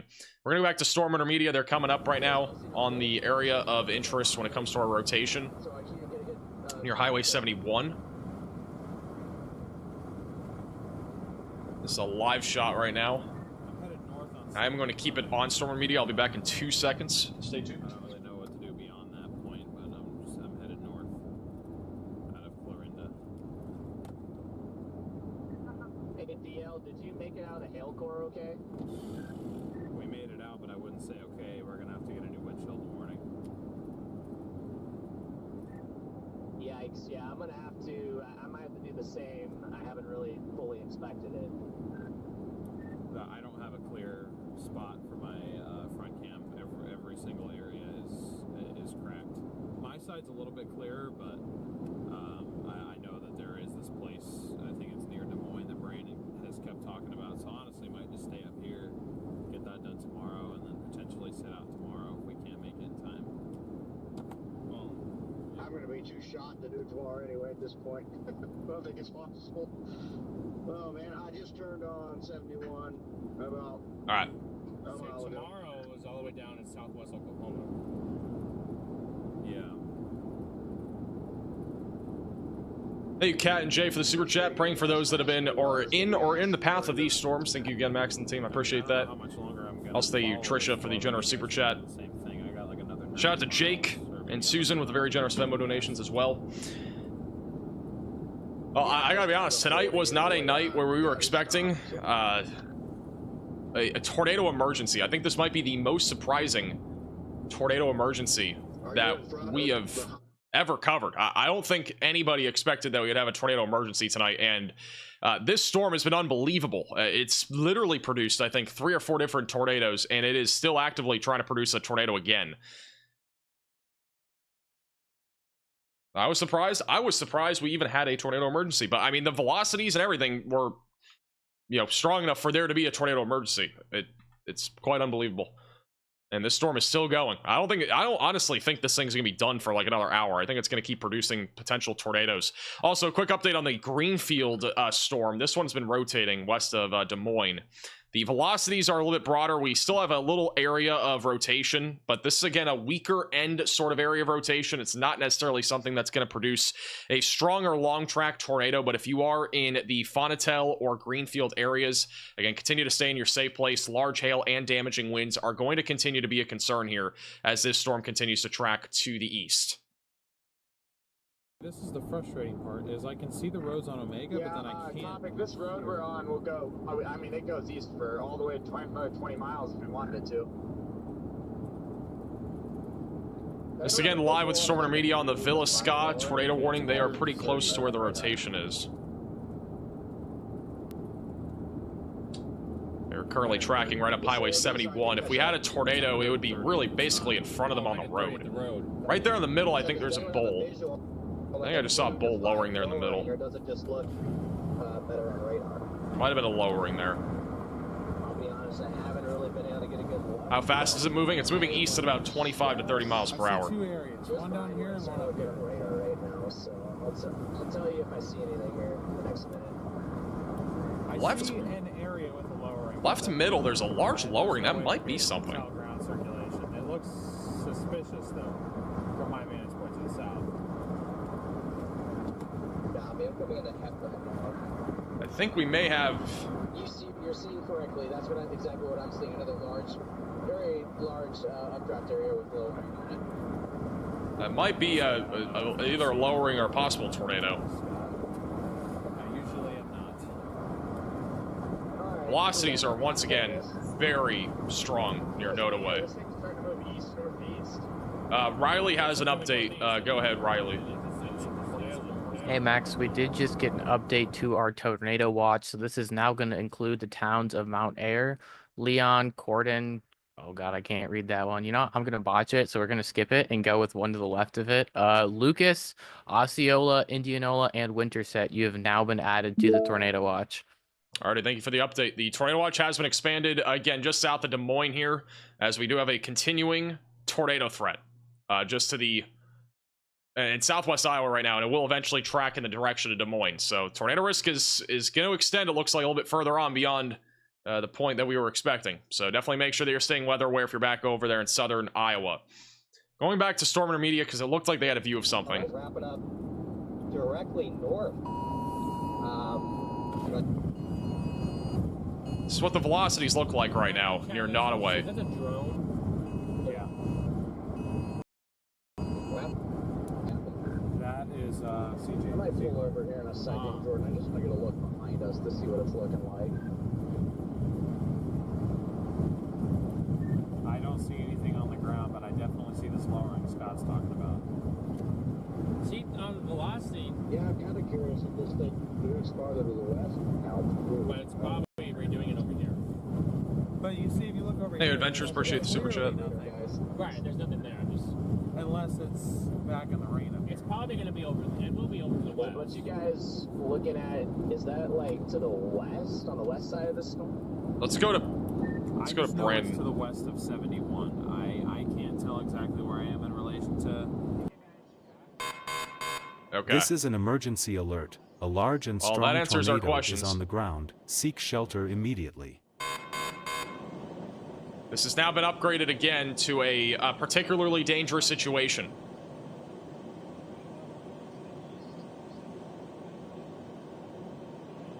So we once again have a large and extremely dangerous tornado that is in progress here in Iowa. That is going to be for, again, this storm going towards Corning and eventually going towards Lenox and Prescott.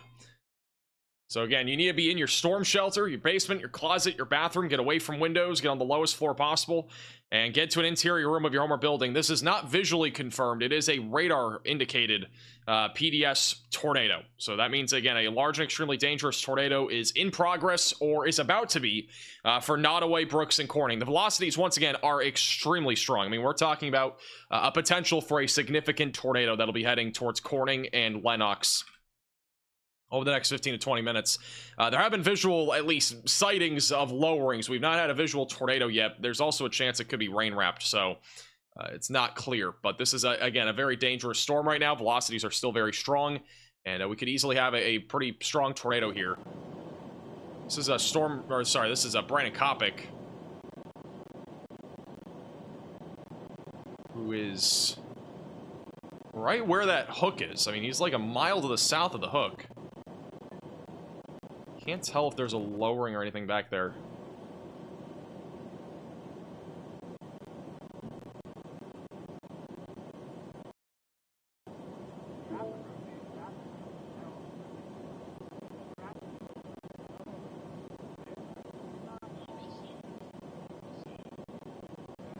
I can't see anything, at least from Brandon's perspective. I'm gonna go back to Storm Intermedia. They're coming in from the south. Yeah, there's a new tornado emergency for the south. Oh, okay, it hasn't popped up on my radar yet. It looks like it's emergency. Once again, PDS means particularly dangerous situation. These warnings are only issued when we have large and or strong tornadoes. The radar indicated PDS, so. Hey, I think I just passed you, Jordan. Yeah, you and Jordan are standing out looking at the area. We were like, "Ooh, it's going so fast. Oh, it's ready." I don't think any chasers have a clear view on this right now. Was today only a slight risk? We had an enhanced risk. The tornado threat was a 5%. Which...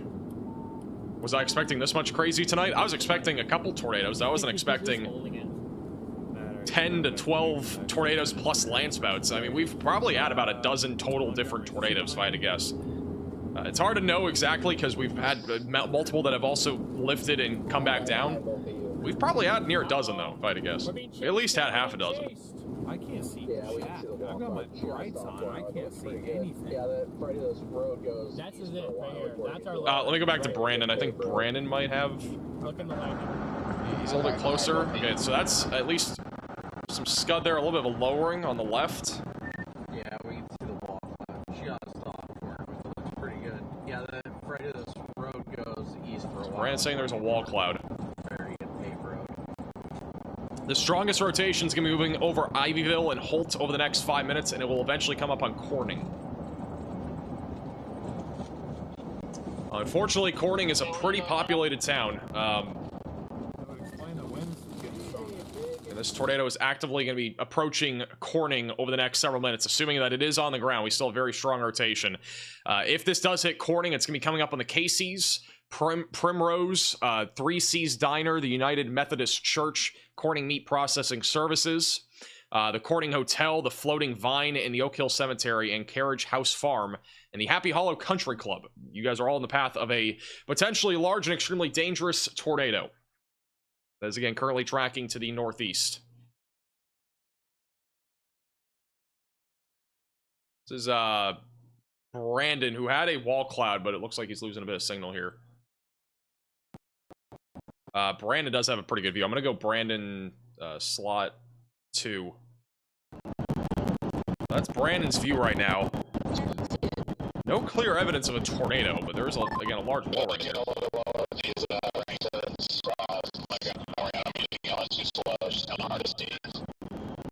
Thank you, Bridget, by the way, for the Venmo donation. Appreciate that.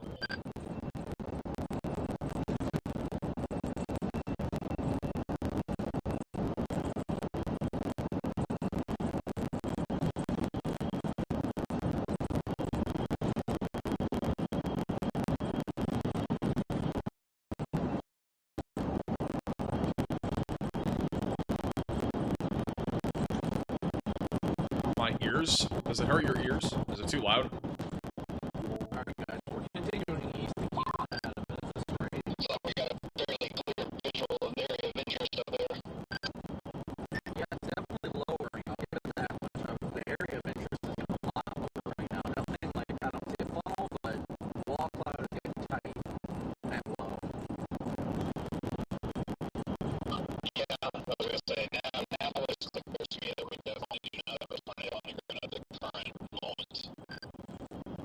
I'm gonna go back to Storm Intermedia.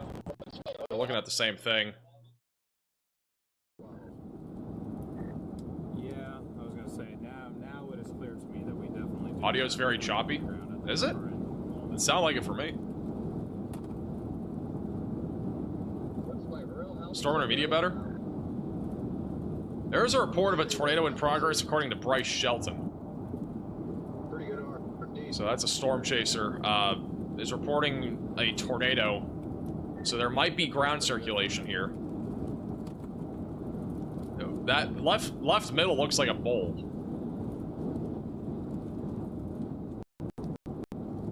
Smell the smoke. Of the fire? Yeah. Is Red Oak, Iowa in the danger of a tornado? I'm gonna be honest, if you're like in the tornado watch, you are still in the if you're in Red Oak, you're no longer in the threat. It's anything further east, but essentially if you're in the tornado watch, you still have a risk. Red Oak, though, the storms have passed, you're pretty much done.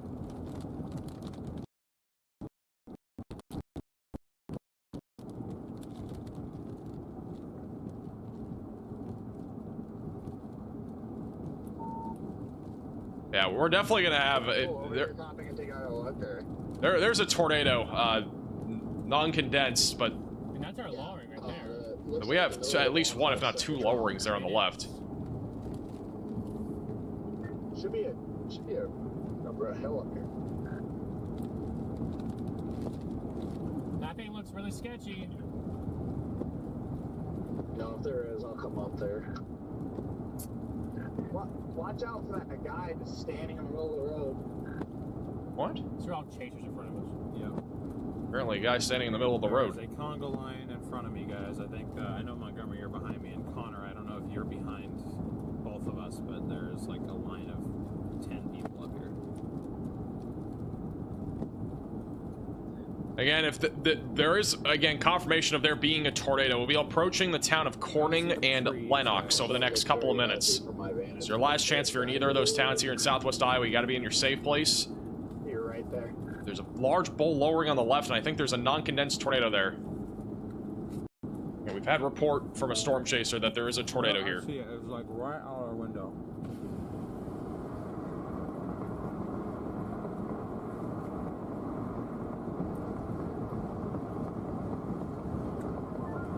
if you want to go up to the hill, this guy got stuck. Brandon Kopic also has. Is there any way you can help me try to pull it out? Yeah, I got a tow strap. Yeah, we got a lot of traffic coming though. I know, so. I know. Jordan, if you want to go up to the hill, this guy got stuck. I'm That's gonna not good. Get him out of this ditch. Sounds like somebody just got stuck. And that is obviously not what you want to hear. Especially with a potentially very dangerous storm, at least, coming into that area. Storm Media is losing some signal. We're going to go back to the live shot right now of radar. Once again, we do have a PDS tornado warning. This is, again, a large and extremely dangerous tornado via radar, but we've had at least confirmation, according to a storm chaser moments ago, that there is a tornado, which would be, again, just south of Brooks, coming up on Corning. Bottom right of your screen, and even Brandon, they both currently at least have a large lowering. It's likely a non-condensed tornado that is going to be coming up on the town of Corning over the next few minutes. So you got to be in your safe place right now if you're in this warning. Again, a large bowl lowering and a tornado is going to be back in there. Okay. Jeez. They're starting to get some of the RFD surge, it looks like, but right there in the middle, you can see the huge lowering. Well, this doesn't do me any good. This is on N26 Road, so and just outside of Holton and Bushville. Are you behind me? Gosh dang. We're gonna. Am I gonna? The radio keeps freaking out.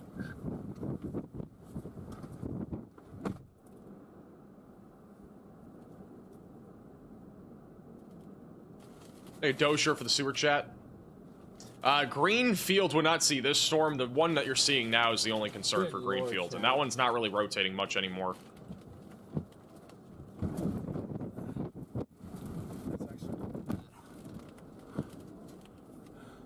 It's not bad.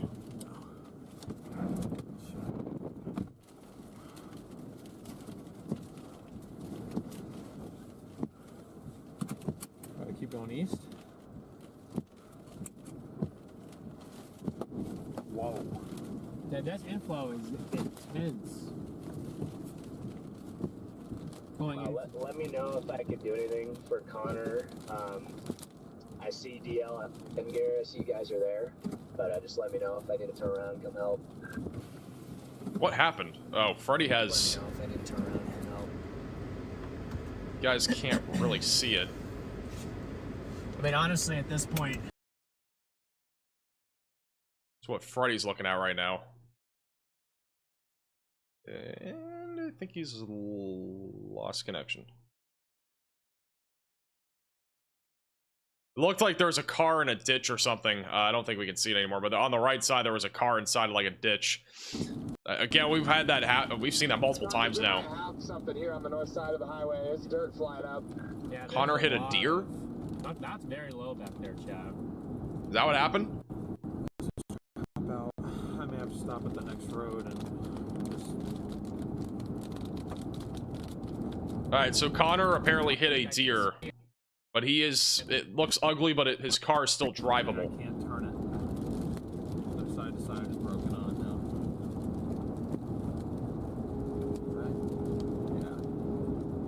I can't turn right or left. There is a report of a house that has been destroyed via scanner in the Essex area. There was a report of a house destroyed possibly by a fire.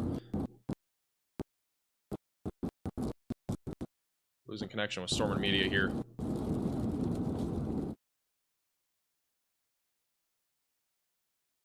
But by the way, it sounds like he's okay, but obviously not what you want to hear.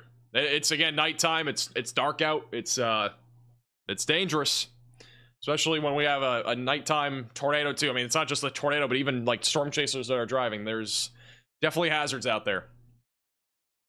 Velocities are still really strong, again, near Brooks, coming up on Corning. So, again, if we still have a large tornado, it's going to be coming up right into town over the next few minutes. We have a lot of hail that is falling as well, so it's a bit contaminated on radar, but we've had a large bowl lowering here over the last few minutes. Both Stormer Media and Brandon Kopic have had a view of that. Again, continue to be in your safe place. If you are in this warning, stay away from windows and, again, be on the lowest floor possible. This is still a dangerous storm that is tracking to the east. Down the road, if this thing does continue to stay tornadic, it'll be coming up on Creston, Afton, Murray, Osceola, Tingley, Grand River, Garden Grove, New Virginia. You guys are all in the path of this very dangerous supercell. Additionally, the one that's west of Des Moines that's going to be coming up on Greenfield, I am not seeing really any rotation on this storm anymore. I think primarily here, this is going to continue to be a large hail and damaging wind producer with a relatively low tornado risk.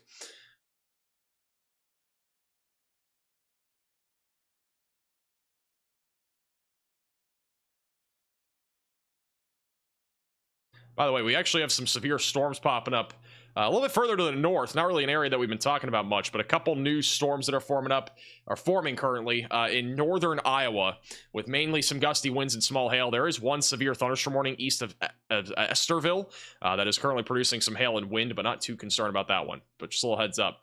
Let's go back over to nice nighttime vision. Storm Intermedia. They still have a large lowering, I think, back there in the middle. Bottom of your screen. Hey, Redman, you might want to get, like, southeast of this thing and get a structure shot, because, like, it's completely pure skies with, like, stars around it. Could be some effort. Thank you, Matthew, for the very generous Venmo donation. I appreciate that. Topic, do you need help here? What's he doing? There's a guy stuck in a ditch. Who is stuck in a ditch? Is it a chaser? Or was it Connor?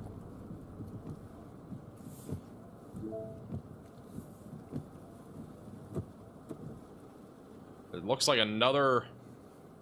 This is the car that got stuck in a ditch. That's not Connor. Getting right. Getting what? Rain wrapped. It sounded like when it came across the radio. Max, what am I drinking tonight? I am drinking water. I know, really fancy. Really went next level with our drinking selection tonight. You take that north turn towards Corning, Freddie. I'm about to do the same thing.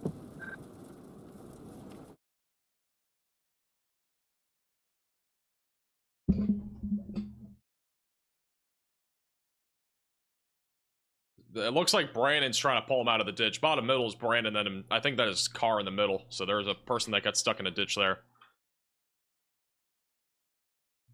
Over the last few scans, we still have a strong area of rotation approaching Highway 148, again, south of Corning. You're in Prescott, Lenox, Holt, Bushville. Again, please be in your safe place. Still a very dangerous supercell. We've had a long-term tornado threat here with this storm. It's been quite unbelievable.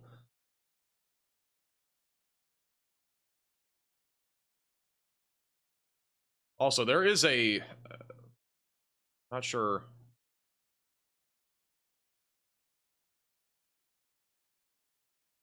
Yeah, never mind.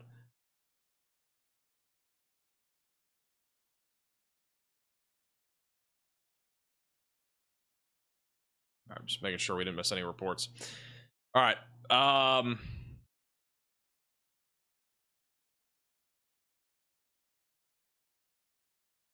Let's go back to... oh, we'll just stay here. Poor Essex residents. I've been seeing a lot of damage reports coming out of Essex. Riley, I don't know if you can find any, but there's been a lot of damage reports coming out of the Essex area here over the last hour or two. And Essex was hit potentially, again, this was when we had our tornado emergency. But there was a tornado reported, according to, at least in the recreational area there on the west side of Essex. There's also reports of power poles that are snapped, trees and shed material that is strewn onto the highway. So we are getting a lot of damage reports there near Essex. And that was from, again, our tornado emergency. In case you're just tuning in for the first time, again, our tornado emergency happened about an hour ago or so, and this storm's been producing tornadoes really ever since about 6:30, 7 o'clock. So, by the way, it looks like police are now on the scene, so hopefully everything gets resolved there. Again, Storm Media was trying to help out there along with Brandon Kopic. So, as always, Brandon Kopic and Storm Media, class acts. They are always out there helping people that are impacted by anything. I mean, they're always out there helping. Big W. Also, let's go ahead and go to Riley. Has an update about damage. Go ahead, Riley. Hey Mac, so it does sound like there is unfortunately a lot of damage. We are hearing on scanners that there's a bunch of search and rescue ongoing. There's multiple residents that have been completely destroyed. It does seem like luckily we did go slightly to the north of Essex, so we did avoid the most populated areas. Unfortunately, there was still damage. We're still hearing about that, and it'll probably be at least 15-20 minutes until we start to hear back the results of that search and rescue. I will update with the results of that. Alrighty, thank you, Riley, for the update.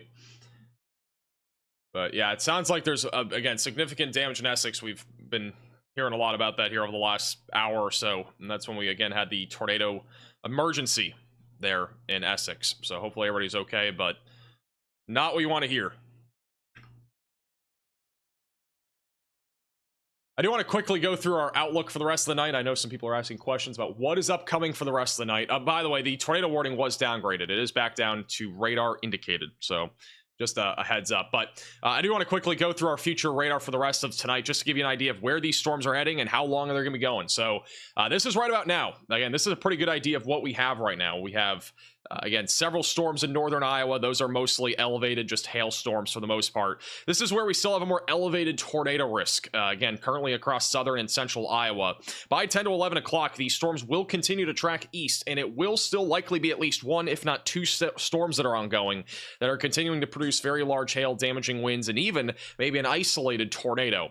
Eventually, by around 1 to 2 in the morning, we're going to see a few more storms, I think, fire off even further north there of Des Moines, and those will probably still continue to produce damaging winds and hail, but our tornado risk should be overall on the lower side of things there further to the north. And then this all leads into tomorrow's threat of severe weather, which is going to include areas like the Midwest and also include other areas back through the southern plains. And again, this is our risk for tonight. They have updated it. The tornado risk again is mostly going to be cut off here in central Iowa. We still have a little 2% tornado risk, including Des Moines all the way back into southwest Iowa. The 5% tornado risk has already been used up. That area is pretty much done, I would say, with our tornado threat. Tomorrow, again, we're going to be live again tomorrow. I don't see why we won't. Again, another huge risk for this is a huge risk for severe weather. I mean, we're talking about a massive area, large slight risk, no enhanced risk right now, but there's a large slight risk all the way from the Great Lakes back into the southern plains, where more damaging winds, large hail, and tornadoes will be possible, with our most elevated tornado risk being in both Texas and as well as Oklahoma. So again, another very active day ahead tomorrow, in addition to what we've already seen. So definitely very active stretch of weather is ahead. All right, latest radar scan on our tornado warning. Again, near Corning in Iowa, we have a little strong area of rotation.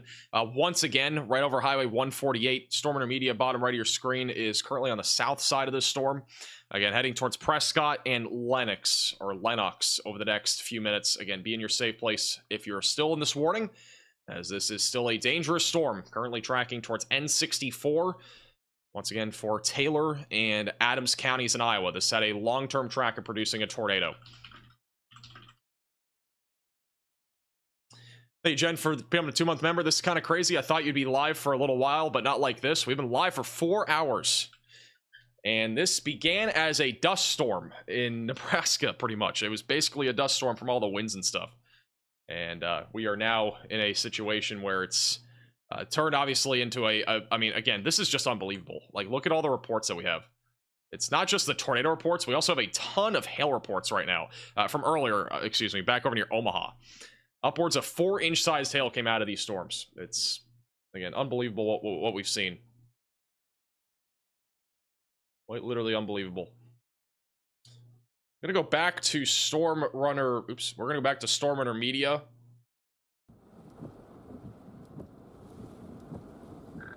They are currently on the south side of where this rotation is. Out of all this wind and RFD, and I'm gonna try and do a tape job on this bumper, and then go from there. Yeah, Jordan and I were up there pretty close to the notch, and we couldn't see anything, and then we got enveloped by some pretty strong RFD. Hey, Penguin for the super chat. South, so take a deep breath, everyone. This is nothing intense, but there. it'd be a lot to take care of yourselves and your loved ones. Yeah, I agree. Connor, you good or you need help? Yeah, I'm heading south now. I'll check on you, Connor, once we get out of this precip. No, I should be good. I just literally have to tape it up so it's not freaking bumping and rattling around all the way. Make sure nothing's leaking and stuff. You need any tape? I do have tape. Okay, that's good. Is it your bumper? I decided I'd head south too, trying to get some structure out of this. Already keeping bottom right. Currently parked. Poor cows. Unfortunately, wildlife, just a bunch of people have been impacted by our storms today. Again, it's not even just the tornadoes. We've had a bunch. If you look at all the red circles, we've had about a dozen, if not a little over a dozen tornado reports. Doesn't necessarily correlate to how many tornadoes we've actually had, but there's been a bunch of tornado reports. On the other hand, there's been a ton of hail. Again, back over near I-80, we've had some, again, monster hailstones. 4 inches is destructive, and so hopefully everybody is, heeded the warnings today. Because we've been talking about this hail threat and the tornado threat for quite a while. I didn't honestly expect our tornado threat to be so elevated, but also, I do want to give you guys an update on the storm heading towards Des Moines. It actually has begun to rotate a little bit again. We still have a little mezzo that is trying to form again, right over Greenfield, little area of rotation. Again, I'm not super concerned again about a strong tornado threat out of this storm. I would say more than anything, if we were to see a tornado, again, it would be on the weaker side of things. But again, near Greenfield right now, we'll be coming up on Earlham and Winterset, and eventually going in the direction of Des Moines. And Des Moines is probably going to be by this in about an hour or so. It's moving east at about 40 miles per hour. So it is a bit faster of a moving supercell compared to our southern storm, which is moving east at 30. Actually, no, they've actually upped the speed on this. This one's up to 40 now. So both storms moving east at about 40 miles per hour. Large hail, damaging winds, and a potential tornado threat will continue as that storm tracks towards Des Moines.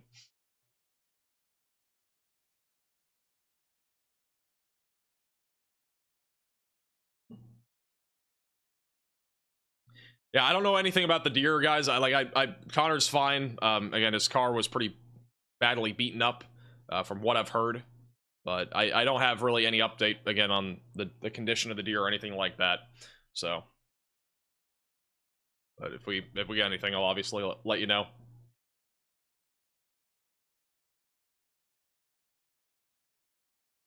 Will Indianola be hit by one of these? Indianola's in the track of this supercell.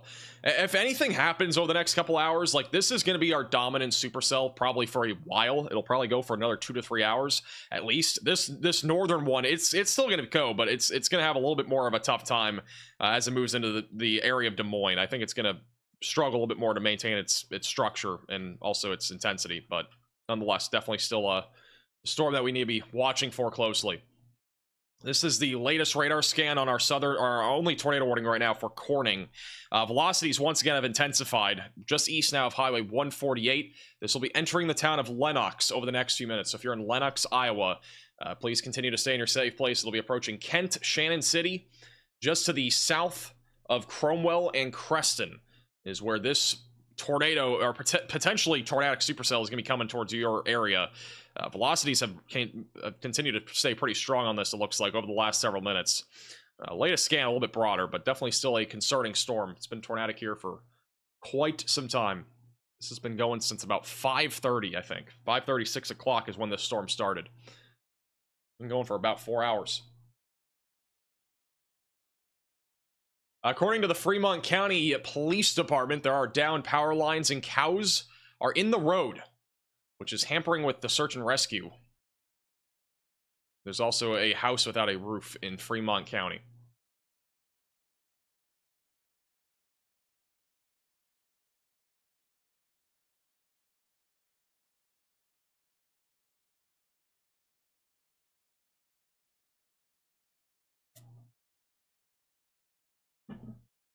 We got cows on the loose from these storms. We're going to go back to Storm Media. They're, again, on the southern side of this tornado warning. We'll listen into them here for a second. We might actually get some reports out of this, too. Yeah, the HRRR nor some of the other models don't fire storms. Tomorrow's a very conditional risk if a storm can get on.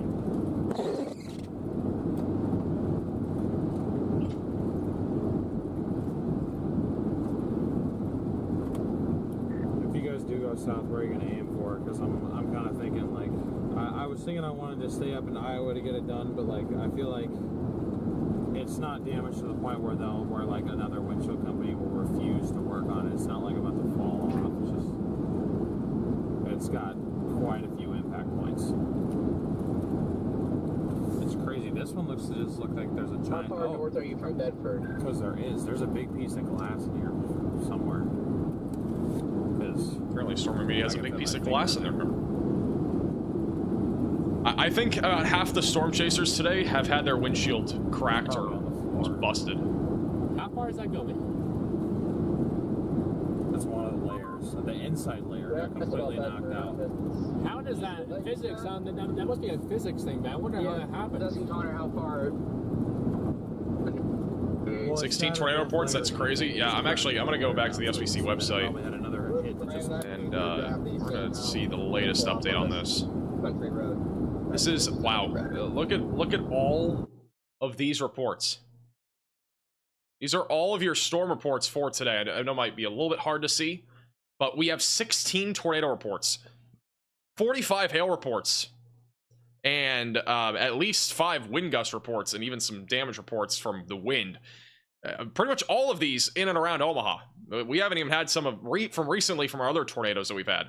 16 tornado reports. I mean, again, I wouldn't say this is an outbreak yet. We don't officially know because we don't know the exact number of tornadoes that have happened. If I had to guess, though, this was at least a small scale and localized tornado outbreak. Like, I would classify that as long as we at least get verification that there was 6 tornadoes in this event, which I honestly do think we did. I think we had 6 separate tornadoes out of this supercell and the other ones that we've had. They have issued a new severe thunderstorm warning for Creston, Afton, Tingley, Lenox, Corning, Prescott. That is going to be for half-dollar sized hail, 60-mile-per-hour winds. There is a tornado possible label on that. The tornado warning that we have goes for 3 more minutes. And I would assume they're going to issue a new one. Velocities are at least still strong enough to the point where I think there is a potential tornado threat. But we'll have to wait and see in the next 3 or 4 minutes here if there is an update here regarding our potential tornado threat out of the storm. By the way, these are the dew points right now across Iowa, Minnesota, back through Missouri. And this is, again, most recent update from Mesonet. And again, dew points currently in the mid to upper 50s and low 60s. Again, still a very favorable environment for a potential tornado threat. But again, this storm, I do think, is starting to struggle a little bit more as it moves into a less favorable environment this evening. They have canceled the tornado warning, so we have no longer any tornado warnings, and hopefully that is the last one that we have tonight. But no tornado warnings are active anymore. We still do have some rotation that's south of Prescott, so definitely stay weather aware. And also the one near Greenfield, we've at least had some broad rotation. There's still a little mezzo here near Highway 92 just east of Greenfield. Still got a little hook on this, so still a potential tornado threat as that continues to move to the east and east-northeast.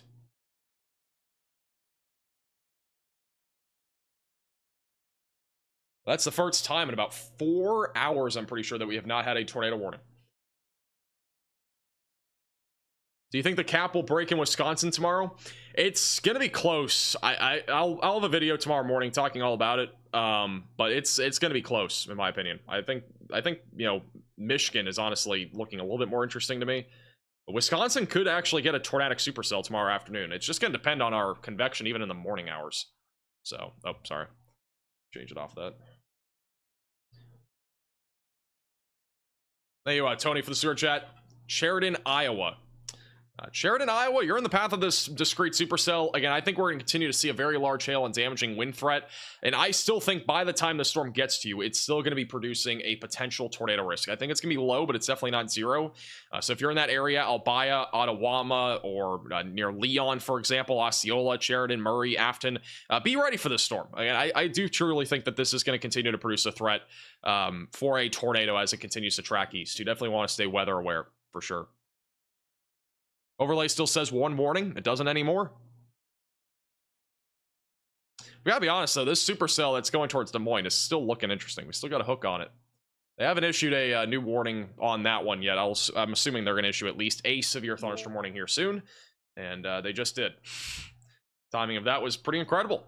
So that's for Madison, Adair, and Dallas counties. They've continued to warn this for 60-mile-per-hour winds, quarter-sized hail, and there is a tornado possible label on this.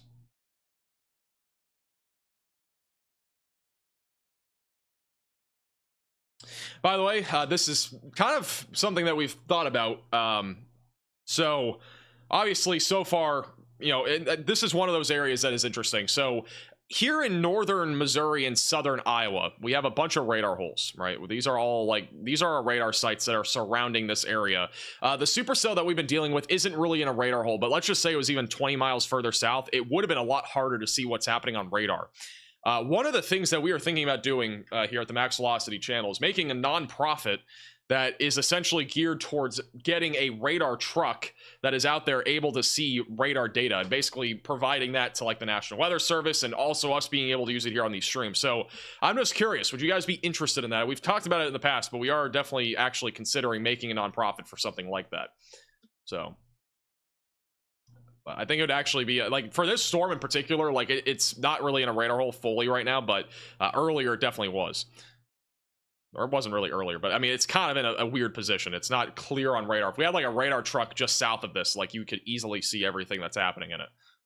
It would also help to alleviate any sort of any sort of false warnings, essentially, for like contamination or something like that.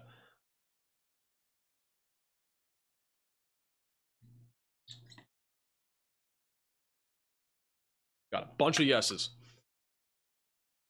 It is a thought. Be very different from like doing storm relief and stuff.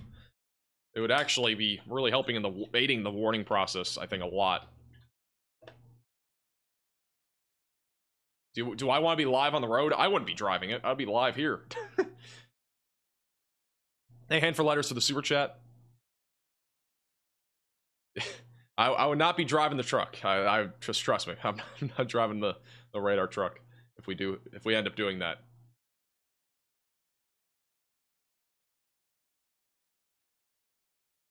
Here's the latest from the Storm Prediction Center. And they have mentioned that the severe weather threat will continue for another hour or two.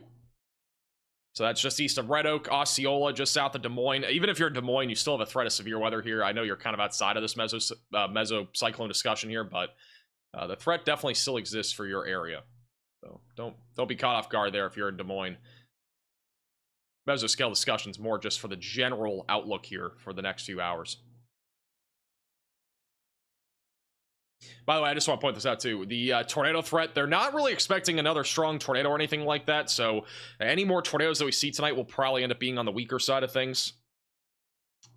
Hail is going to be peaking at around golf ball size and then up to 70-mile-per-hour damaging winds, which again would be pretty much a considerable threat if we were able to get a storm like that.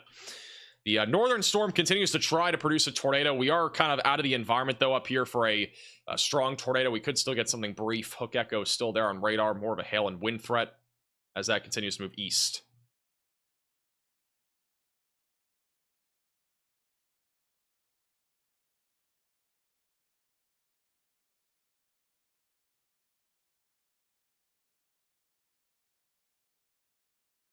Get back to here. Brandon Kopic's back on the road. We'll go to Brandon here.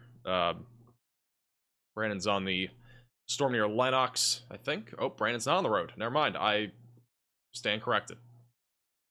I don't know why I chose Brandon driving on the bottom middle. That's interesting. Our stream is breaking.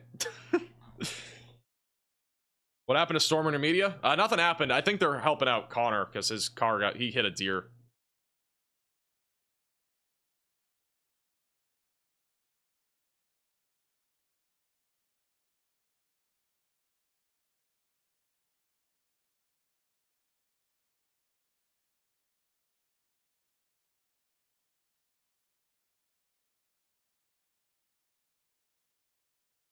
I was AMS tonight. I think anywhere north of I-80 is not going to see much.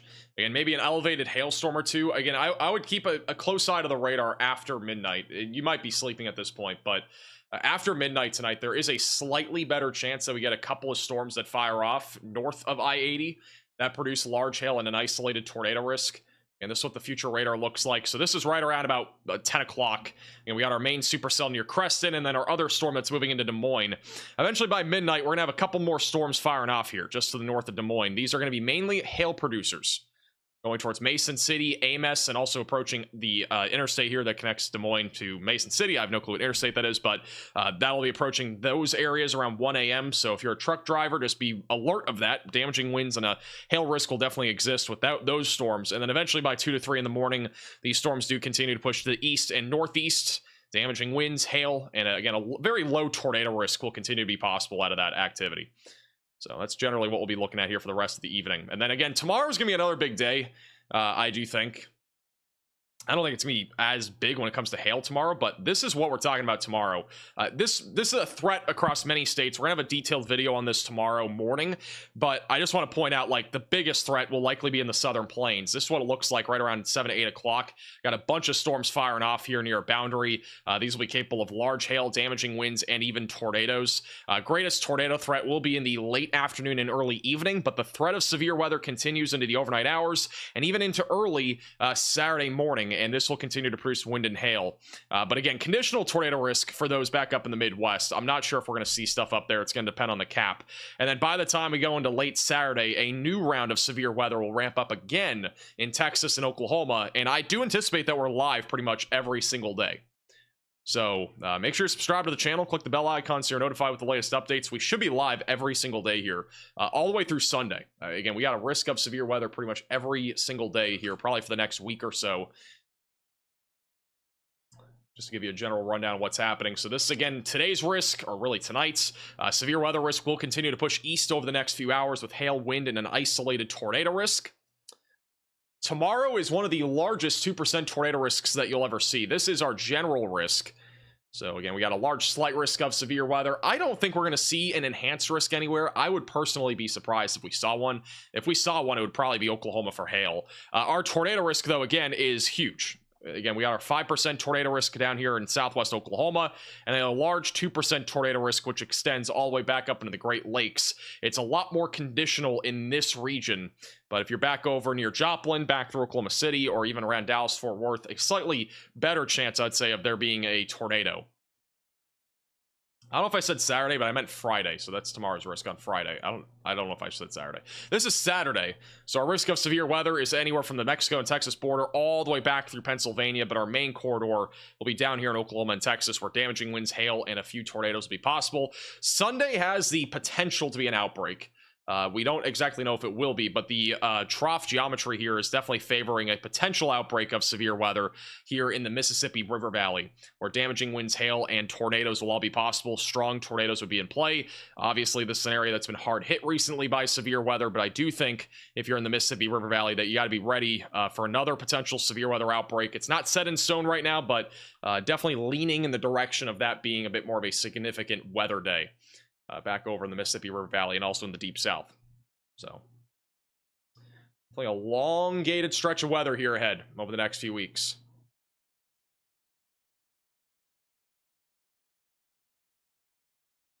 And as a reminder, not related to this, but 7 days from now, I will be officially, or hopefully officially, done college.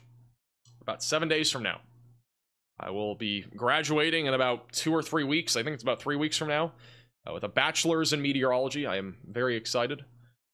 I will officially be a meteorologist. I'll be meteorologist max velocity here very soon, which is kind of funny. So we will be done very, very, very soon. And that means that live streams will be way more frequent, and I won't have issues being live for entire events. I haven't really had that issue this semester. I've been pretty good about getting stuff done before events happen. But obviously, you know, after Wednesday, I'm done with everything. I have like very small. I have like a final, I think, on like the end of next week, but it's pretty quick. So, got a report of big thunder in West Des Moines, according to one of our mods in the chat. By the way, W's in the chat for all of our mods. Really appreciate them helping out our streams and all that, keeping the chat safe.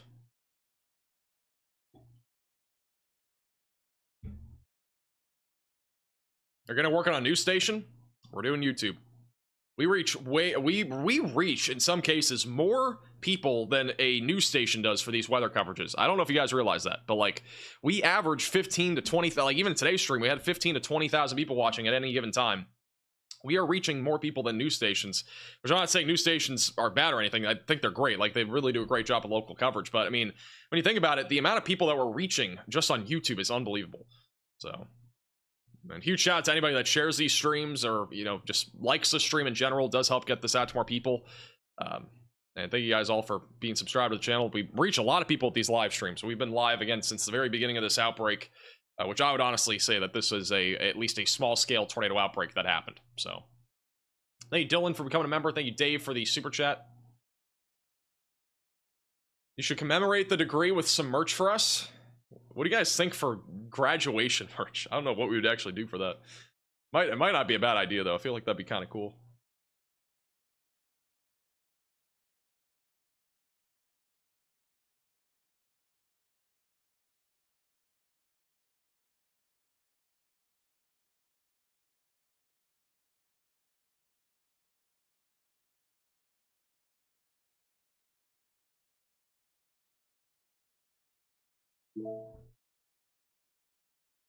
Tornado with a cap and gown. I'm not selling a cap and gown. By the way, they have downgraded this warning. It is back down to 60-mile-per-hour winds, quarter-size tail. Tornado possible label has been removed from that storm.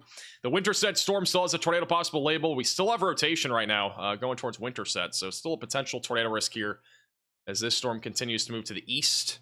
We come up towards Patterson, Churchville, and Martinsdale. Cummings also in the track of this. Des Moines, and our West Des Moines, Carlslee, and Spring Hill. So, again, be ready for the storm. Large hail, damaging winds, low tornado risk will continue with this.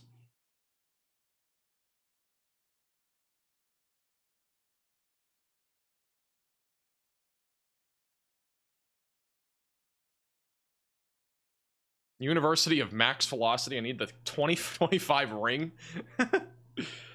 Meteorologist Max Velocity shirts. Hey, Dibble, you better listen. I don't know. These are some ideas. Graduation merch would be really funny. Actually, that's probably a good idea. We do what we're trying to do with our merch store is do a drop every single month. We're trying to do one at the first day of every month. So honestly, you know, doing graduation merch would actually be kind of funny. Do like a limited release for a month or something like that. John gets a W. John does get a W. John is graduating with me. For those that are wondering, by the way, John is still here. Like, nothing's happened to him. It's just, you know, we have Riley, so we're just, you know, John will still be here, I think, for some of the events. He does, again, he's likely going to have a job at some point pretty soon when he gets out of college, so. John will be graduating, though, alongside with me. He actually, if you guys didn't know, he goes to my college, so. We both go to the same place. It's, you know, that's why I know him. So, in case you guys were curious. And if you guys don't know who John is, he was one of the people that popped in and out here on some of the streams recently. For reports and such.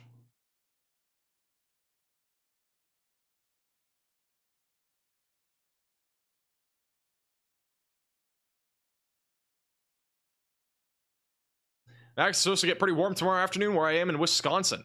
We got a heat wave coming up, guys. We got a full-blown heat wave. Guys, if you guys didn't watch today's forecast, I didn't go into temperature specifically. I did mention like the temperature trends, though. I think I did. Maybe I didn't. I don't know. This is our CPC outlook for the between Wednesday and Sunday of next week. And yeah, it's red.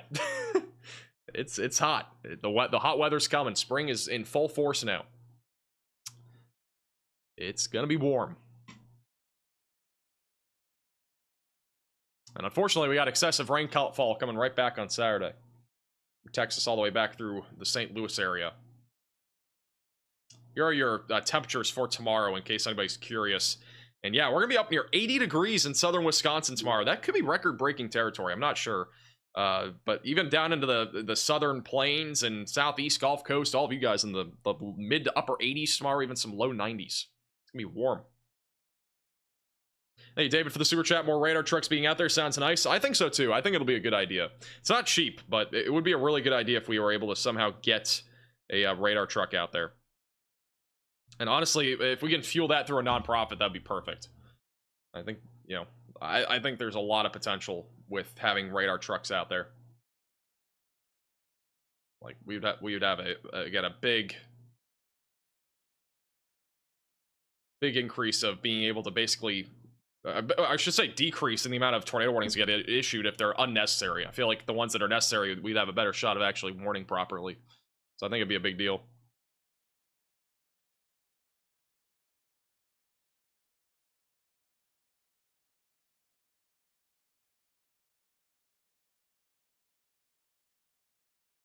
How long after graduation are you looking to do YouTube? We'll see. See how long it goes. I think the weather space on YouTube is here to stay. So. New hat design, cap in place. It's actually funny. Appreciate the 9 months, Amy. That's actually a good one. If you guys don't know what a cap is in weather, it's essentially a temperature inversion that's in the atmosphere. So this is like as you go up in the in height, our temperature is usually decreasing aloft, but we actually have an increase in temperature, and then it decreases after that. But this actually prevents storms from forming. And so a cap referenced weather-wise is usually something from, you know, there being again, like a, trying to think of words. It basically means storms can't build. A cap, again, is just basically a preventer from storms developing. Storm of Creston has some rotation. Yeah, we've had some rotation on the Creston storm. It's all aloft. I personally think this storm's become a lot more elevated. This would, again, be a great time for one of those radar trucks. But you can just see, again, the velocities even on the Omaha radar site, relatively broad. And you gotta remember here that there will be some hail contamination. From our northern radar site in Des Moines, there is hail contamination here. We do have some rotation near Lenox, but a lot of hail that's feeding into that signature. So it's a little bit harder to see. But I do still think the rotation's on the broader side of things. I honestly still think there's a chance of a tornado with this within the next hour or two, even though our environment's not as favorable. But... volunteer fire, this is according to Omaha Scanner, volunteer fire crews from Irvington, Bennington, and Ponca Hills checked on people near 84th and Pawnee Road after several homes were reported to be flattened after a tornado hit the area. There have been reports of downed trees, down power lines, and debris, and no immediate reports of something. I don't see the end of this tweet. There are no immediate reports right now of injuries or casualties, so that's the latest. There's also significant tornado damage being reported on the northern edge of Omaha after our first tornado happened today. So our first tornado happened just north of Omaha, and there has been some reports of damage, and it looks like pretty significant damage to a two-story building. First story of it pretty much ripped off, the entire roof and everything. So it's the latest. Thank you, Dylan, for becoming a member, and welcome to the Velocities. Thank you, Marcus, also for becoming a member, and welcome to the Velocities. By the way, as a reminder, if you're not already, make sure to subscribe to the channel, click the bell icon so you're notified with the latest updates. Again, live stream tomorrow, video tomorrow. We got probably videos we at least got live streams, I think, every day for the next few days. Also, make sure to follow us on Twitter and Facebook. The links are down below. Again, we post rapid fire updates on there when it comes to weather, so definitely recommend you check that out, which again is linked in the description as well. Looks like Connor's car is still getting fixed bottom right of your screen, so some progress being made there.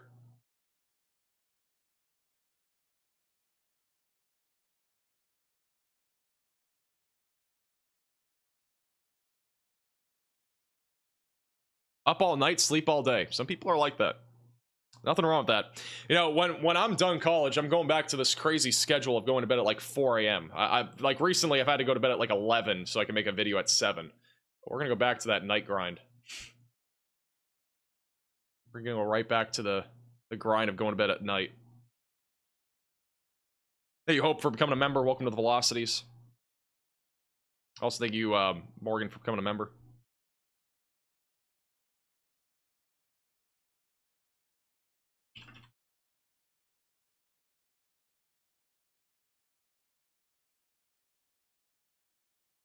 Also, thank you, Rep, for becoming a member. I don't know if I just said that, but appreciate you becoming a member.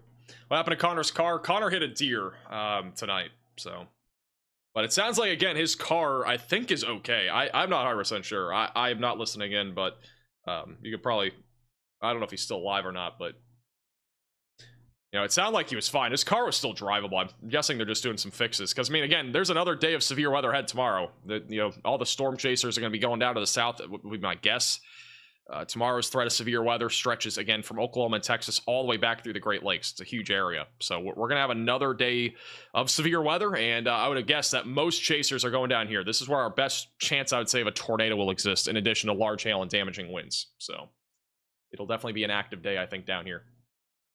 Hey, Chasing for becoming a member. Welcome to the Velocities.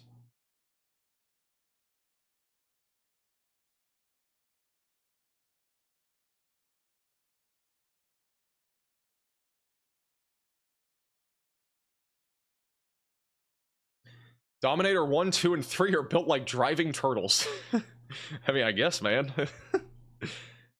By the way, rotation has died out really a lot on the Winterset storm. This is going to be mainly a hail and wind threat. They have removed the tornado possible label from both storms. So generally speaking, our threat here of severe weather is still going to be going. I still think the southern storm has a chance of a tornado long term. But overall, we are definitely seeing a downtrend in terms of the rotation, which again, we have forecasted this, in my opinion, pretty perfectly. Like, it's been pretty darn perfect of a forecast, if I had to say so myself. Like, we've been talking about this, you know, ever since the beginning of our stream, and, you know, even today and stuff. I don't usually brag about being right, but I'm just saying, like, in general, the forecast from everybody, I feel like, has been very accurate. There has not really been much of any inaccuracies, I feel like, to today's setup. It's been... I'm not saying I'm right. I'm just saying, like, in general, I feel like the Storm Prediction Center, everybody's been, like, really right on this. Thank you, Courtney, for becoming a member. Welcome to Velocities. Have I ever tried working with Reed? I have tried, but Reed is kind of his own thing. Like, he wants to do it solo, and that's totally fine. It's just his thing. Thank you, George, for becoming a member.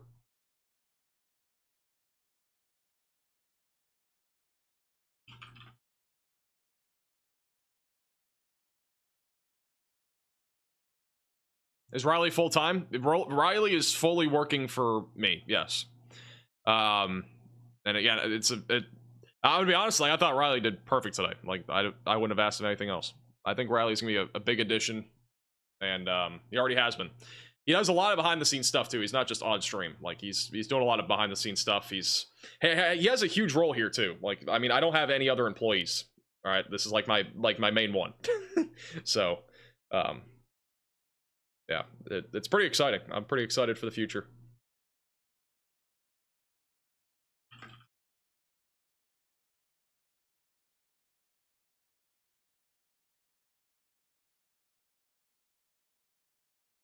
Hey, Jaden, for becoming a 10-month member. Appreciate that.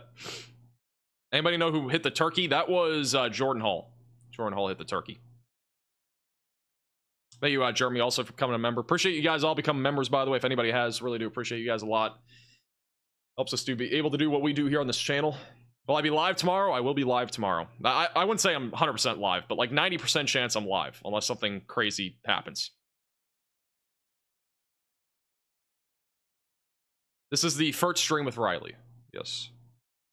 Do I deliver merch to the UK? All of our merch gets delivered internationally. So, shopmaxvelocity.net, all the merch is delivered internationally. As a reminder, our Tornado Watch does go for another hour and 30 minutes, so until midnight. We are going to continue to see the threat for an isolated tornado or two, damaging winds, large hail, and then we should see some more storms fire off here around 12 o'clock or so, here just west of Des Moines. So more large hail and damaging winds are going to be in play, so definitely stay weather aware. I think Adventure is also for becoming a 3-month member. But, yeah, the weather's going to get, again, it's going to stay active, I think, tonight. And, again, very large hail being one of the biggest concerns.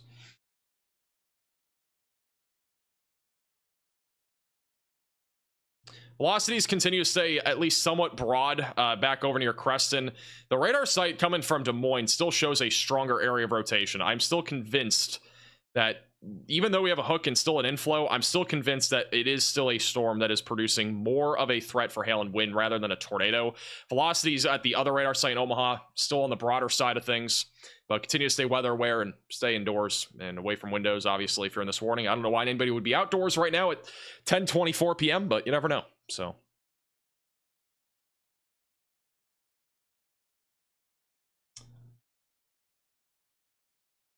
but yeah, that's pretty much what we're gonna be seeing for the rest of the night. But honestly, I'm tired. I want to get to bed and I want to be able to go live tomorrow and have a video. So what the plan is, we're not like ending the coverage. All right, we're gonna try something new. And we're gonna be doing this, I think, a lot throughout the severe weather season, especially when I am out of energy.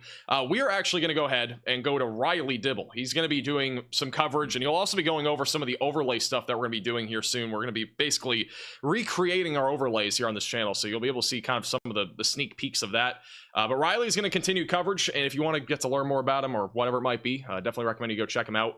We're going to redirect to him, and I think we're going to be doing this a lot more often. He knows a lot about weather. He's very smart. Like, he knows what he's talking about. So he'll keep you guys posted for the rest of this evening. He'll be live probably for about an hour, if I had to guess, maybe a little bit longer than that, depending on how the weather stays active or not. So again, you don't have to do anything. You can stay on the stream. He'll continue coverage here for the rest of the night. Again, we'll be back tomorrow on this channel. We'll have a video tomorrow morning, so make sure you subscribe to the channel. Click the bell icon so you're notified when we go live tomorrow and with our latest video update. Again, stay on the stream. We're going to be redirecting you to Riley, and thank you guys all so much for watching. Riley will do a great job keeping you guys posted with the severe storms as they approach Des Moines. And we'll see you guys all again in the next stream. Thank you also to any new members. And also thank you to Jeremy with the super chat. Appreciate that. All right, stay here. We're going to raid Riley, and he's going to continue the coverage here for the rest of the night. Thank you all for watching. We'll see you guys all again here in a little bit.